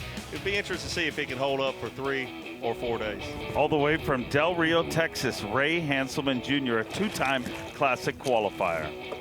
Ray over in that same area, known as Banana Cove. I'm calling it Party Cove because when Ashley and I got over there this morning, it was 30 few boats, and by the time we left an hour or so later, it was about 50 boats in there. So it's definitely been Party Cove for Ray Hanselman. A great fisherman. You got a look there. You saw the hydrilla there on the bait, and that's what these anglers, small patches of hydrilla scattered throughout this area, and that's what's attracting all these bass, and that's what attracting all these fishermen to try to get them a lot of the 2.5 to 3.5 pound fish in there. You saw that yesterday on weigh-in. It's a lot of people between 11 and about 14 or 15 pounds. It'll be so tight today to see who makes that cut and who doesn't. And like a typical Florida event, a lot of anglers, even with bigger bags, that said, I had one 7-pounder. I don't know that I can make that. 13 becomes 20 in a hurry with a 7-pounder. But let's have a look at our playing field with our Hummingbird Unlock the Lake. And Davey Height, this is obviously a chain of lakes. It is a chain of lakes, and there are a lot of good lakes in here. Lake Apopka is the one that has attracted a lot of fishermen, and you see there's fishermen scattered throughout, but to make the commitment to go there, taking Scott Martin yesterday about 2 hours and 10 or 15 minutes to get his location, that's a big commitment. You've got to have a lot of confidence in there. And then as you head up the lake, there's Lake Dora, there's Little Harris, there's Big Harris. You just pick it. Brandon Lester, yesterday's leader, was fishing Lake Dora. It's been very, very tough for him today. But a lot of the fishermen, where the party is going on, has been Lake Harris, as you see those anglers on that one end of Lake Harris. And you see Drew Benton. Over in Lake Griffin, we saw Gerald Swindle over there yesterday. It's notorious for being one of the better lakes in the chain. But you can see they're equally spread out through this chain of lakes, which tells you there's certainly some good fisheries all throughout. Well, let's join Brian Schmidt moments ago. That felt so good for a second, dude. Oh my God. Did you lose your sunglasses? Oh, when you're on fire, you're on fire. I just lost those about an hour ago. He put them in his coolie. I'll see him at weigh-in. 4 bucks. Hanselman, Gross, Schmidt, and Hartman. That's a quiet group right there. They really are. They really are. So I was telling you, Buddy Gross told me this morning, his daughter, I believe she's 13 years old, had not ridden a horse until a year and a half ago. And she is now a barrel racer and like doing incredibly well. Like he said, almost a phenom. And he never owned horses. Now he owns 3 of them and plans on buying more. So he said, I am literally fishing for the horses right now. Yeah, he's fishing to buy hay, to make hay, to buy hay. It's what he's doing. If you know a little bit about horses, and I'm sure a lot of our viewers do, when you get 3 horses, it's like having a, extended family, like having a couple more children around the house. And they live a very long time. Obviously, you can see wind picking up throughout the whole chain. All these guys, you can see how the wind is a lot more wind now at this point than we probably even saw it all yesterday. And we talked about this earlier, but we've seen a lot less sight fishing yesterday and today than we expected. But these conditions are so much better for these offshore fishermen. The Buddy Gross on a Carolina rig, a swim bait, a lipless. Ray Hanselman fishing a crankbait. He's basically kept one crankbait in his hand most of the event. And Brian Schmidt mixing it up a little bit, but jerkbait, crankbait, lipless, those different baits. But when you see Jamie Hartman down here, on the other hand, trying to flip or pitch these pads, it makes it much, much more difficult with those pads moving around. It gets your line hung up all the time.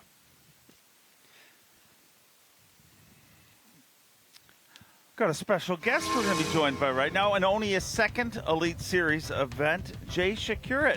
And you might know that name because his father, a very famous walleye pro. Jay, give us an update on how your day's going. It's been pretty good so far. I rolled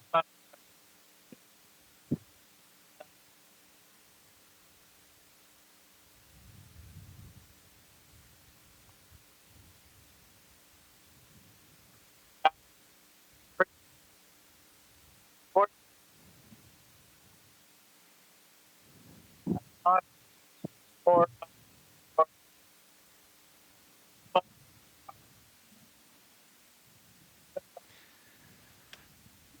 Jay, we're having trouble hearing you, but you're not having trouble fishing, so we'll see you at the weigh-in. Yeah. Appreciate him trying to reach out to us, but sometimes you have tough time with cell service. Yeah, I know his dad. I've known his dad for a long time, probably before he was born. I hate to admit that, but it's the truth. Yes. Let's have a look at our Falcon Rods Rookie of the Year watch, and guess who's on top right there? Jay Sekurik got the lead right now, and Masayuki Matsushita made a top 10 last week, so he's going to be tough competition. But let's play a little, prognostication here, Davey. Pick a name on that list, and it doesn't have, there's a long season. Doesn't have to be Jay. It can be anyone. I just got to lean on the names that I know that I've seen through the years a little more. Josh Douglas, Cody Huff, all those names I am familiar with somewhat, but just Josh Douglas and Cody Huff, over the last few years, you just see them fishing a lot of the opens and doing really, really well. Yeah, there's a lot of experience in our rookie class, and then there's also a lot of, Jay's 22 years old, so young to be fishing on the Elite Series. But I was talking to his dad yesterday. He's like, man, you got to take your shot when you get the opportunity, and it's working out okay for Jay so far. Absolutely, and I certainly wouldn't bet against him. I'm just not as familiar with him. He's obviously real young, but he's got the lead right now, so I don't know why anyone would pull against him to win the Rookie of the Year title. Watching Ray Hanselman and Brian Schmidt.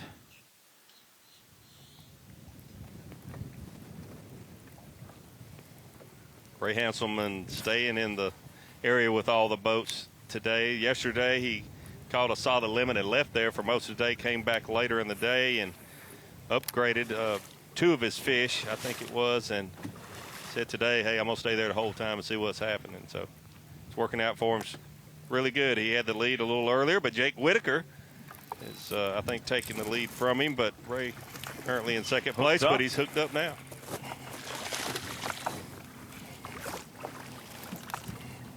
That worked.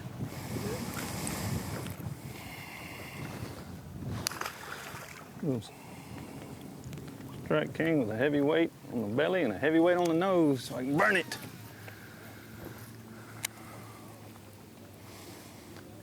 So he has switched baits. We've seen him just with a crankbait in his hand up until now, but that was a swim bait. He said on stage yesterday, we got lots of hydrilla in Texas, and I just went and found some hydrilla, and that's where I fished. How important is comfort?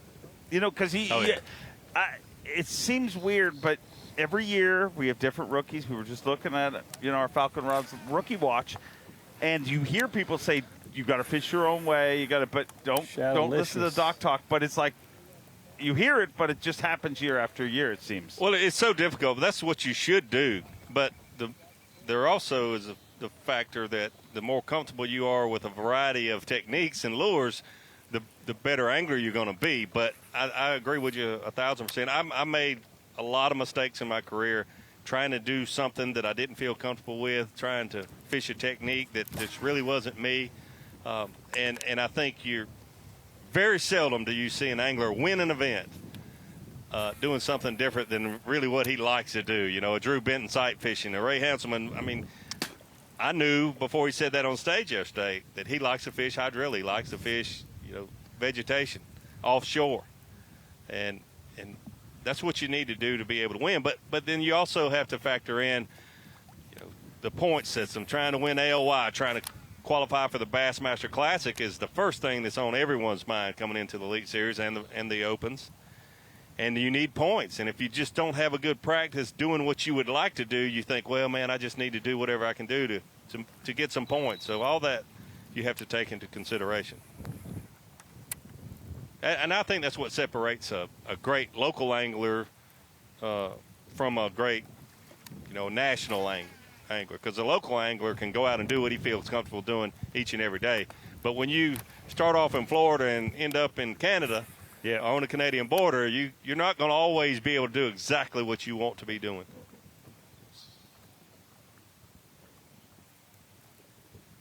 And I think you see that more now. I think that you used to hear about flippers or crankers, and then when it came to that technique, they'd be like, look out. But outside of that, you could still survive. It's been proven year after year. If similar to other sports, if there's one position on the football team that goes down and there's a weakness, it gets exploited. And it seems like the exact same in the Elite Series. You can hold on. The classical one is the northern swing. You have anglers that are right up there and they hold on, and then they get there and it's exposed. But honestly, that's what Bass Live has done. Bassmaster Live has changed our sport. We've always had the big bass, big stage, big dreams back when Bill Dance and Roland Martin were putting them on the scales. But Bass Live has made all these anglers, the young anglers, especially the high school fishing, the college fishing, all that helps. But being able to see these guys do this each and every day makes these anglers diverse. Yeah. It's all about the big bass. You got to catch the big bass to cross the big stage and get the big dreams. And tell me this, what effect do you think that collegiate fishing has on it? I think it's huge because I think in the past, fishing traditionally is a sport where nobody wants to tell you how they're catching and what they're doing. But collegiate anglers are coached, and they also coach each other and learn from each other.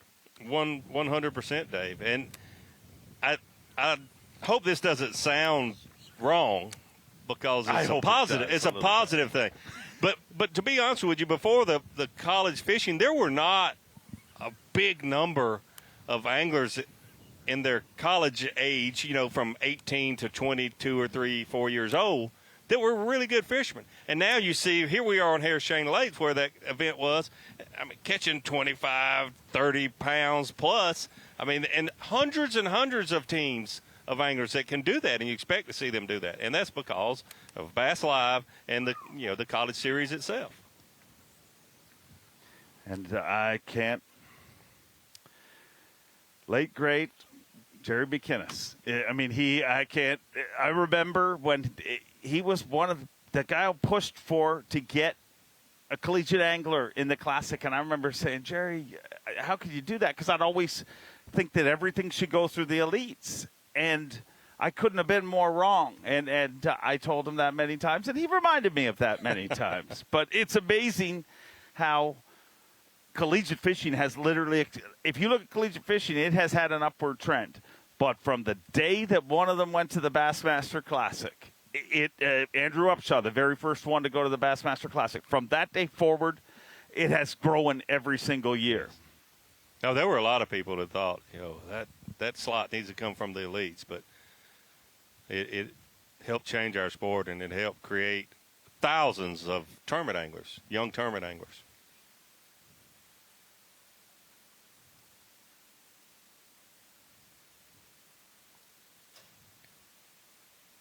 Buddy Gross, you get to talk to some anglers more than others just because they're with riders and all that stuff after they weigh in. And, gosh, he caught a lot of fish yesterday. It's been much, much slower for him today.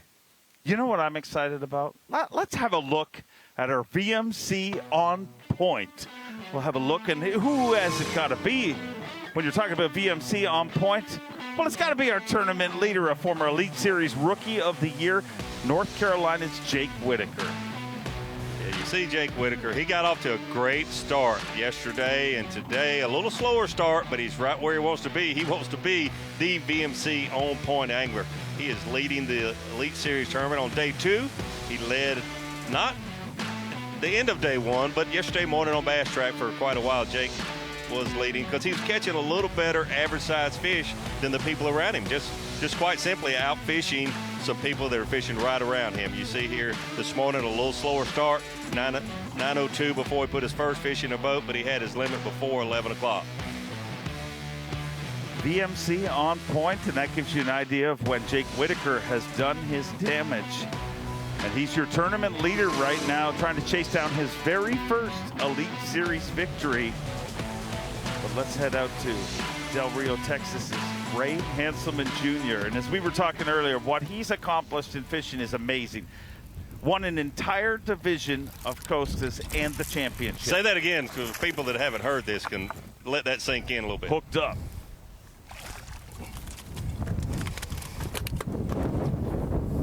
That one will help him. I like when the plan comes together. Something a little different. Ray Hanselman has been throwing a crankbait. Just made a switch to a swim bait about 30 minutes ago. Hooks up with this fish. Said he's using a weighted a lead head on the front and some weight on the back so he can fish his swim bait faster in these scattered clumps of hydrilla. What were you saying again about what Ray Hanselman did? He won an entire division of Costa events. So every single event in the division, which was, I believe, 4 that year, to qualify for their championship. And then why not just do the full house and won the championship? So 5 events he won. And I don't even know if it's ever happened in any level of the sport. I always make fun of Brandon Palnick because he says, I want to win every tournament in a year. And that's a good attitude, obviously. But Ray Hanselman literally did that. That was just a year or two before he qualified for the elites, right? I'm sure a lot of people in that division were glad to see him go, don't you? See you, Ray. Speaking of glad to see it go, look at that little critter chasing down. Oh, that's the slow-talking sensation that is Brian Schmidt. Oh, that's a gator. Oh, he will bite a frog. That's pretty cool. Or prop bait. Yeah. Yep, that's what he had. He hadn't Come seen on, we're going to make a move. Brian do this, but he had a prop bait in his hand, got the gator to come out of the reeds. And I have to clarify, I really like Brian Schmidt. I'm not making fun of him. He's just a very slow talker. He's just the kind of guy that, Davey, you know how like you're walking past your truck and somebody will say, hey, and it's just an exchange. You're just, you're on your way somewhere and they're on their way somewhere. You can't have that kind of conversation with him because you'll say, how are you? And he'll be like, well, I'm doing good. How are you? The thing I've Is that noticed, a Maryland that thing? sounds just like him. But the thing I've noticed about him, he's thinking. Yeah. He's thinking about what you're thinking. That's why he's talking slower. Exact opposite of me. My father, growing up, used to tell me, learn to put your brain in gear before you put your mouth in drive. It is not a task that I have mastered yet.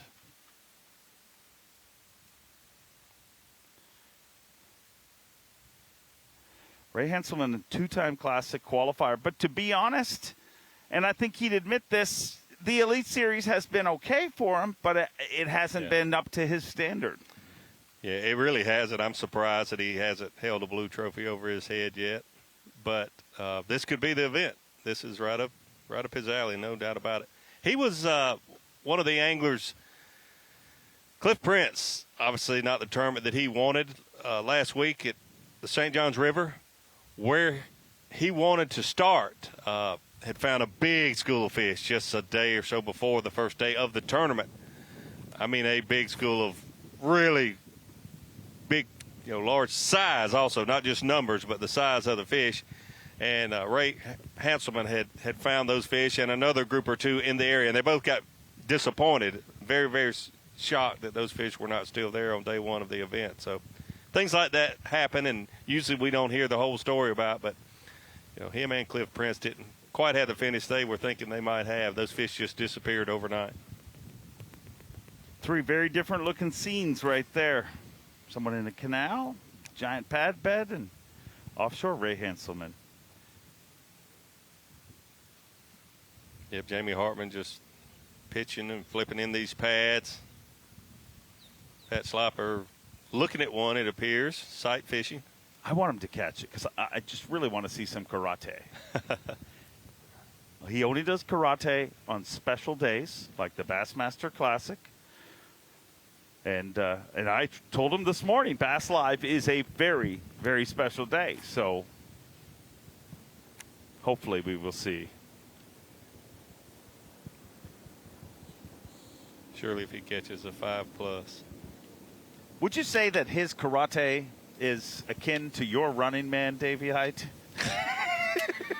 Let's not go there. But yeah, you're right. You're right.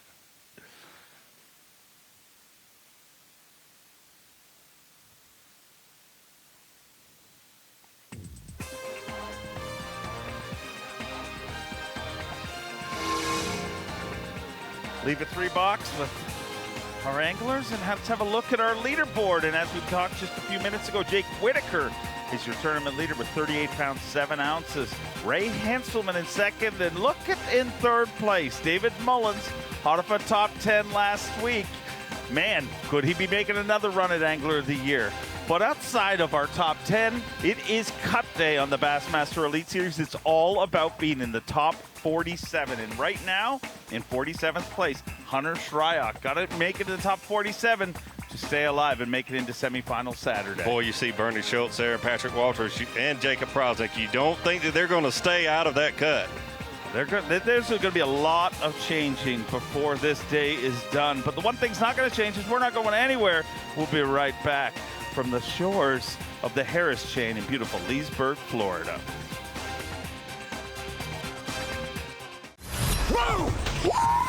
Look at the size of that bass! Live coverage of the SiteOne Bassmaster Elite at Harris Chain is sponsored by Power Pole.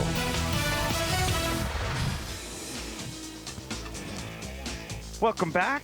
On location coverage here in beautiful Leesburg, Florida. Stop 2 of 2022, the SiteOne Bassmaster Elite at the Harris Chain.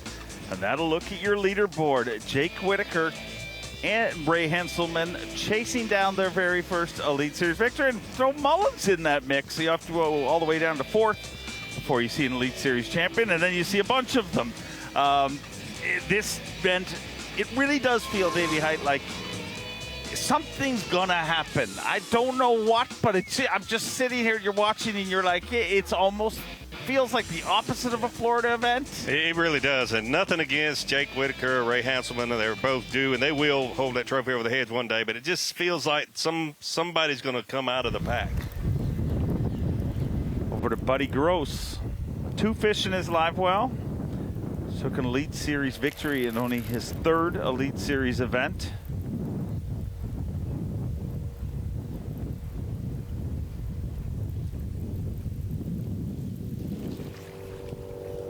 I'll take it.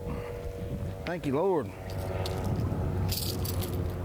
It ain't much, but it's been a while. Good job. Been a while. Just tuning in. It's been a while, it certainly has, but the 2 fish that Buddy had in his live well before this one, about 5-pounders each, so he's got a lot of room to grow if he can just fill his limit out with some 2 or 3-pounders. That fish fought like Brian Schmidt talks. Very slow.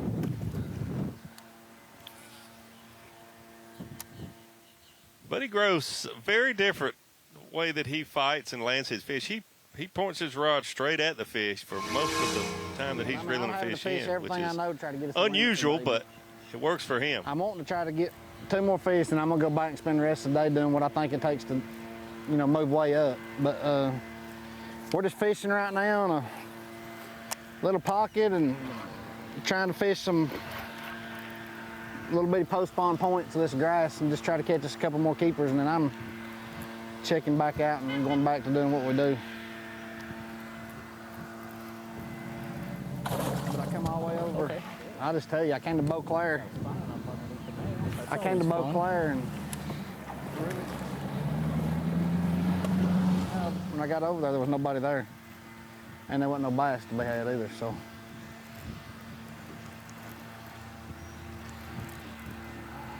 It's a grind, to say the least. I told my cameraman a while ago, I think my fish are just camera shy, is all it is.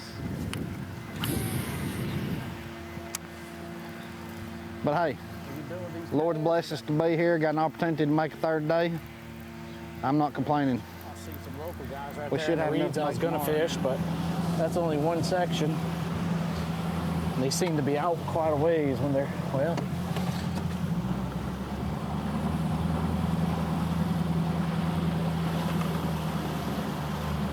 Jamie Hartman didn't start his day over in Apopka, but he's over there now, and he's the only angler that we've seen on live all these pads, fishing offshore over there. You know, it's a perfect spot for them to come in and stage up before they come into this grass. And yesterday I caught that big pre-spawner in here.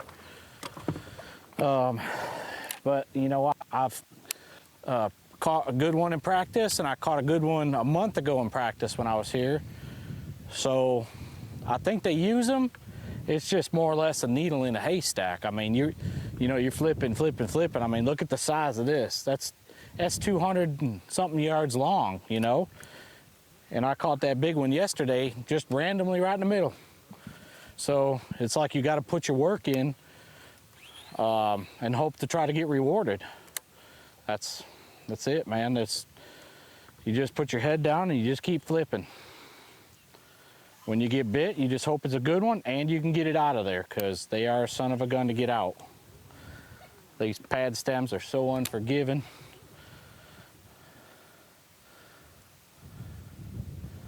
Looks like there's a boat right back there. I don't know if that's one of our guys. Probably.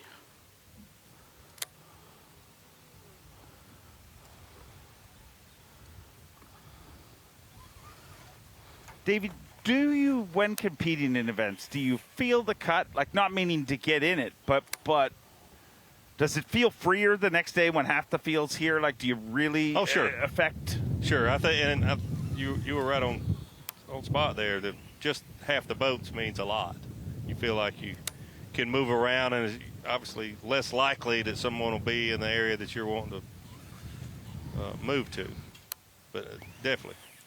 But Jamie Hartman was throwing a Carolina rig offshore, but obviously now, you know, once I said that, he starts flipping these pads again. But he's been mixing it up over there. But it seems like all the anglers that I've talked to that have been over to Apopka, the average size of fish that they caught in pre-fish was bigger than any of these other lakes. Pat Schlapper looks to be looking at one. Tried to convince him to change his last name to pronunciation to be Schlapper, because it's more fun to say than Schlapper, but I guess his family history would not allow that. So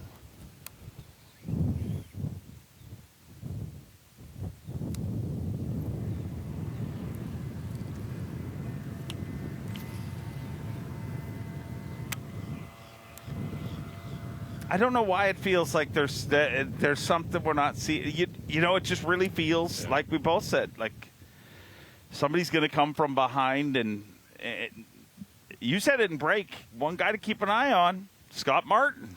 Yeah, the bites that he had yesterday, he certainly had a chance to be leading this event. I'm sure some other anglers have that same story. The ones that got away, I could be leading, but gosh, you know, a lot of those misses were just seemed like fish that were on the bed. They just were not eating his bait. Just like you're running, man, you know, when things don't go your way, we're going to replay it. And let's have a look at Scott Martin from yesterday. You see a hook set. He's got the fish hooked for, 2 seconds. Pull the fish 5 or 6 feet. And if that would have been one instance, that'd be one thing. But this is a fish that we saw, looked like a 7-pounder. At least 6.5 or so. Ouch.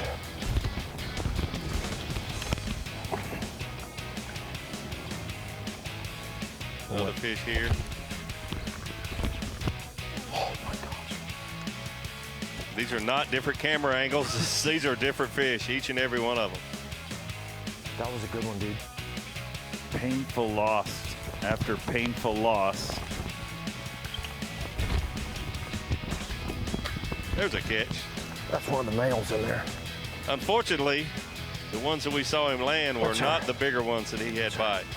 That's her. That's her, baby. Another big fish I'm here. waiting for you, that fish. Shook that fish on Aries' advice. I shook that baby off in practice. I think that's the biggest fish he caught yesterday.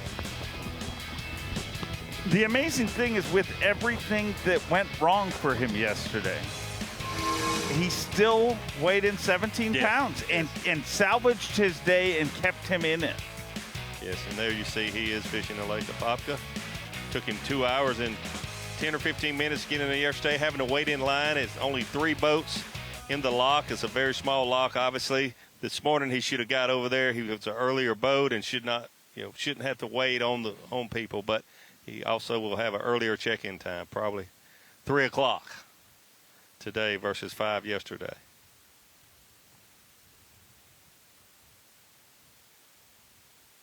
$4, Hanselman, Gross, Hartman, and Schlapper.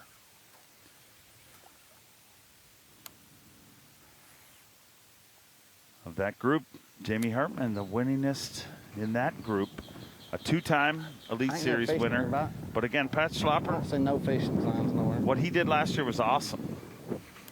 To qualify through both the Bass Nation and the Opens. And it doesn't get talked about a lot, but man, that's, I mean, everybody knows how tough it is to make it through the Opens. But to do it through the Opens and the Bass Nation in 1 year shows just how good he is. Did you say that? Speaking of the Bass Nation, how much do you love Matty Wong? I mean, really? Yeah. Disappointed to see him have a slower day yesterday. Small fish there for Jamie Hartman. Yeah, it was great to meet Matty and spend some time with him. He had a great start of his Elite Series career last week on the St. Johns River. A little slower day yesterday, but you could just sense. The first time I ever talked to him was last week on Thursday, I guess, and he's like, this guy's he's got it figured out. Very positive attitude, good work ethic. You know, just recently got a modern boat, I'd say. He'd been fishing out of a boat that he said was about his age, a year or two younger than him or older than him. Had one gas tank that worked and a black and white fish finder. And now he's got a fully rigged Ranger, and he's fishing the Bassmaster Elite Series. That's the Bass Nation dream. That's where, it's grassroots, and you can, like he said on stage, you can change your life. Yes, absolutely. And, we all, for the most part, started or learned how to fish and love to fish as a youngster out of, a 14-foot aluminum or a 20-year-old bass boat, what have you. But he was just in one of those last year. Yeah. Big bass, big stage, big dreams, and he is truly living it. Hope he has a better day today. I just like seeing him weigh in. You can certainly tell that he's loving being here, loving life when he gets up in the morning and goes fishing. Jamie Hartman would have missed there. What you mean? Come out of the water? No. I didn't even stick him. Doinked the hell out of it, though. Son of a gun.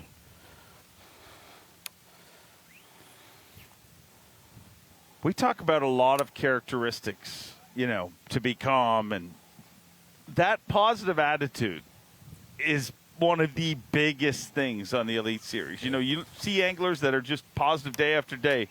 Generally, they do better than the others. No doubt about it. But in their defense, in anyone's defense, it's tough out here. There's a lot of pressure on you mentally and physically.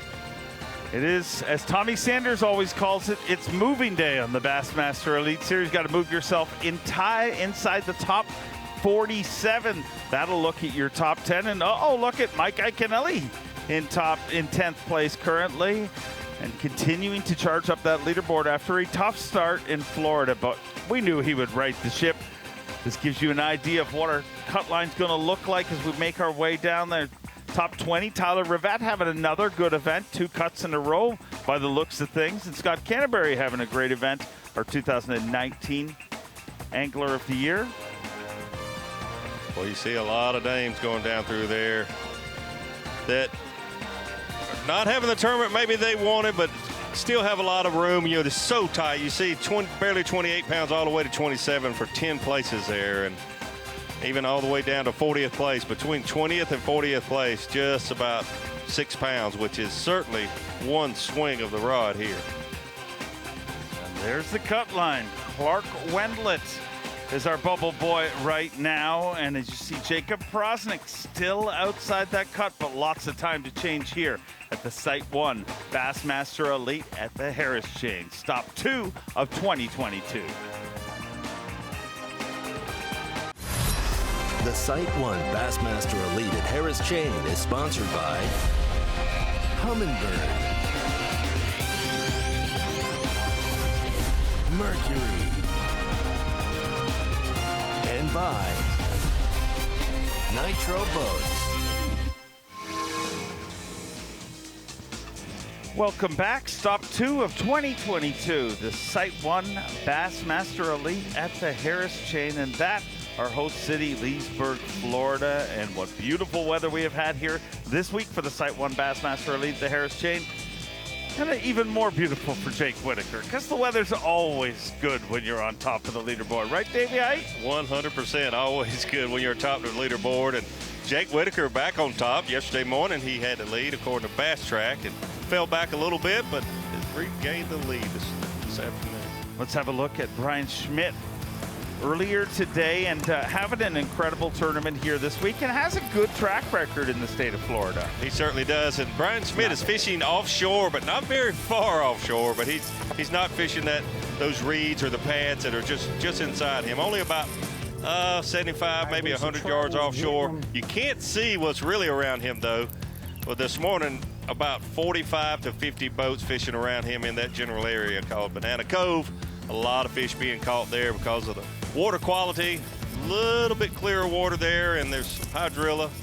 Brian Schmidt has found him a glory hole so far for 2 days. It's really, really been good. Said he found this area in practice. Had one bite. It was an 8-pounder. Went back there yesterday and no bites. But finally, found those fish. The school had moved about 100 yards, and he was able to catch his limit in 5 casts. Problem with that glory hole is it's a very, very busy one. And yes. Ray Hanselman having a great tournament. Said he went, found some hydrilla like they have in Texas, and just decided to fish it, and it's working out good. Working out good. Don't make it complicated for Ray Hanselman, and there's so many other anglers kind of doing the same thing, but he's been able to outfish a lot of the anglers around him. Fishing primarily this crankbait here. It's a Strike King crankbait, and then he switched it up to a swim bait a little bit later. Ray Hanselman doing what he loves to do. You get a little glimpse there of the boats around him. He's just flat out fishing a lot of the anglers around him. And we'll see if he can keep doing this. Yesterday he started off there and caught a limit and left. Came back late in the day yesterday. Caught 2 fish that really helped him a lot. He said, I'm going to stay there all day today, and he has done that. It's working out really good for him so far. Let's get out live with Ray Hanselman right now.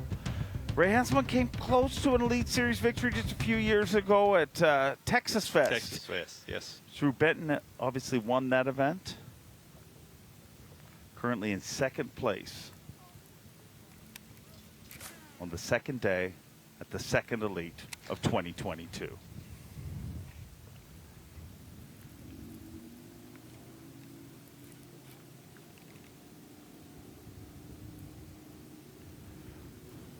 We need Schlapper to catch him. If he catches him, we will see the karate. If it doesn't happen now, I plead to Mark Zona. If anybody can make Pat Schlapper do karate, it is Mark Zona. Sure. Mark Zona makes people do things that they just don't do normally. To embarrass himself. He's hooked up now. Hooked up. Already got 5 fish, but they are rather small. Not quite as small as that one.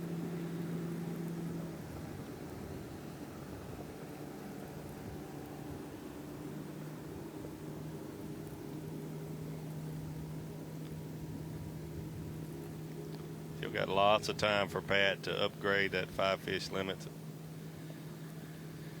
Certainly room to grow when the 5 are only 514. Boy, he has a bunch of rods out.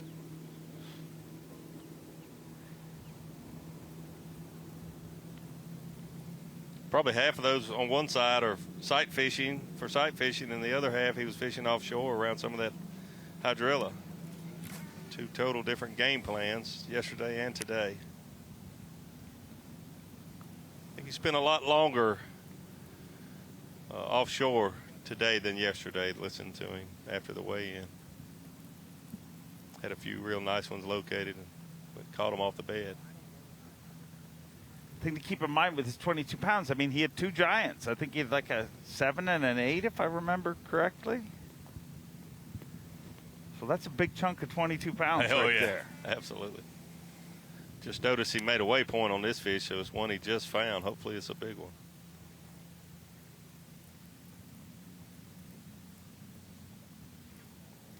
Jamie Hartman over in Lake Apopka. Apopka doing what a lot of those anglers that went over there, and man, when you only have about 4 hours and you see that tens of thousands of lily pads, it makes it tough, and you start trying to cover more ground and fish more of the area, and that's what I did, and it does not work out. You've got to slow down and fish this time of year in Florida. You've got to let that bait sit motionless.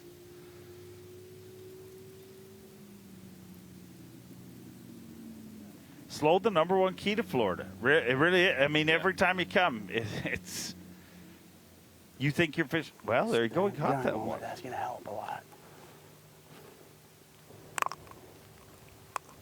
Told you I could catch that one.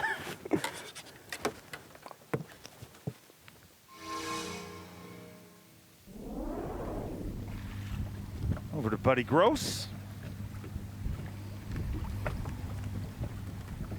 See, they're currently in 7th place, but I think still only 3 fish in his live well, so a lot of room to really? Are you? Move up for Buddy.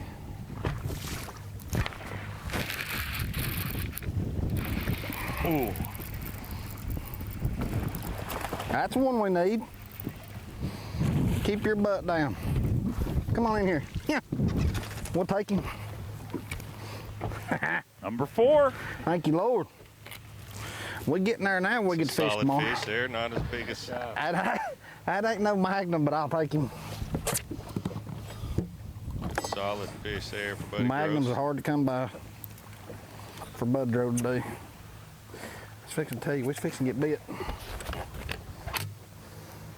When he says hard to come by, it's because he had caught about 50 fish yesterday by this time. It's really incredible the numbers that he caught yesterday. Wow. He said we're fixing to get bit again here, so hopefully he can finish out his limit. Back with Hanselman, Schlapper, and Hartman. Buddy truly one of the nicest guys on tour. I mean, I like all the buddies I know. I know Buddy the Elf and I know Buddy Gross. Both buddies, great people. Are you buddies? Yeah. So for any buddies that I may meet in the future, don't screw it up.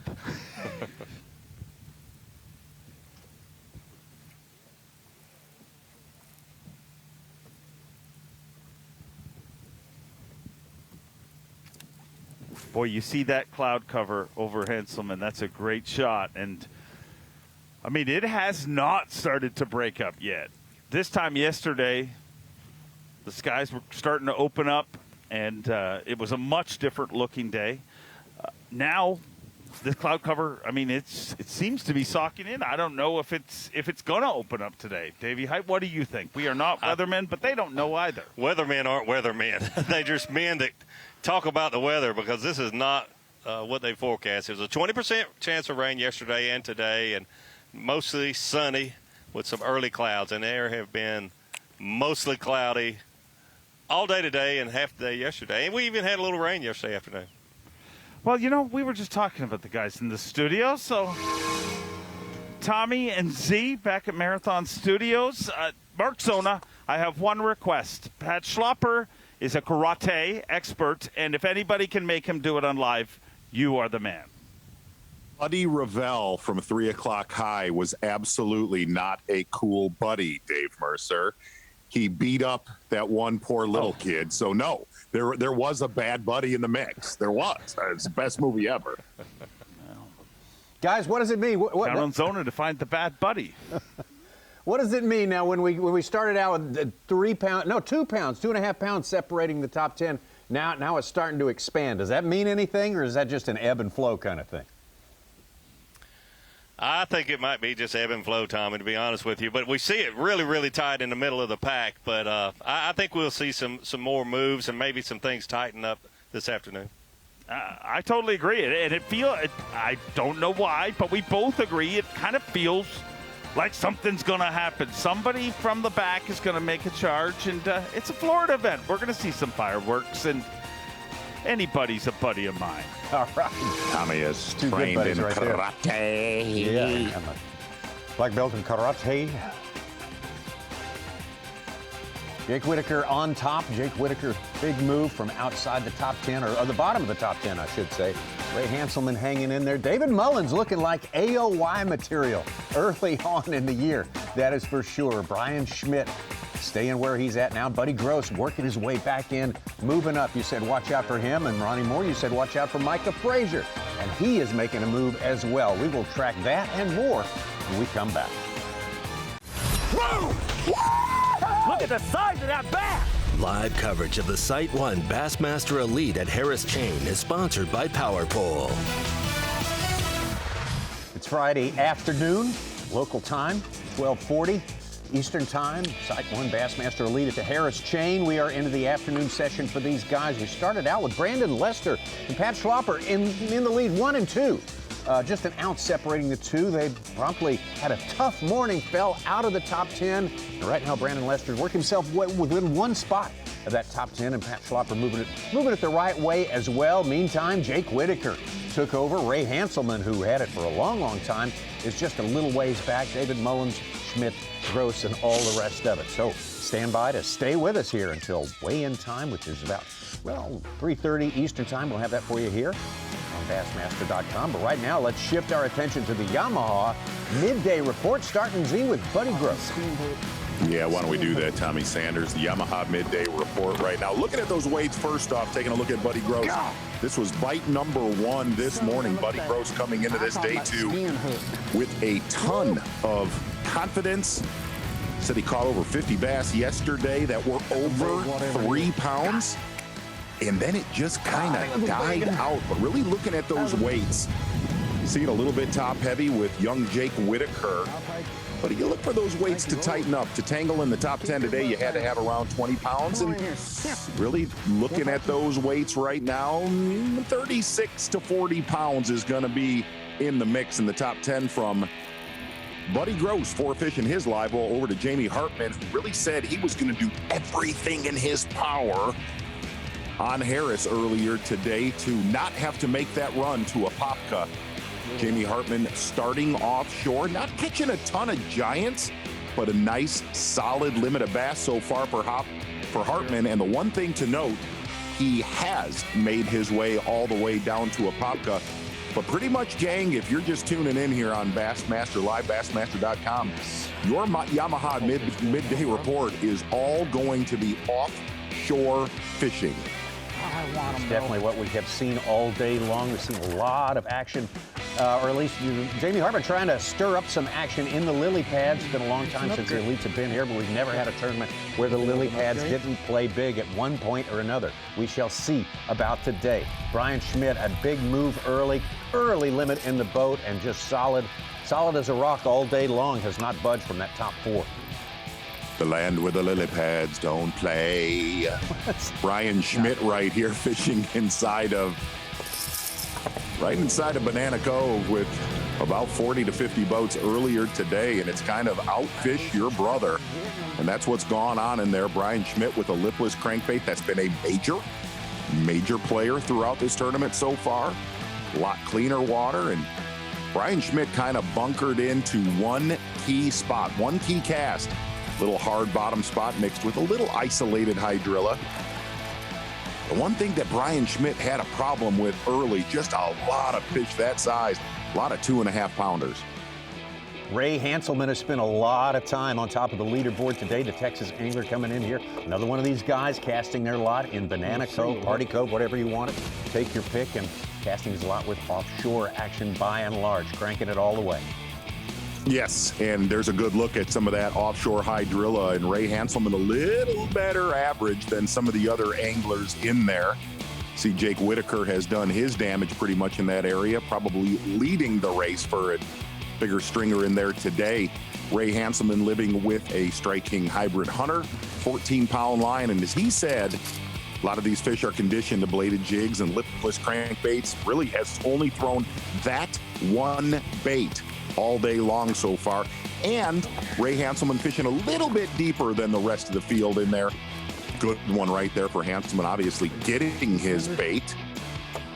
Fishing about 5 to 7 feet of water, and right around the corner, Jake Whitaker doing a lot of damage today throughout Banana Cove, Party Cove. And look, a lot of your leaders, I think we have 8 out of 10 fishing in that cove right there. There's a lot of guys that are not catching them in there today. One of them, Rick Clunn, with a big day one stringer out of there. You anglers kind of slipping a little bit in Banana Cove. That is your Yamaha Midday Report. Interesting to see how this area, this small area described as maybe 100, 150 acres, holds up for 2 more days, if it does hold up for 2 more days.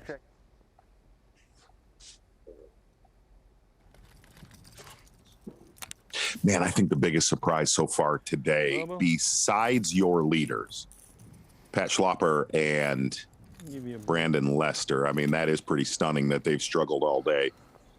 But boy, listening to Buddy Gross coming into today, you would have thought he was done at 10 o'clock yesterday. Most of his damage on a lipless crankbait and a swim bait. He said, man, he goes, I never even threw a Carolina rig because if I needed to, I would wipe them out. I just didn't feel like fishing that slow. Well, it's been a slow day for our one Buddy Gross. Day number 2, Bassmaster Elite Series. Harris Chainalytics.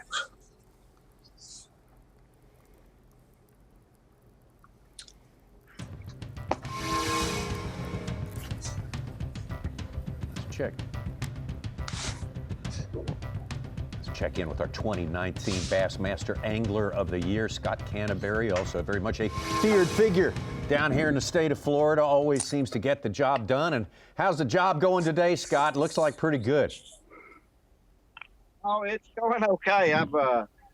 It's a grind on me. I haven't been catching quality. Yesterday I caught an 8-pounder that really boosted my bag, and then late in the day I caught a big one on a banger lure. So I'm out here throwing topwater already, trying to catch a big one. So we're gonna see how it goes. It's been pretty tough, but with the cloud cover, I think there's some big ones that are gonna bite. Scott, if you read the book of bass fishing as far as this time of year, the way that we're set up with weather, the book is supposed to say the big females are flooding the bank. Why has that not happened? Roll Tide. Yeah, roll Tide. I don't. Don't worry about it. I think that the canal fish they're already done. The canal fish, the biggest wave may have already happened, and the main lake fish may be pulling up. I've been catching mine, flipping main lake stuff.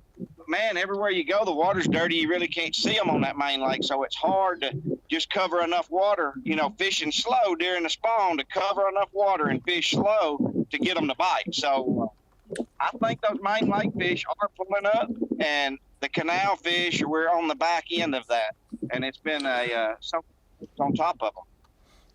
Scott, you've always been, one of those rabid, psychopathic Roll Tide fans. Did you struggle during the national championship a month ago? Because I think you did. No, I didn't. It was a good game. It wasn't. We're going to be better next year. We just had some injuries that cost us. I got a bunch of friends that are big dog fans, and they tried to give me a hard time, but we'll come for them next year. Scott, I don't know that the weather's going to change a whole lot before we're done with this tournament right here. Do you think it's possible for someone to go just blind casting up on the bank and win this thing? I don't know. I'm definitely going to change. If I make the cut, I'm definitely going to change and go somewhere I ain't never been tomorrow. I'm just about, I just keep going, rotating through the same little stretches where I found some groups of spawners. And when you get to the right bottom composition, you get a bite or two. There were some new fish pulled up today. And now I'm running just history right now. I've been throwing it out over some hydrilla trying to catch a pig doing that.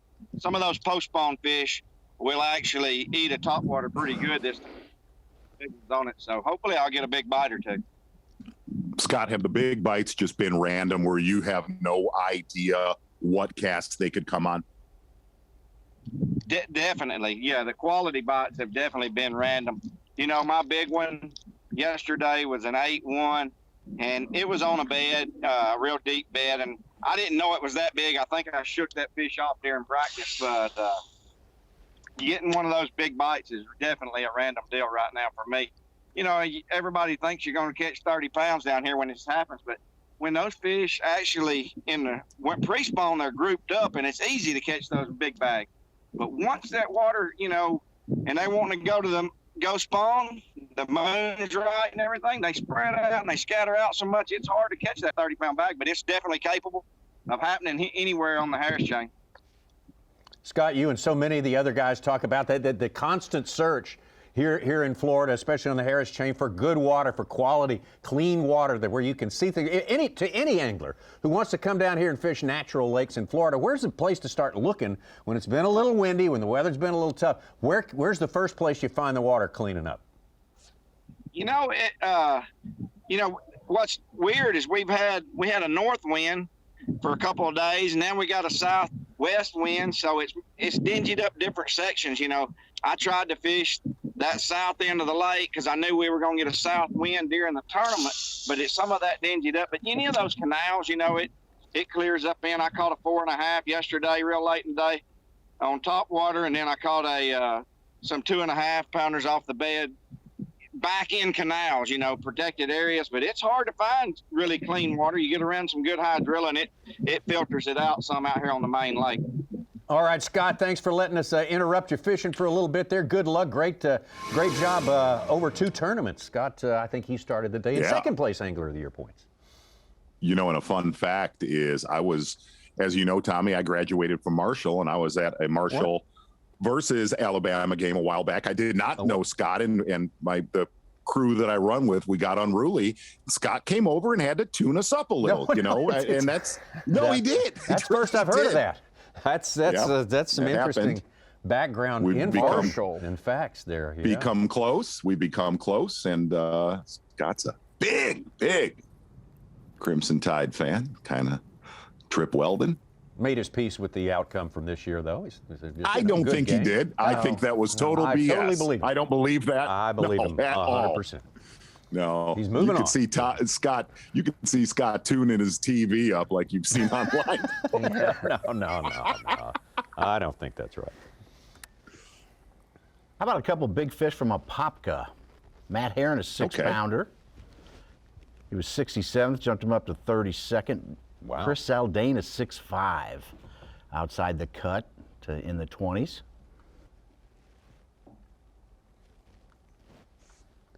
By the end of the week, Tommy, I'm going to have to bring that Drain the Lake team up since Matt Herron just caught a 6-pounder. I don't have to bring that team up. You can or you cannot. It doesn't bother me, Ronnie. The crown is coming home. It's coming home. Okay, all right. We'll watch for it on the horizon as it gets closer and closer to you.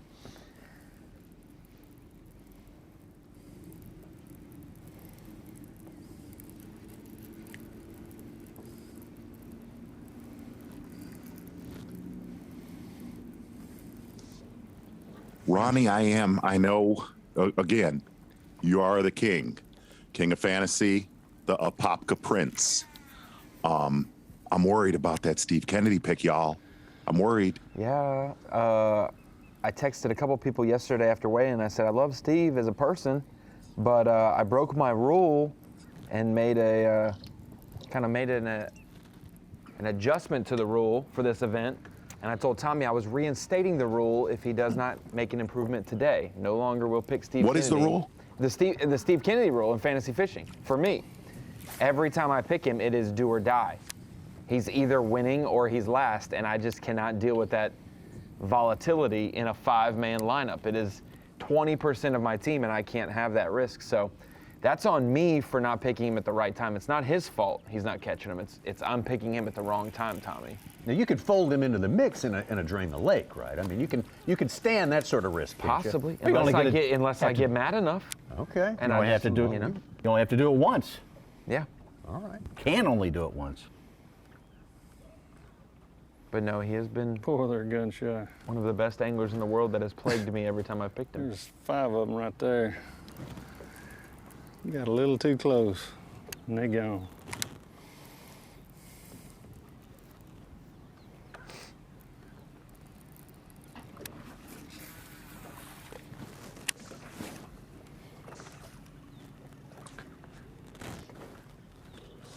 And this was about the time of day yesterday when Hanselman actually made his way back.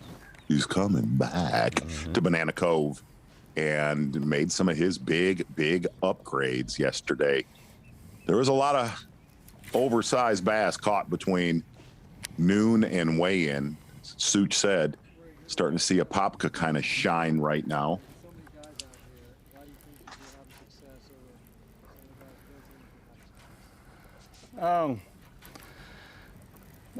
You know,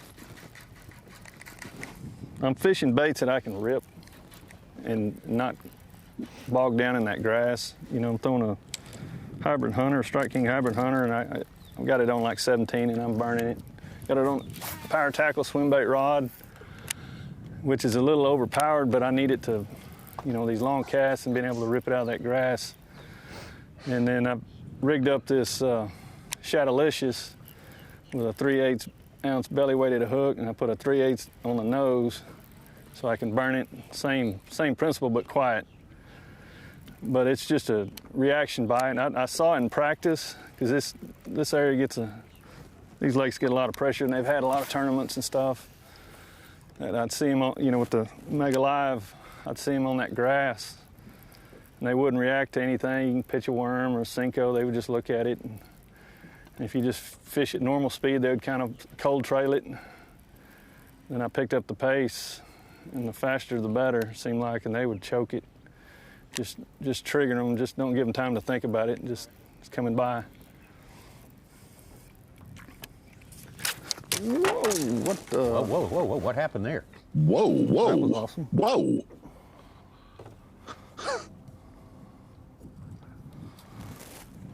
I guess it got wrapped around that spring.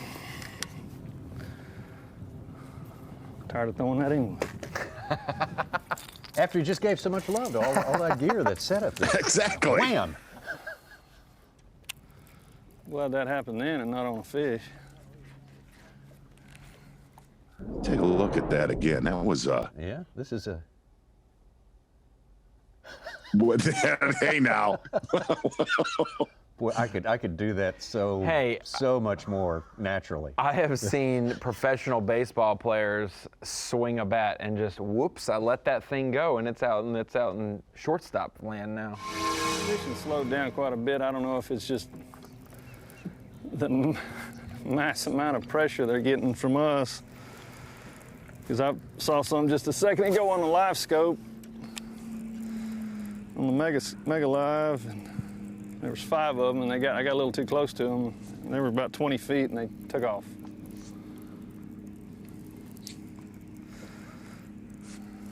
So long casts, important. I've got my 2D sonars off. I'm just using my GPS map. I've got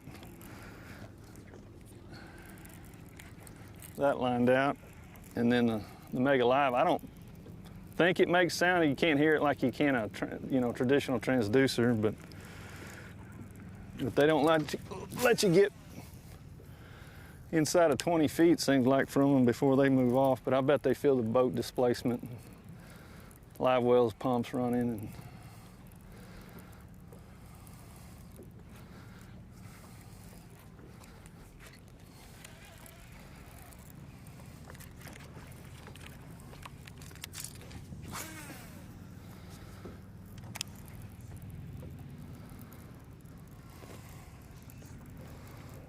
Oh, Jonathan Kelly with a 6'9". He's got a limit. He was 78th. He's right outside the cut right now, 50th. All right.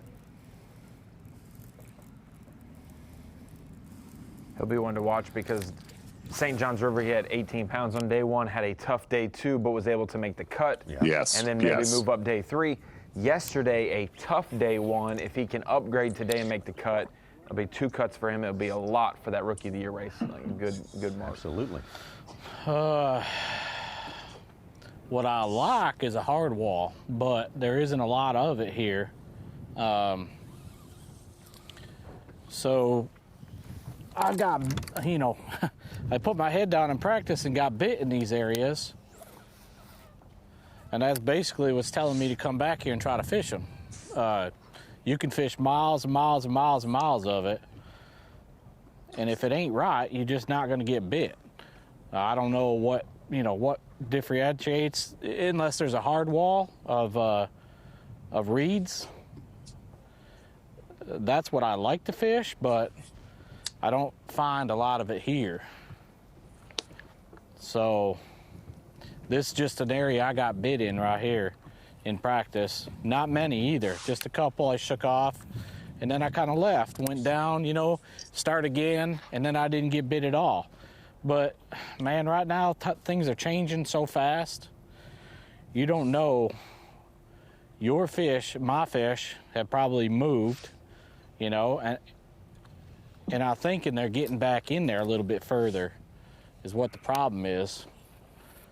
But I only got 4 foot of water, 3.5 foot of water here, so they can be anywheres. And they usually come in and they set up on these outside edges here first. So that's what I'm hoping anyway. Just putting your head down and fishing, man. I don't know. I don't know if anybody's catching them, in here today. Probably.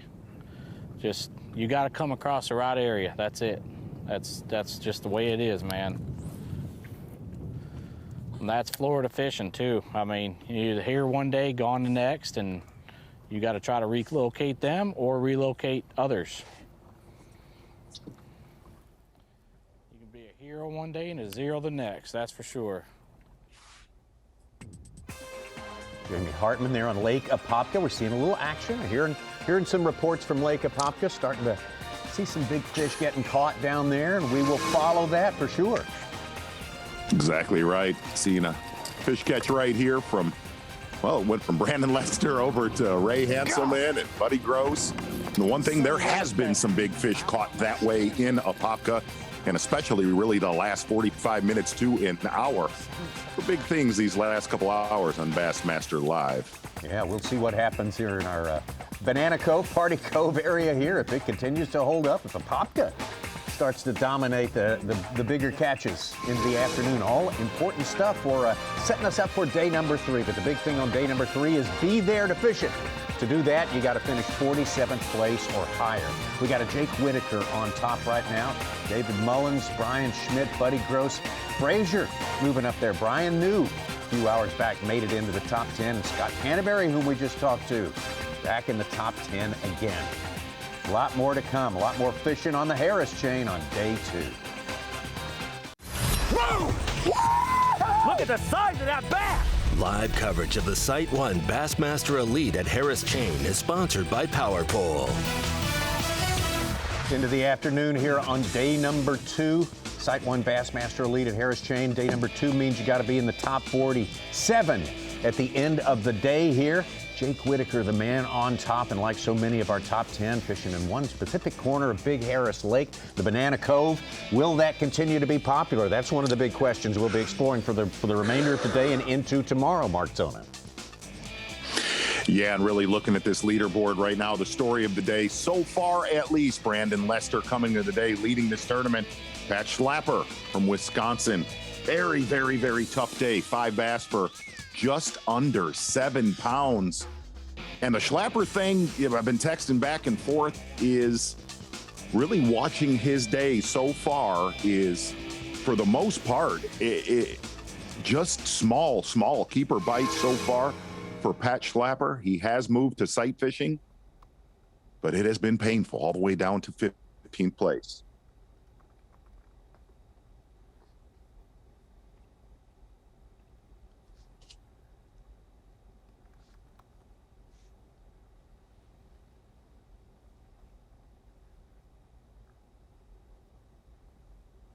I think we saw Pat in a place that looked very much like this exact spot right here yesterday.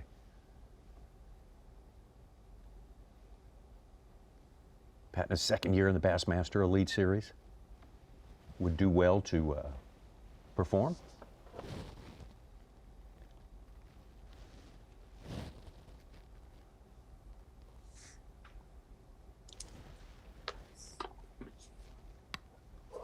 Let's bring in Davey Height. Kind of assess the situation through his eyes. On-site reporting. Him and Dave Mercer and Davey. What's changing through the day today? A little more subtle changes than maybe we saw yesterday, but it looks like some more action going on down at Apopka. Yeah, it looks like it's turning on down there in Apopka. It did yesterday afternoon. Unfortunately, some of that action yesterday was with Scott Martin and having some bad luck on some of those fish. It just, gosh, I didn't see him do anything wrong on most of those fish. They just weren't eating the bait. But here, the little change we are having here, it finally looks like it's wanting to clear off and be more sunshine. Pat Schlapper, obviously one of, I'm sure, a number of anglers that wants to visually sight fish for these fish this afternoon, and that little bit of sun will go a long way because the water clarity here, you know, and bodies of water where you can see 6 feet deep, it doesn't bother you as much to have a few mixed clouds and sun, but you really need all the sunlight you can get with this stained water here on the Harris Chain. Davey, a lot of our viewers watched the tournament last week from the St. Johns River, and it was said that it was going to take in the ballpark of 100 pounds to win this event. And if you really compare the weights right now here compared to last week, we're actually not only off of the pace of 100 pounds, we are off of the pace of the St. Johns River event. Yeah, we really are, and it's surprising, Z. I said coming into this event, you know, this could be one that would be over 100 pounds. After I heard the reports from guys out practicing, I knew that we had missed it a little bit. A lot of these fish had already spawned, but I still thought 80 to 100 pounds to win, and it's looking like it might not even take quite that much. I wouldn't be surprised, though, if we still don't get up around that mark, but I really thought, you know, when you schedule these tournaments, this seemed like the full moon in March. Harris Chain has been fishing really good. Seemed like the perfect time to come here, but, you know, we have different weather from one spring to the other, one winter to the other, and you just can't always hit it right at the exact right time. But, hey, the fishing's good here. We've seen a lot of fish. I was over there this morning with Ashley around the Banana Cove area, and there were every direction you would look, someone was lifting a fish in the boat, a lot of fish being caught. I hope they don't beat one another up so much that dies out during the remaining 2 days of the event, but we'll just have to wait and see. I think there's still a chance that someone just fishing, a little bit of sight fishing, a little bit of flipping shallow, whether it be in the pads or the reeds like Brandon Lester was doing yesterday, has a chance to make a comeback from down the pack a little ways like a Scott Martin. Well, Davey, this trend of seeing some more big catches from Apopka kind of escalates through the course of today. And a lot of anglers decide, hey, maybe I don't need to be up here in Banana Cove. I need to be tomorrow down at Lake Apopka. You think about that proposition, you can only get 3 boats through the lock at a time. I mean, what's your best guess as to how many people can realistically think they can go down there and get a good fishing day in there? Yeah, Tommy, if we've got viewers tuning in today that weren't watching yesterday. Scott Martin was about boat 80, maybe 80 couple. He was in the last flight yesterday, chose to go straight to the lock there at Apopka, and it took him a little over 2 hours to get through the lock and then get to his fishing location, which is giving up a lot of time. And then you have to add another 2 hours on the trip back, so 4 hours of your day. And you don't want to have to fish rushed in Florida. You don't want to have to fish fast. We've seen a lot of these anglers. We saw Jamie Hartman just about an hour ago catch a fish on a Carolina rig. Said, man, I hadn't moved that bait in several seconds. It was laying dead still, and that's hard to do when you've only got a 4-hour fishing day. But we'll see. You know, I think some of the anglers said, hey, I want to make the cut, make sure I make the top half of the field, and then I'm going to go to Apopka. Right. But I think about 18 or 19 boats went yesterday. I don't know if many more could get through there and have any kind of realistic chance to do well with such a short fishing day. All right, Davey, thank you for that. We value your professional opinion. All the speculation and all the known facts, they're all good coming from you. So Davey Height will be joining us, I think, one more time today as we get back out to Pat Schlapper. And really, Tommy, this is starting. We're only halfway through this event, or pretty close to. Get him right. He was reacting. I should have never put this down. I should have just kept pestering him. Now he's not fired up anymore.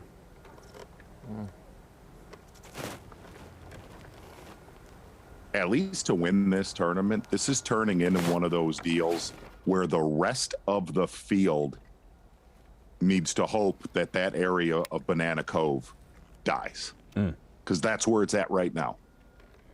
Photographer Shane Durant sent a post in, said he rounded the corner and took images, all those guys catching fish, and at any one time somebody had one on the line. 32, more than 1/3 of our field was in that area at one time. I have Got a not counted BFA, more it than looks like too right now. Such, did you notice that? One that just come across? Go for it, Tommy. Looks No, like I Scott didn't. Martin with a 6.5. Wow. To move himself up into 4th place. Might have seen that one yesterday, just not getting the boat. Might have had it hooked. I got a pretty good one. Definitely the biggest fish I've seen so far. I don't know.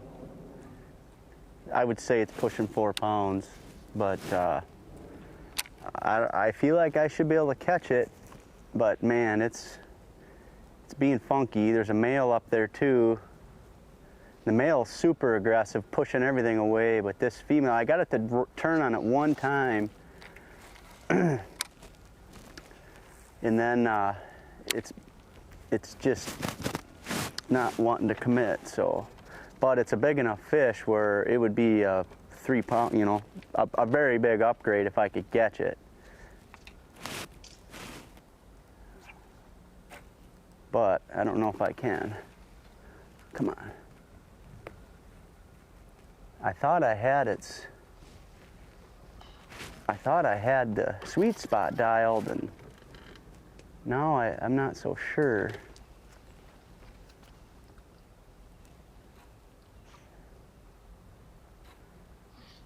It would just be a very big, very, very big help, because I've got not a lot of weight.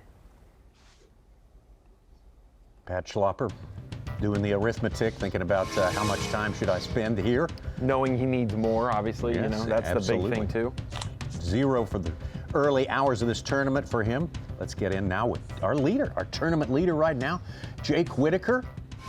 Jake Whitaker, great job so far in this tournament. 20 pounds yesterday, and you're closing in on it today. I think things must be going according to plan. Yeah, definitely.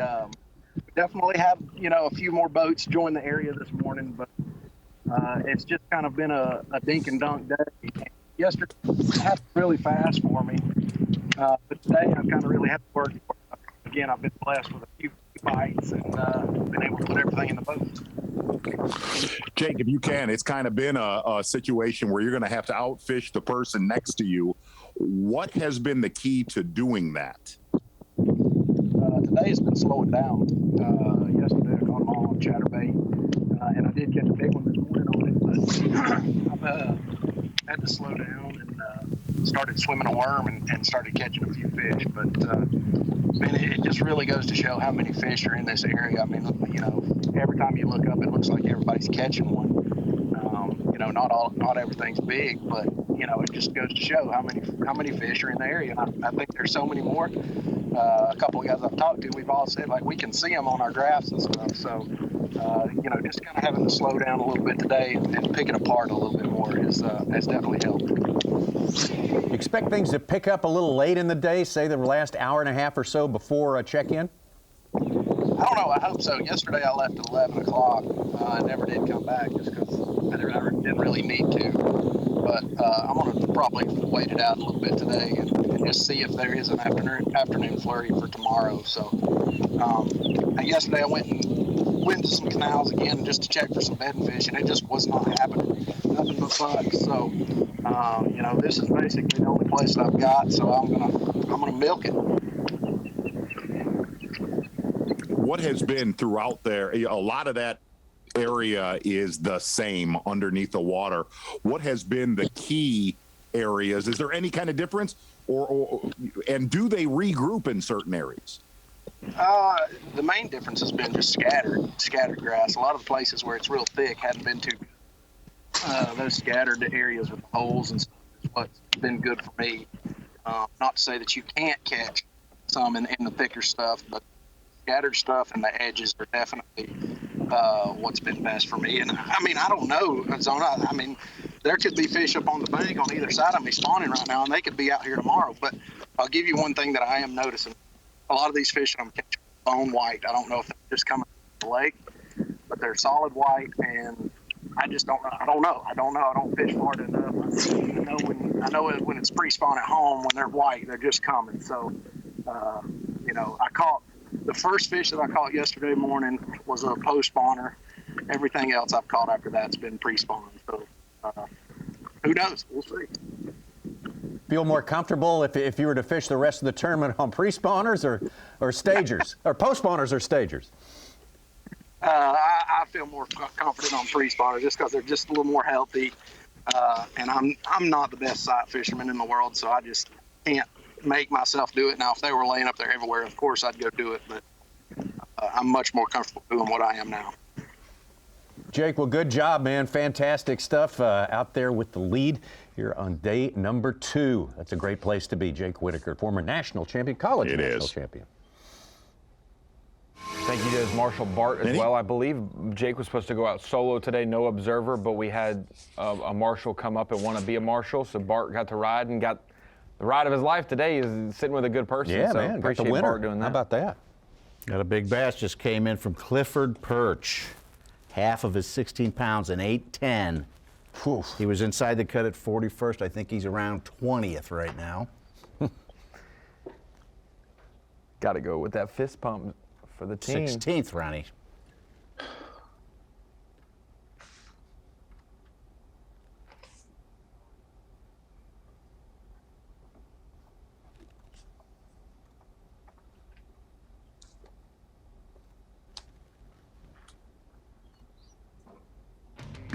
Perch is way north in Griffin. I think I Oh, hear yeah. that. Perchy Perchenstein. Getting it done with an 8-pound or better fish. Biggest one we've seen on camera today by far, early, and it was not often. Tommy Sanders. Buddy Gross starting out right around Banana Cove, kind of on the outskirts of it. And Buddy Gross, man, still sitting on 4 bass. Catching over 50 bass in Harris Chain yesterday. Not the case today, but he is the power pole replay of the day. Man, and Buddy Gross kind of leaving the door open right now where he can make some big moves, some late day bites. Buddy Gross, you are a power pole replay of the day, my friend. Good job, Buddy Gross. Of course, you touted him as one of the main ones to watch ever since we first teed it up yesterday. We will keep our eyes on Buddy Gross. He catches a 5.5-pounder. He's right there, just ounces under the lead. So, yeah, Bears watching, that's for sure. Micah Frazier moving up today. Brian New, man, a dangerous guy coming down here to Florida. Florida is fantastic for him. He told us all about that earlier today. What will we learn when we come back? We will be back momentarily. Look at the size of that bass! Live coverage of the SiteOne Bassmaster Elite at Harris Chain is sponsored by Power Pole. Oh, we have got the weekend in sight, that is for sure, but we got some business to finish up here on the final work day of the week, being Friday. SiteOne Bassmaster Elite at Harris Chain. Day 2 means we got to have 47 anglers to take into the weekend. Well, that means we'll have to cut down a good number of this field of 94 who are out there today. TH Marine Weather Watch, 83 today, very similar to yesterday, maybe a touch cooler low as well with a slight chance of rain. We've not seen a drop of rain today. And any of the anglers we've been covering so far, the outlook for the weekend is not going to be that much different. Maybe a little cooler, 8-10% cooler on Saturday. The lows a little lower. Partly cloudy. Winds maybe getting up a little bit. We had some wind yesterday. It did not blow so much today as it did yesterday, I don't think. And I could promise you a lot of these anglers that are up there eye spying them would love that sun to come out. That really has not been the case all day today. Going to get to the west side of Apopka right now with Jamie Hartman, who only got 1 bite out of here yesterday, but it was over 8 pounds. Jamie's had his limit for a long time. Oh.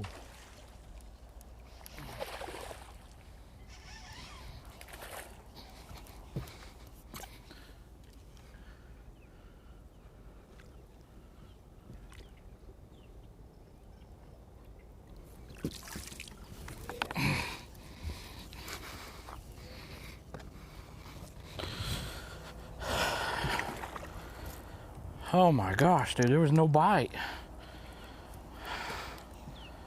I mean, she's a porker. No bite. Dude, I was like trying to pull it out of there, and finally it pulled back. That's crazy. Number 2.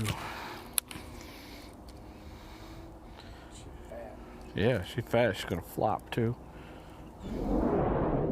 Well, that is a well-needed fish right there for Jamie Hartman. That's going to be a beautiful upgrade.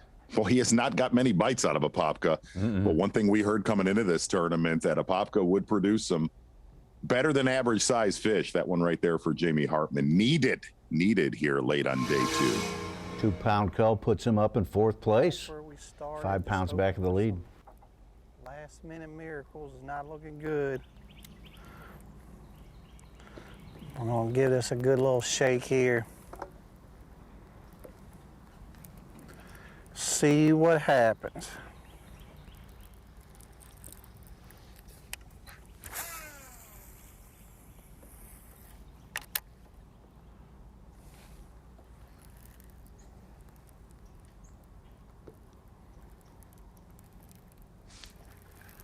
What did you know? Scott Martin creeping up into our top 5.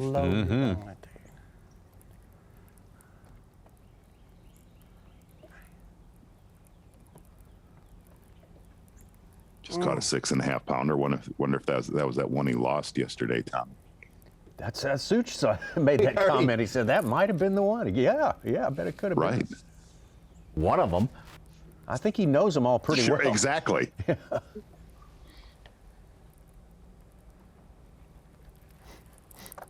He's got a vendetta out on a couple of them. Z, I'll say I showed my wife the clips of Scott's mini meltdowns and maybe major meltdowns yesterday, and I was giggling, and she said, "Why are you laughing? That's not a good thing for him." And I was like, "Well, we've watched it 100 times, and we were like convinced there's no way he's going to lose the next one, and he would." But then he's somehow still in the game, still in the cut, still in the position. To his credit. I still don't understand why you were giggling, though, Ron. Because he was, he was just having a time out there, and we've all been there, where you're just like, you know what? If I didn't have to be in at 5 o'clock, I'd be off right now.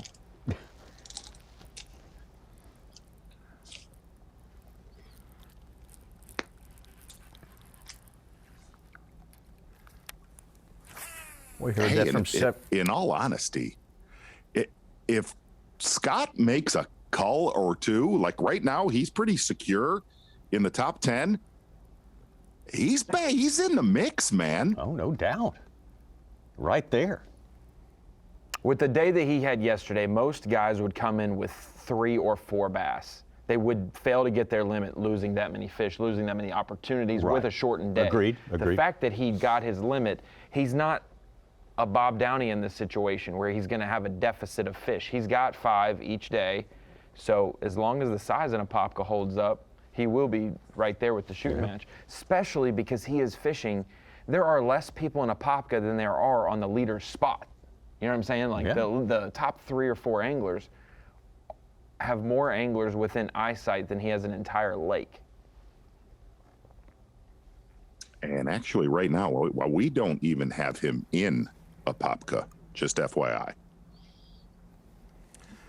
So I was fortunate to win a lead event on Champlain, my favorite place in the whole world. It meant the world to me, man, because, you know, I did FLW for a few years, and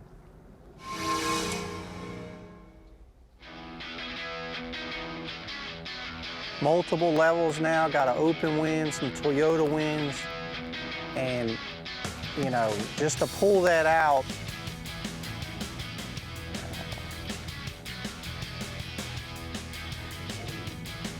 I was really worried that I gave that away, to be honest with you, but it meant the world.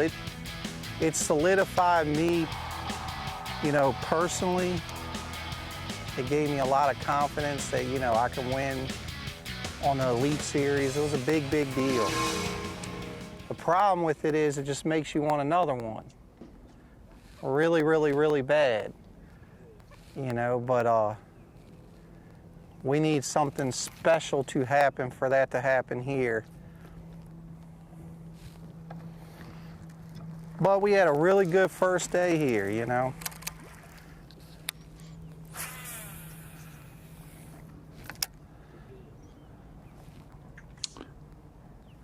Ryan Schmidt's still in it in a big way. Oh, yeah. And really strong grass fisherman. And if you watch where he excels, it is places with vegetation. He's talking like about Brandon Lester and uh-oh.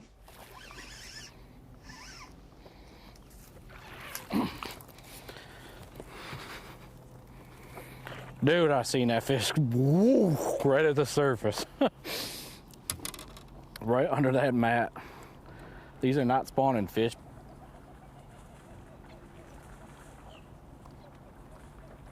Dude, we got some serious ruckus going on back there. Somebody's excited for me. That ain't a big upgrade. But man, I brought up to that mat, she come up, woo. I mean, I seen the whole thing. It's gonna upgrade, but it ain't gonna upgrade much. I just hope it hits 2 pounds. Cause I got a little guy in here, still another one. That was a cool bite, dude. That was such a cool bite. Nope, we're gonna upgrade exactly 4 ounces. 5, huh? What, this one? Yeah. 185. So that's out of 10. So that's almost, you know, that's like, what did I say, number 5?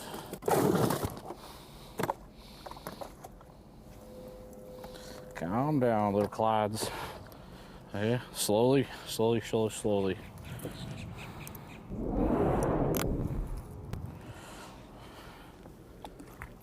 Thank you, buddy.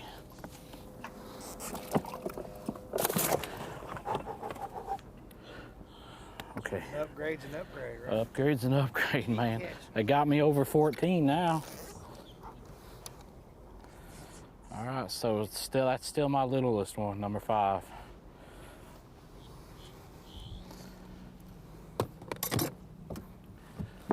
Why are they under that matted grass like that?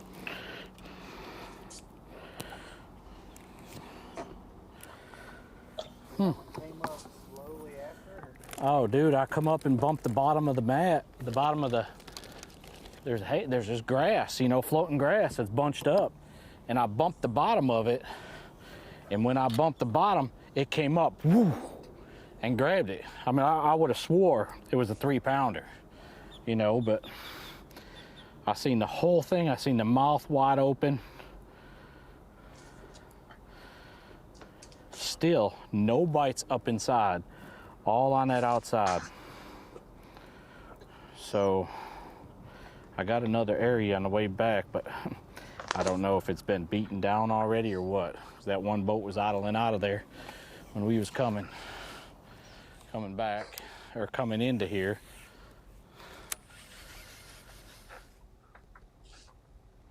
Don't know how much time Jamie Hartman has left in here. Can't be that much time. Yeah. An hour at most? Because he's got a little bit of a later day, you know, he's got a little bit more time than we'd expect. But I got an update from Kyle Jesse about Scott Martin. He said he left around noon after he got 12 pounds. He said, once I get 12 pounds, I'm out of here. And he did at noon.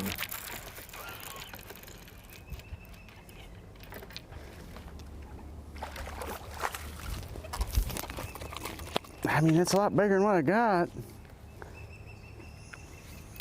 You know?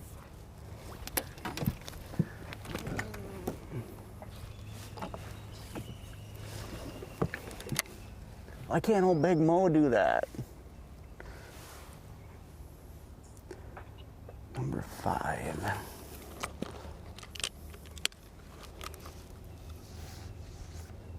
Hey, we got a 2-pounder, baby. Yeah, so I mean, that gains me almost a pound. It's like, I gotta catch that, don't I? 5.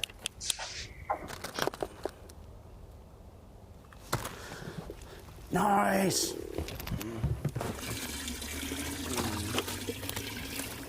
That's actually a huge call right there. Decent. jumps him over Brandon Lester. Those two have been falling all day. They both sustained in the teens, and he has surpassed Lester in the overall standings now. I bet Pat Schlapper would love 5 like that to lock on beds here in the last hour and a half. John Cox has 12.5 on the day, and he's right ahead of Schlapper in 14th. No bigs.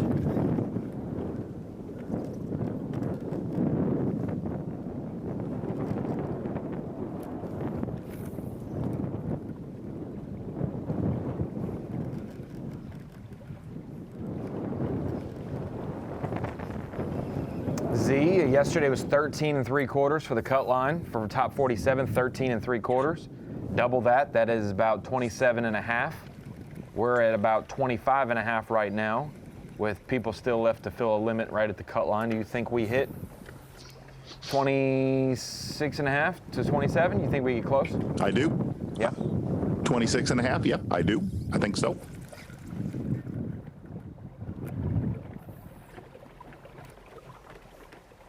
There's just too many people not really registering right now also that we got to see yesterday. I don't think Greg Hackney's playing that Bass track game, you know, those reindeer games we play. I want to get on that bank over there before them guys get there.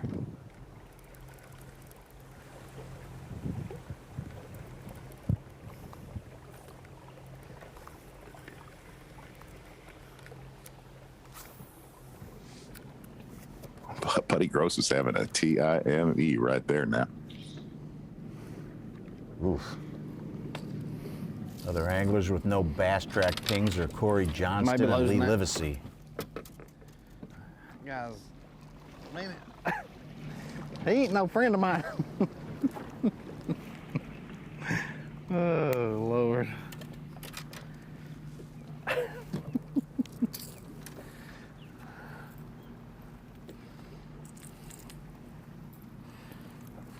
We gotta find us another rod.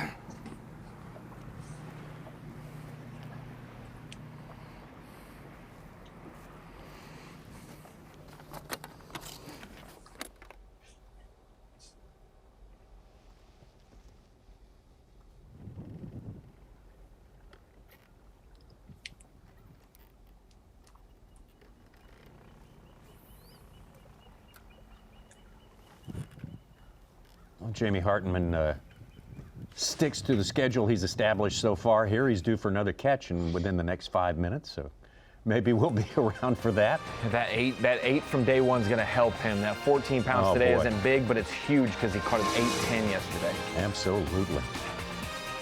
4 days of fishing, and each day counts so much. Got to take all 4 for someone to hoist the championship trophy on Sunday, and we're a long way from there yet. Jake Whitaker still hanging in there. Ray Hanselman.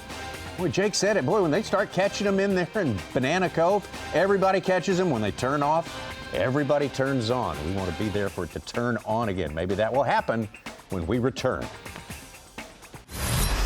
The SiteOne Bassmaster Elite at Harris Chain is sponsored by Minn-Kota, Powerpole, and by Skeeter Boats. Day number 2, big day here. SiteOne Bassmaster Elite at the Harris Chain of Lakes. It's the day when they make the cut, the big cut. Lose all but 47 anglers to carry on into the weekend. Last week we had John Cruz on the St. Johns River going wire to wire.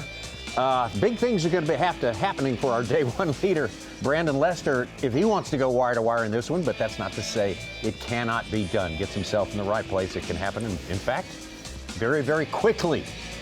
Glad you are with us today. We got plenty more fishing to show you here on Bassmaster Live. We come back into the Bassmaster Studios, sponsored by Marathon, and we're going to hand it over to Ronnie Moore. Got a very important feature to deal with. Well, I wanted to talk about that Banana Cove region, easy for me to say, but that's where a lot of our top anglers are competing at, and we're already seeing we're barely getting to the 50% mark of this tournament. We are through 1 full day, and we're almost through the 2nd full day, and we're already seeing anglers need to adjust and change up. And when it comes to the Berkeley right bait, right time that we're seeing transpire in this area, obviously these guys are fishing a grass flat. It's not really much dips and turns, no drops. Most of it's 6 to 8 feet, it seems, and the hydrilla grows up.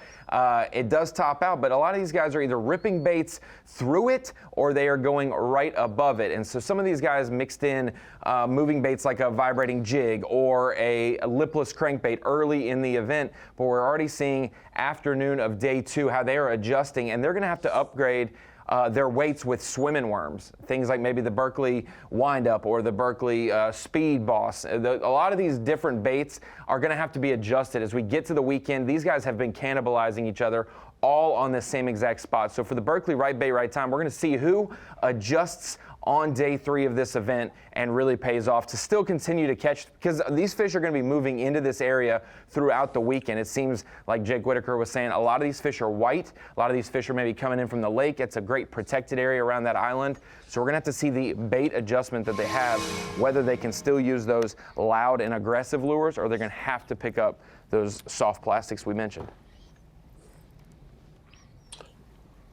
Out live with Jamie Hartman and Buddy Gross. One of the things that Hanselman said when he thought there might be a shad spawn going on, he said, man, I think a lot of these fish Start finding them. It's hard are bottom. coming to us from shallow, Ronnie, where he said a lot of those bass that he was not catching easy to save yesterday, part of them. he You start thought catching were them, you know just you choked up. They were blown up and fatter from eating shad. That he thought maybe there was potential that maybe they had spawned quite a while ago, which we've heard a lot throughout here on day number 2.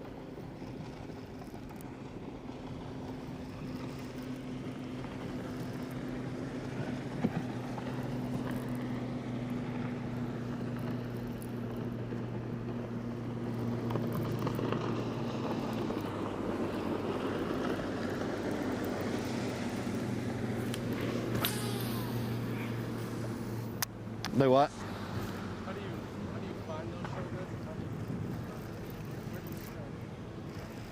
You got to just start looking for hard bottom, and then you can kind of drag a Carolina rig or a bait that'll hook them. I mean, you just kind of just start looking. Then it's here. It just seems to be a lot of times when you got deep water, it's because the harder ground, the bottom's harder. I mean, it's just where it's meets up against it. So anywhere the hard bottom is, Florida's all sandy, so it stays a little bit hard. But it just seems to be a lot of it on swings and stuff. There's a bunch of them here. I mean, I haven't caught any live ones, so they're all old shell beds, but it still provides what they're looking for.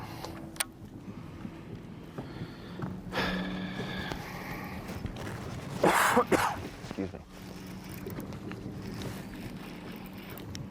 I'm probably a crazy man for not being up there in that grass with everybody else.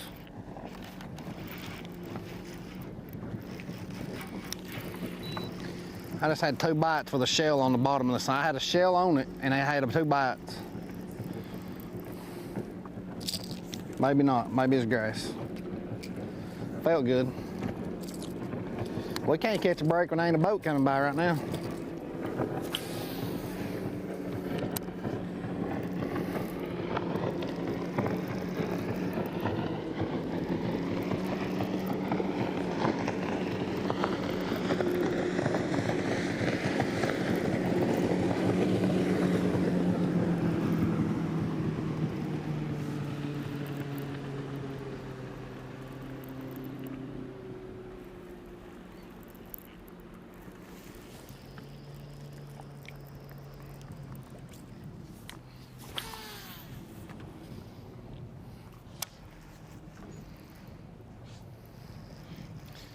I can't figure out what happened to these things. I mean, like, I ain't went up this bank. I just don't know what happened.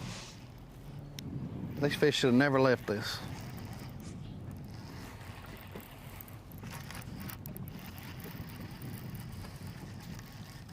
It's gonna be the biggest mystery of this entire tournament and this entire week is why these fish bailed on me.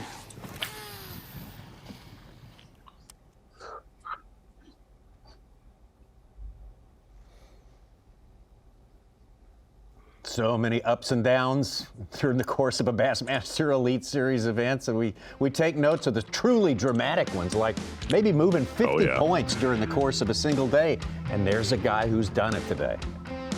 Exactly right, down in the 50s, and I almost want Such to take this like this thing right here. This Phoenix Rising with Micah Frazier obviously helped out with his first bass of the day being a 7-pounder. It's a Phoenix Rising. It's a rise of the lichens, What? Tommy Sanders. Oh, is it? Wow. That's right. You can't have it enough. Exciting. 2 tournaments in a row. Yeah. Micah Frazier, you are the Go ahead, Such. Grab it. Oh, you had it, Z. No, I didn't. Phoenix Rising. Micah Frazier. 19 pounds, 12 ounces, the big bag of the day. You are the rising star from Phoenix. All right. Yes! That was Bubbling up right under from the 20 ashes. pounds. Yeah, this is his catches, a map of his catches right here. That's where it happened. Rising. Where the Banshees roam. And they did live well. Good stuff. Good stuff right there. Phoenix Rising, Micah Frazier, by far today. 20 pounds, 1912. And Micah Frazier, young Micah Frazier, one of those kind of underguestimators, as you were talking about earlier, Ron Moore. Phoenix Rising, Micah Frazier. Had a couple of those yesterday. 11 bags of 20 pounds or more. And we only had like, what was it on Bass Track, 6 or 7? Yeah. Yeah. A little of the dirty work was done in the last 30, 40 minutes of the fishing day, too. Yes. That's right. Yes.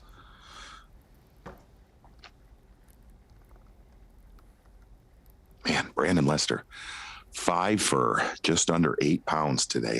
He almost had one that size yesterday. Yes.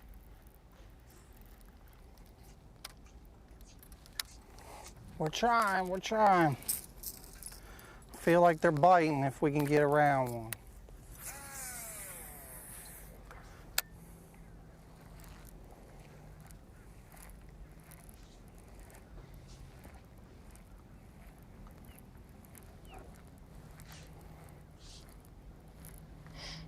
Ryan Schmidt did a great job of getting around him first thing this morning, right out of the box. He came out blazing and really just took a commanding lead early on today. Yeah, and if there's one thing for our Bassmaster Live viewers, if there's a time to join us, you just nailed it, Tommy Sanders, on semifinal Saturday. It'd be the first 2 hours. Oh, no doubt about that. That would be a great time to Take dip on and in. see what we can do. Yes, sir. Well, assess Banana Cove for tomorrow. See, if we had 32 guys there today, number of our leaders may have half of that or 20 at least tomorrow morning. What? I feel like will a it hold up? couple won't be welcomed, and they'll be a little more stern on cut day. That you got your 10 grand, and you weren't here day one. You came in day two. Okay. Guess who ain't been here all week? Yeah, Situation exactly. is what you're saying. Yeah. Exactly. You ain't part of the community.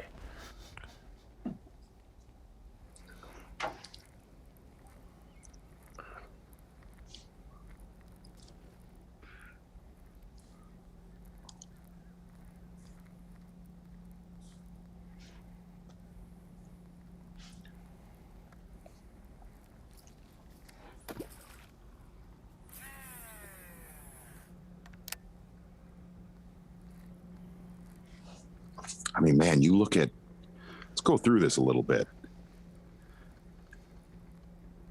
You look at Brian Schmidt, Brian New. Man, they have not done anything since the first 2 hours. Oh, yeah. Schmidt And was done real early. Schmidt did half of his work before we started live. Yeah. Exactly.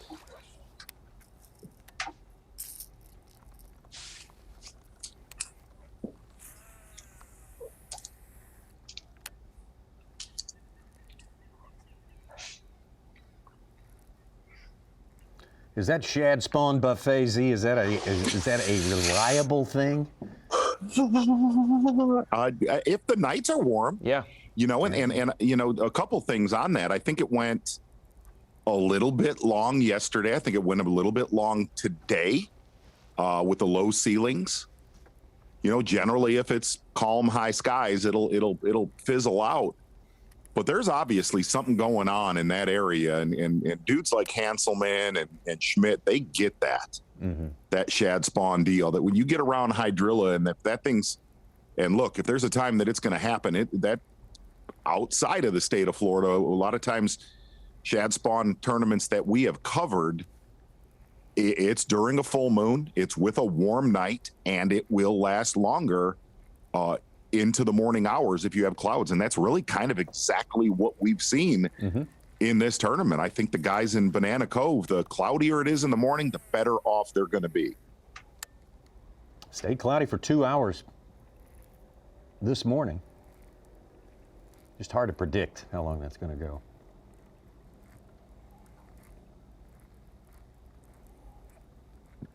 It even did that with the protected wind, which would have made it calmer in that area, but it kept it still a ripple on there where it's very manageable. You could still be efficient, but it does keep that water from being slick calm. That was today. Tomorrow it looks like it's going to be basically just as protected coming from 2019 from the north.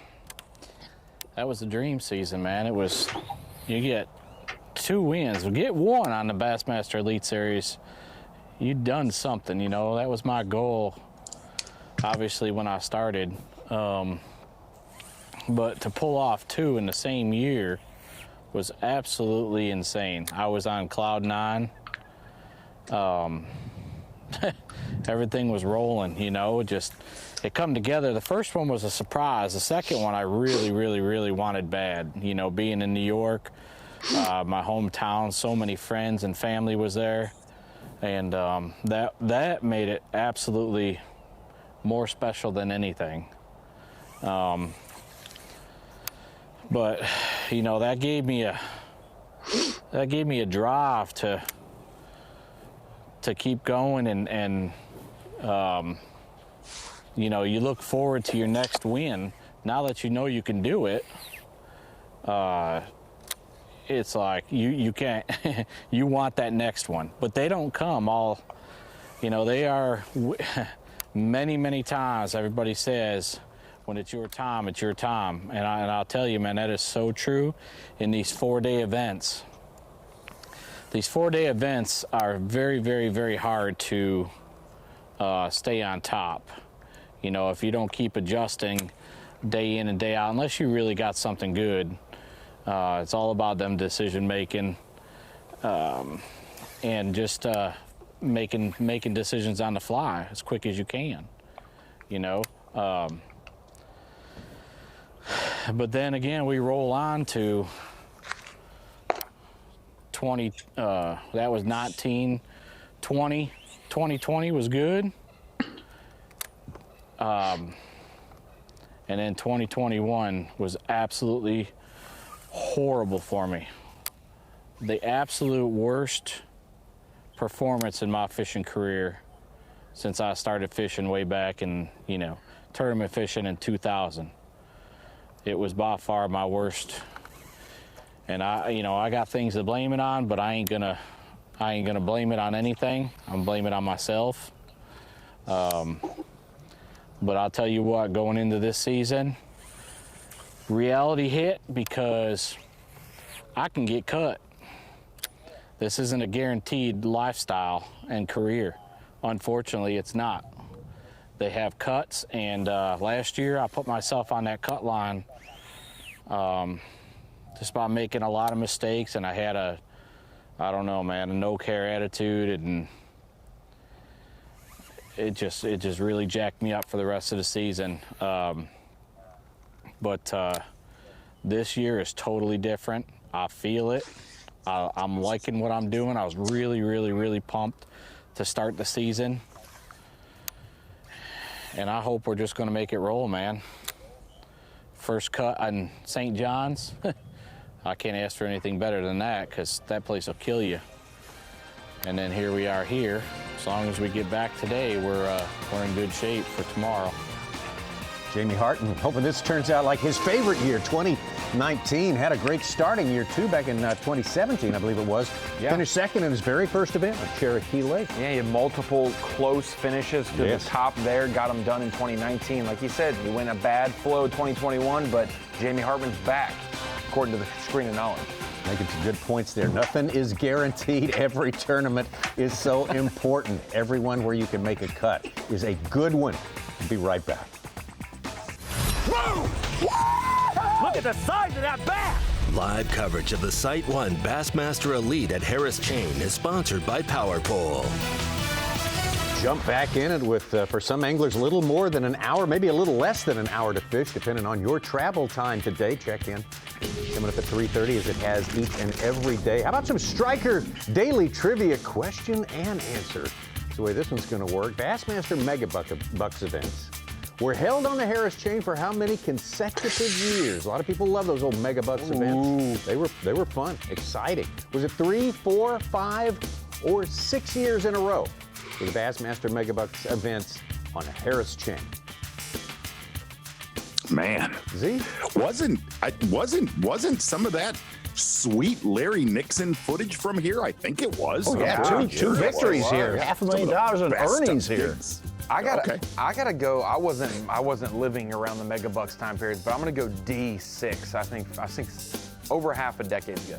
That's your excuse? You weren't I living? weren't living, yeah, I don't know. C for me, C5. I'm gonna go 5. There oh, see? Look at that, I literally wasn't. 5 years in a row on Harris Chains. Of course, we went to other lakes. 86, 87, 88, 99, 90.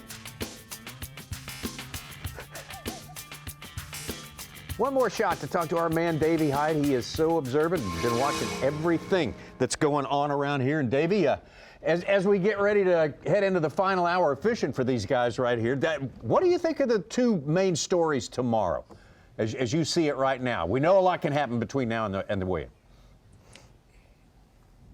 Yeah, I'm sure there's some weights that'll be surprising. There's always one or two that didn't show up on Bass Track, but probably the thing that I'll be looking for tomorrow morning is if Party Cove will be Party Cove again, because for the last few hours it has not been Party Cove. No, and Davey, we talked about it, maybe that there was a shad spawn. It's starting to look more and more like there definitely is one, because after the first 2 hours, that area today at least has completely died. And I think besides the obvious, Brandon Lester, Pat Schlapper struggling today, I think probably the biggest surprise, Buddy Gross, who caught over 50 bass yesterday.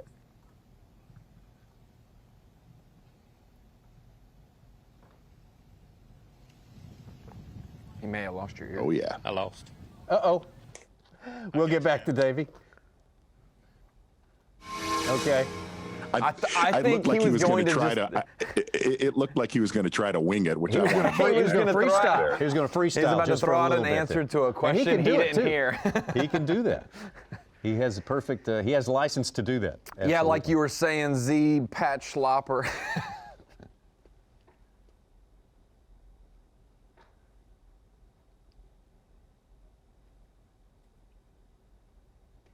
And today was not, look, it was a surprise with Lester. It was a surprise with Buddy Gross. And this is not a slam to Pat Schlapper. He was honest, man. He was honest on stage.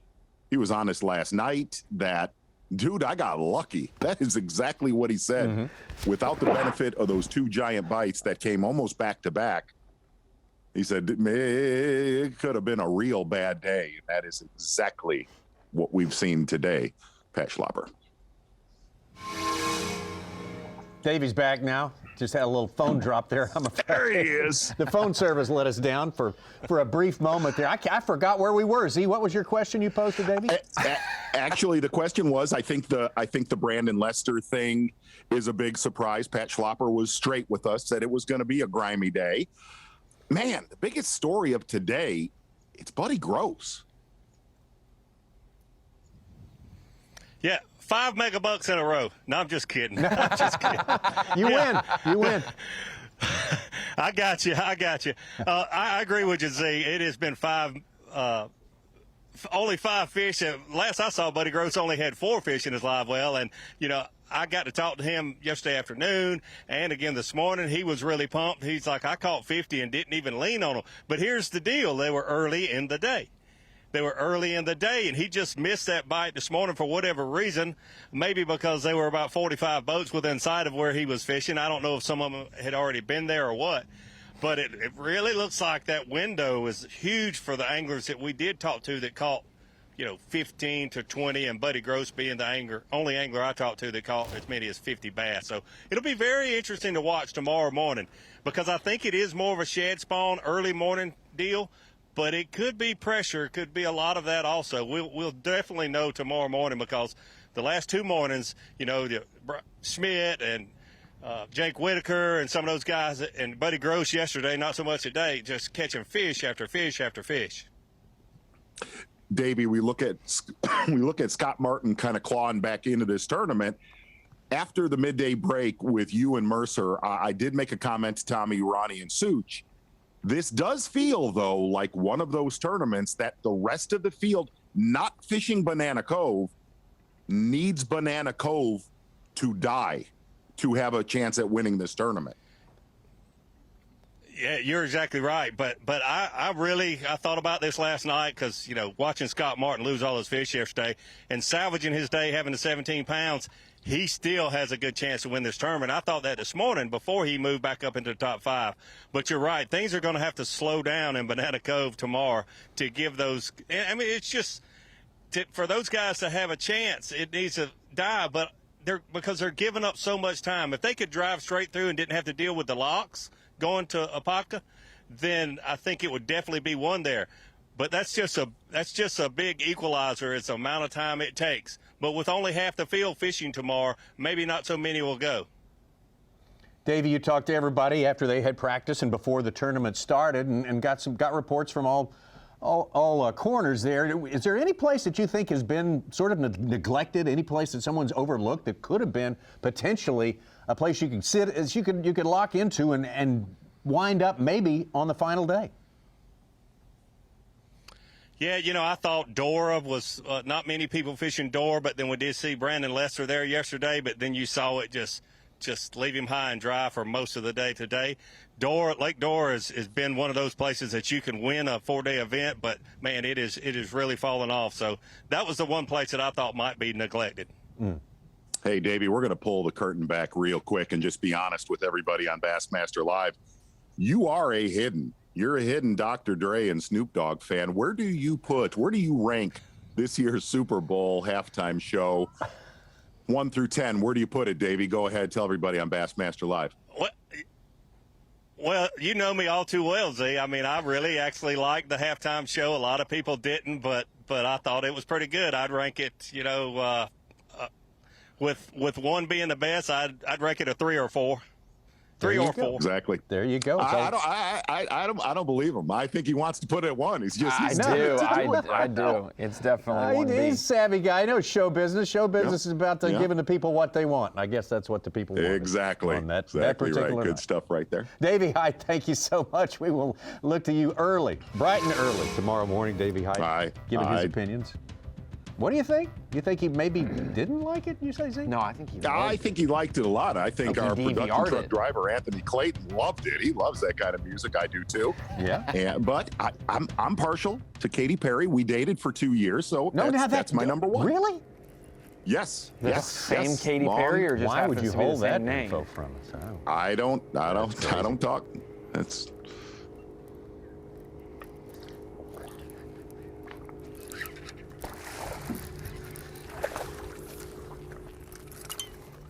Right at the boat.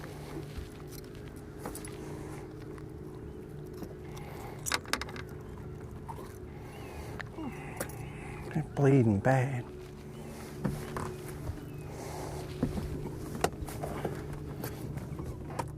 Well, I don't think that fish will even help Brian Schmidt, but that's the first time he's pulled the trigger in quite a while. Long time. At its limit. Basically, by 8:30, 9 o'clock.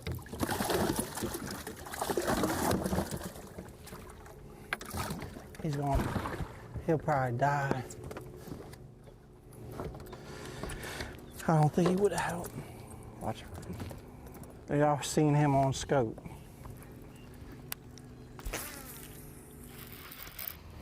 While Davey was going in and out of service there with us, Buddy Groves did catch his limit fish, and I believe Stay on there, please, baby, please. Help as well, maybe.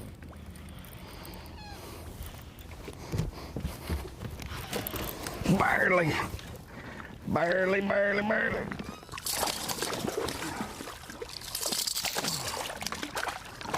Whoa, baby. Golly. Hey.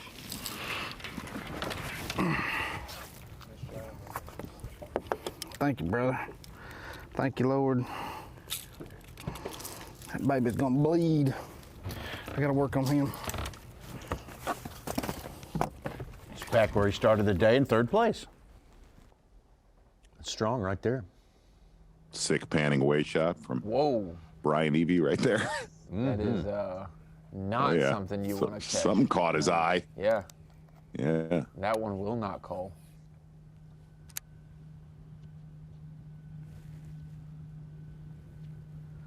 Any swing of the bat for he's hooked up right now.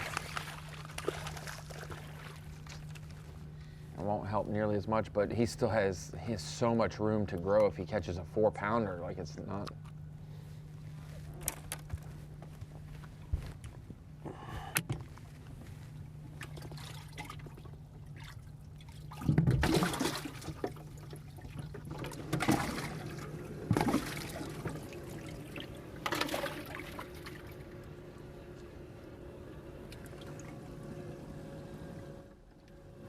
Where's the other one? Uh-oh. Stay on there, baby. I think it's a good one.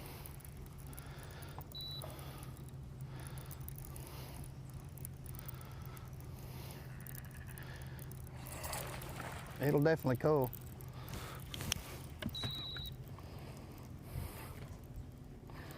Stay on there. But he grows his smallest fish, 1.5 pounds. Don't flop. Thank you, Lord. Whew.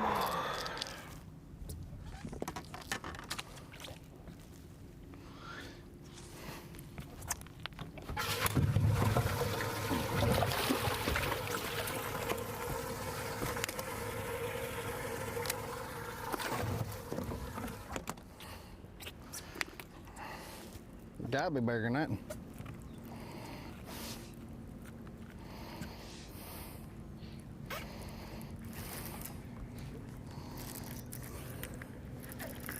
Things are lighting up a little bit here all of a sudden. I don't like it.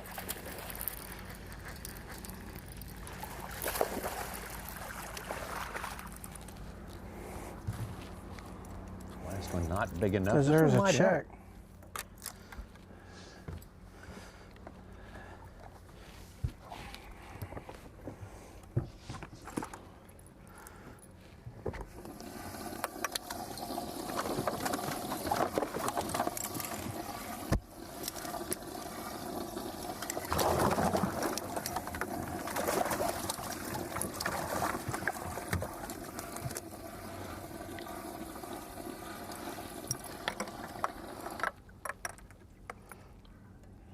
Helps a little bit. Pretty upgrade there for Brian Schmidt, Buddy Gross. Where there he goes from 4 fish to a big upgrade. Buddy Gross within ounces, probably a statistical tie with Ray Hanselman in second place. These are all unofficial. These Bass Track numbers right here at the SiteOne Bassmaster Elite. These are happening. We will step away, but not for long. Be back with more in just a couple of minutes. Look at the size of that bass! Live coverage of the SiteOne Bassmaster Elite at Harris Chain is sponsored by Power Pole. Oh, here comes the weekend. We're getting set up for it right now with our last hour of fishing before the first flight. Guys have to check in 3:30 Eastern time here. If you were at Lake Apopka and you were in that first flight, you were most likely on your way back. You just about have to be. It's a good travel time. Getting from here to there. Ronnie Moore is ready to go with some more essential information. We'll need the screen of knowledge, I think, for that, Ronnie. I got to come over here and really talk about my fantasy fishing team because I haven't today, and now it's time to really make hay. It's late on day 2. Oh, a lot boy. of people going to make the cut. Some will not make the cut. And so I wanted to go through my picks one more time before we lose half of our field for Rapala Bassmaster Fantasy Fishing and for Mercury Drain the Lake. And I already got ahead of myself. But looking at my team, it's a solid 5-man lineup for Rapala. It's not the best, but it could be better. But I have two guys sitting outside the cut right now, Steve Kennedy and Josh Douglas. They're having a better day today, but they did dig a hole for themselves yesterday. I've got Jacob Porosnik and Scott Canterbury well inside the cut, and then Drew Benton is right on that cut line to make it to tomorrow. Then when it comes to Drain the Lake, my team is almost about as perfect as you could ask for a comeback. I have every single angler in the top part of the field in the cut. John Cox, Porosnik, Hanselman, he's obviously near the top. Clifford Perch, giant fish today. Getting in the cut, Matt Herron as well, Josh Strassner. The two guys who are not in the cut currently, Drew Cook, Drew Benton, those guys are the ones you expect to do well here, and so it's very interesting, but they're the first 5 guys out of the cut. They can easily catch one more fish or be a little low on bass track and get inside the cut. So Z, I made a big comeback today, and I told Tommy at the commercial, I think the crown's coming back to me. Well, well, hold on real quick. If in our Rapala fantasy fishing, you just made the comment, you only have 2 out of 5 fully in the cut. As fully, of right it could now. be 3 though. Do you consider that king status? I don't know. It's a little lower, but it's fine. But I will say this fish right here just came in without a marshal, Clifford Perch, and because he's on my team, I wanted to share it with you guys. But without a marshal, decided to take a photo of this one and let me and Steve Bowman know because he wasn't sure where else to send it. But that is exactly what you want for your fantasy team. So Z, I'm totally cool with claiming king status because I'm back. I'm at least back to my usual self. Okay. You kind of deflected from his question. I did because, well, I mean, it's a 5-man lineup. Yeah. I've got 2 fully in, 1 right at the cut, and Benton, 2 below the cut that Benton have just moved called. up. He just moved inside, Ronnie. Benton's in. See, what are we talking about? We're 60% in the cut. I'll take that, Z. And now all but 1 for Drain the Lake is in the cut, and that's Drew Cook. So there you go. If I can get my 8-man Drain the Lake team, all of them in the top 47, it's game over for you guys this week. Oh, yeah. Running scared, that's me. Second, hopefully get a big one. A lot of fishing left in this tournament.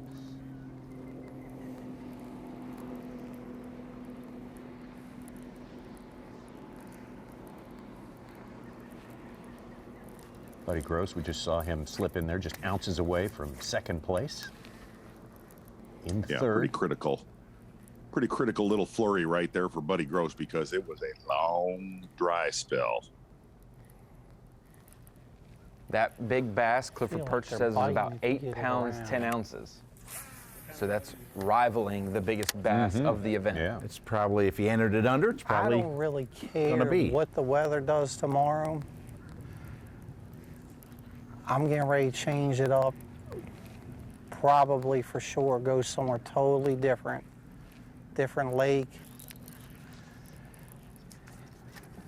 You know, what I did yesterday was good for yesterday. It did not work today.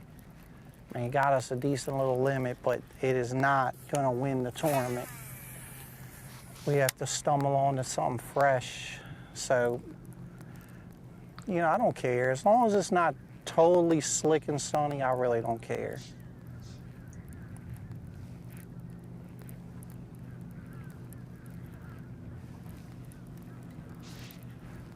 I'd bet $1 Brian Schmidt starts in the same exact spot. I was going to say, can you?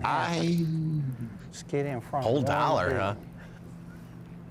Can you stumble? Anything, you know, 3.5, 4 pound or something.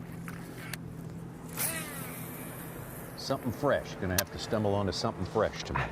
Obviously, if these guys had something better, they would probably have gone to it throughout the last 2 days. Yes. So even if the shad spawn is not at its peak with a little bit of wind or clouds that prolong it or make it greater than what it is, if it's slick, calm, and sunny, it will still happen, just in a different capacity. But those fish aren't going to be like, I think the projection tomorrow is no wind, I'm not going to show up to the buffet. They're going to show up to the buffet and wonder where the food is, but they're going to show up at least for a little bit.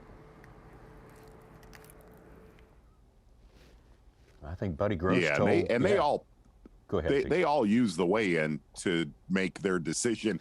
Looking at what other anglers have in that general region, they'll use that to their advantage. From there, we're going to pop back over. Brandon Lester needs a position on Beauclair, right around the corner from Pat Schlapper.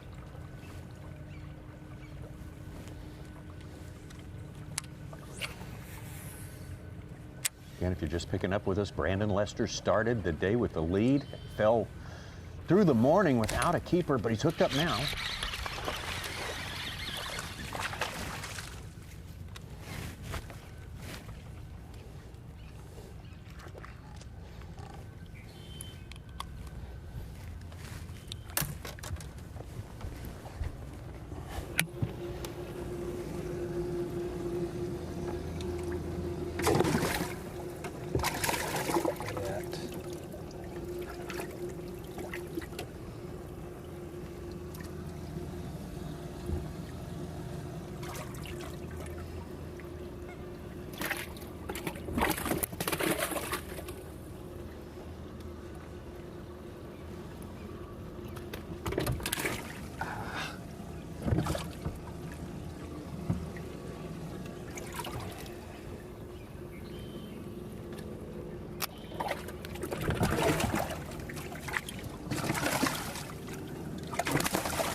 Pound and a quarter.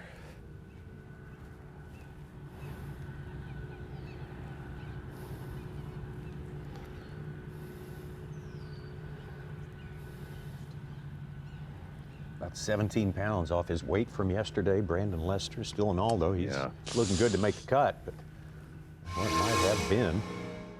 It still might could be.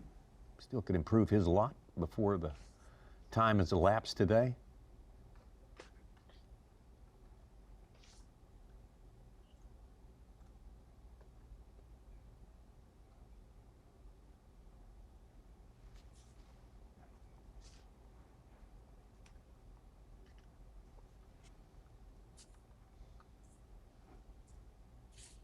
I want her to know I miss her, and you know, everybody back home that shows me all the support and everything, I thank you all very, very much.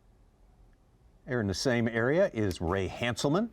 We've been watching him in the boat with Ray all day long, just chipping and chipping away at it. And he's going to give us our Bass Pro Shops top lures.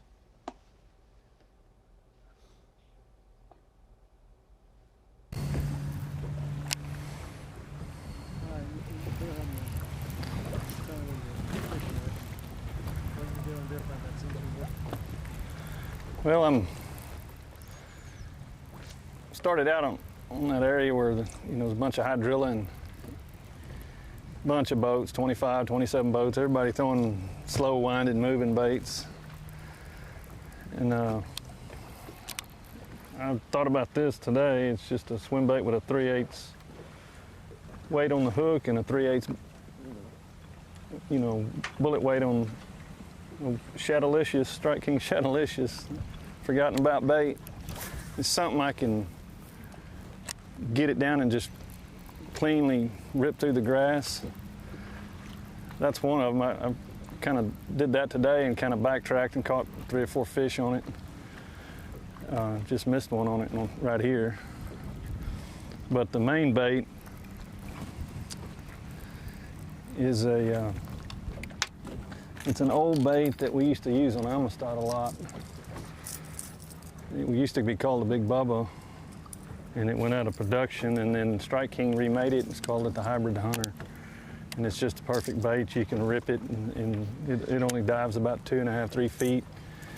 And I've got it on a Power Tackle 8-foot rod, 17, well, it's actually 14-pound Gamma, which is about 17 everything else. Pretty big diameter line.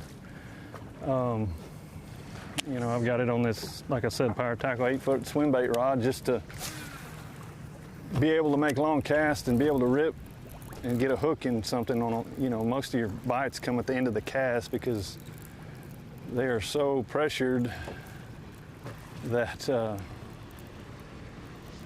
this long rod helps on that hook set. And 2, ripping out of that grass But that's it, you know, just winding it pretty fast and kind of surging it. It just triggers it. Right there, that was a good one. What was I just saying?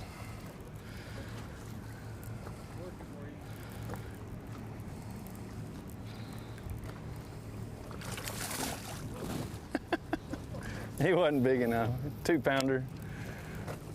But he wanted it, didn't he? That's good. Got him. Third time's a charm. He wanted it. He was angry enough to eat it, wasn't he? This is my kind of fish. Give you 3 chances at a treble hook bait.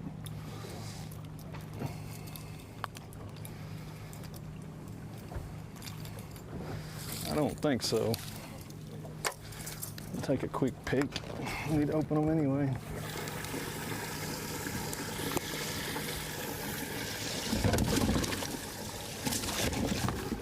Definitely not.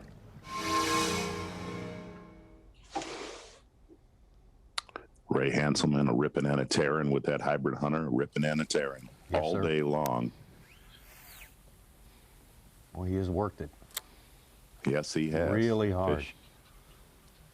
Fish looked like it came out from the head of his trolling motor. Yeah. Get that bait. Maybe that was the end of the cast.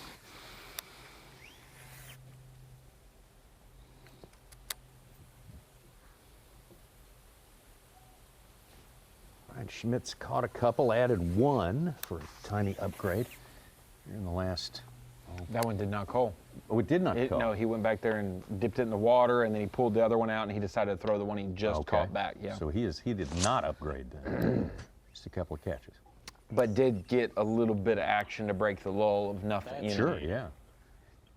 This would be the best 1-2 punch approach if you did have the ability to fish this spot in the morning, and you did have some canals or some bedding fish. Even if the beds are empty on day 1 and that you just had marked to go check, just something that's a bonus fish that if there's a fish there, it's an extra possibility for a cull.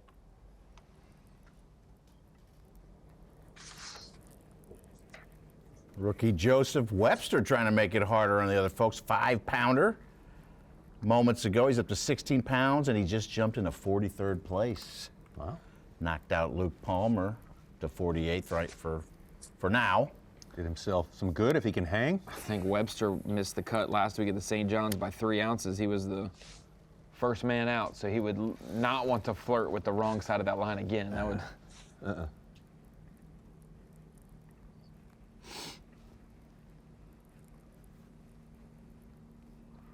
Boy, it is tight at the cut line. Seth Feider is 3 ounces behind Joseph Webster, and Clint Davis is 1 ounce behind him, and Swindle is 2 ounces behind him, and Wendland's another 1 ounce. Very tight. One more time to dial up the excitement. Powerful replay of the day for you, Tommy Sanders. No. I'm not scared to do it. La-da-da-da-da. Powerful replay of the day. Brian Schmidt, living in the Banana Cove area, doesn't have any big ones, just solid fish. And really the first, gosh, Ronnie Moore nailed it. He was doing work as we all strapped in to do Bassmaster Live. Power Pole replay of the day. You know what? I'm not going to give it to Brian Schmidt. I'm going to give it to Banana Cove. Oh. Banana Cove has been Candyland all week long so far. Go ahead. Hey, Suit, you know what? You killed the Phoenix Rising. Go ahead. End it for here on TGIF. Nail the end of this Power Pole replay today, Such. Brian Schmidt.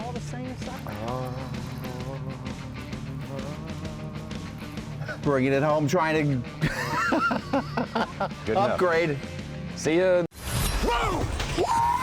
Look at the size of that bass! Live coverage of the SiteOne Bassmaster Elite at Harris Chain is sponsored by Power Pole. That's right. We're going to look back in on the live bass fishing for a few more minutes in hopes of catching maybe a late hour catch or two. 45 minutes until they crank up the weigh-in. That's right here on Bassmaster.com as well. Of course, this is the SiteOne Bassmaster Elite Harris Chain. Jake Whitaker North Carolina's Jake Whitaker has been holding down that top spot for a good long while right now, and Ray Hanselman, boy, people have passed him, and he just chips away and comes right back. He's hanging in there in second place, right ahead of Buddy Groves.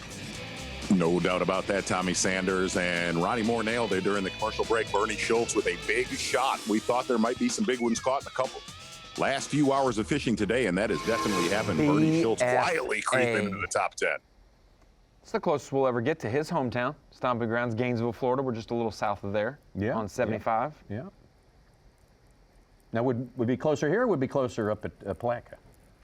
Maybe closer at Palatka. Maybe closer to the ramp, but not to where he maybe fishes frequently. Well, you know, in other words, you are. I gotta twist it to how we gotta make it work. So full of it.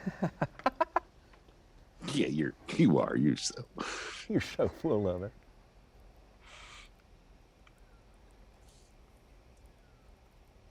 Tom reminded me that his Drain the Lake team participant Bernie Schultz moved up to the top 6, so he was. He just called it out. Yeah, he sure did. He's told us, but like he didn't tell us it was your team. You know, your grandstand. You know. You know, I don't like this is your playing field.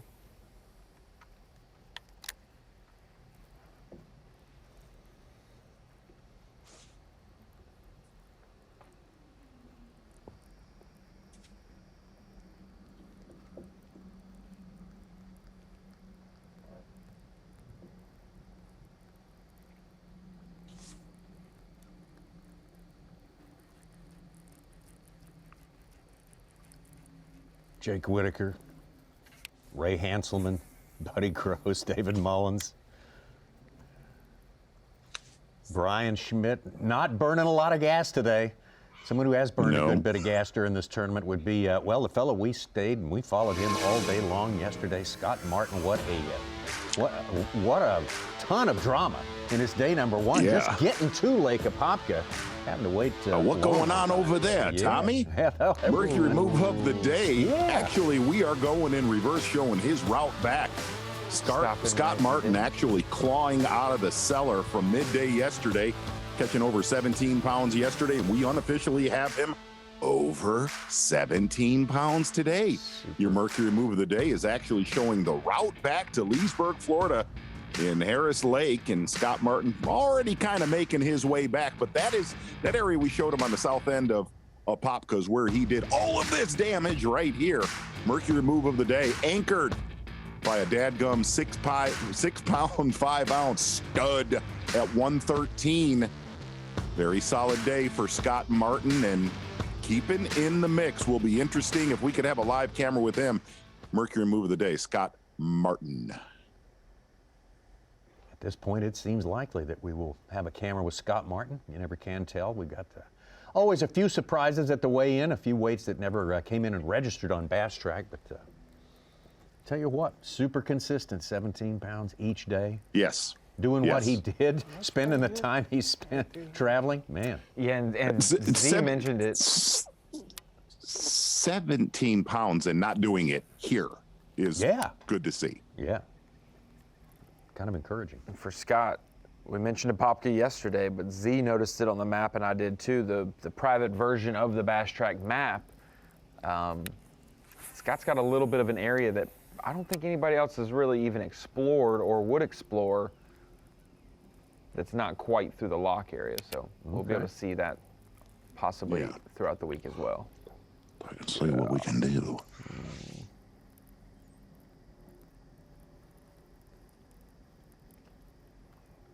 I wonder about Buddy Groves. He confided to UZ that he had several places he was going to hit today. Maybe the timing wasn't right. If he can get that timing right, get on those shell beds at the right time, could he not just set the world on fire? I thought he would today, man. And here's the thing, Tommy. He said he had some of those offshore areas in Eustis and Dora, and he went to them today, and they did not play. Wow. They did not play.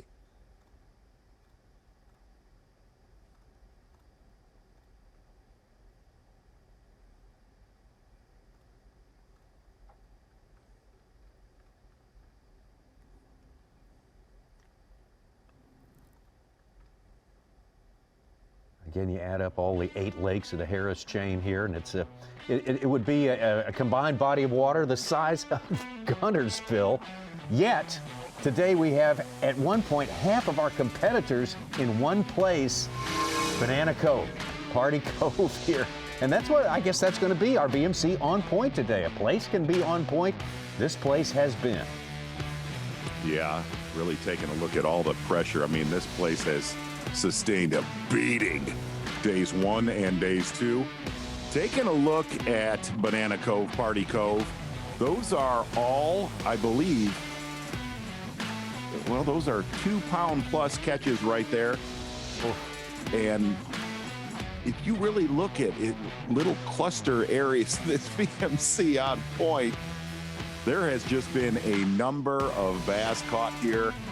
And here's the other thing, too. We made note of this after our midday break. Not everybody caught him in there today. No. It's kind of been the haves and have-nots. BMC Party Cove, Banana Cove.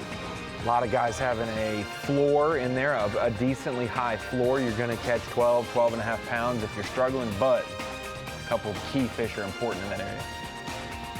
Just over 30 minutes, the weigh-in will crank up. That's the unofficial take on the status of our anglers right now, with Jake Whitaker still on top. Hanselman, Gross, Mullins, and Hartman rounding out the top 5. Micah Frazier hanging in the top 10 in the cut line.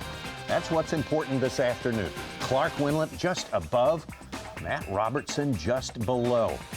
Still some time to have a few. The SiteOne Bassmaster Elite at Harris Chain is sponsored by Ranger Boats, Yamaha, Toyota, and by Berkeley.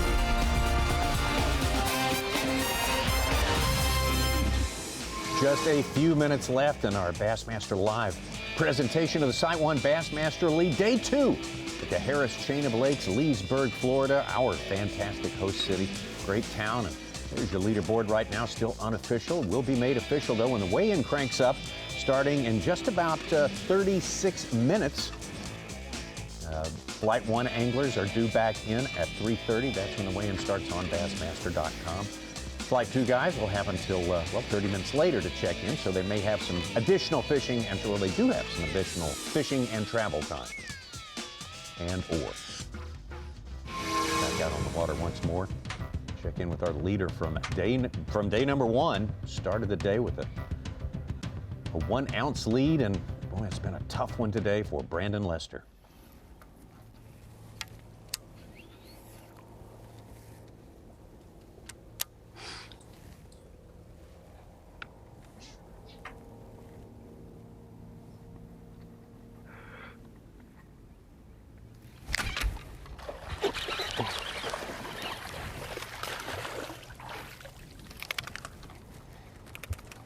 That's a new one.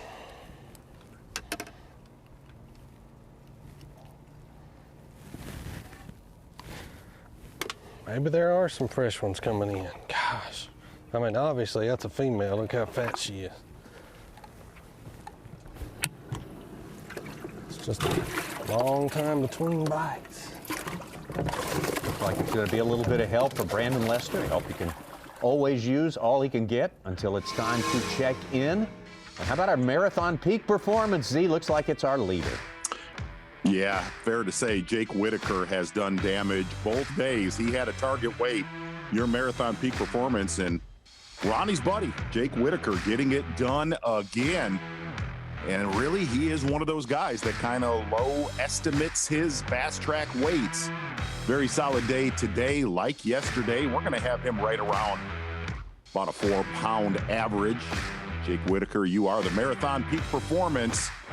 Starting to see little upgrades from other anglers, but Jake Whitaker going to be in the driver's seat. If that area of Banana Cove stays consistent, he will be a handful going into the weekend. Back out to the water now, Brandon Lester live.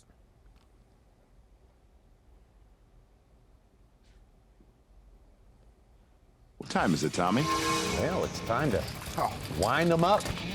Get ready for us to head to the house and watch the weigh-in coming up in 30 minutes here on Bassmaster.com.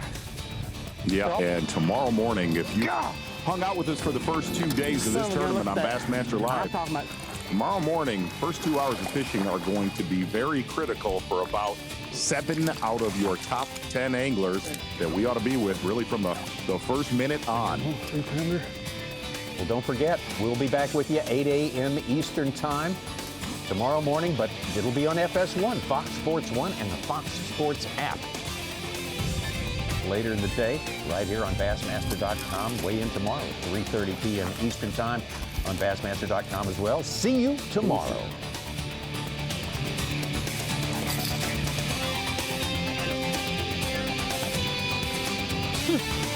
Okay.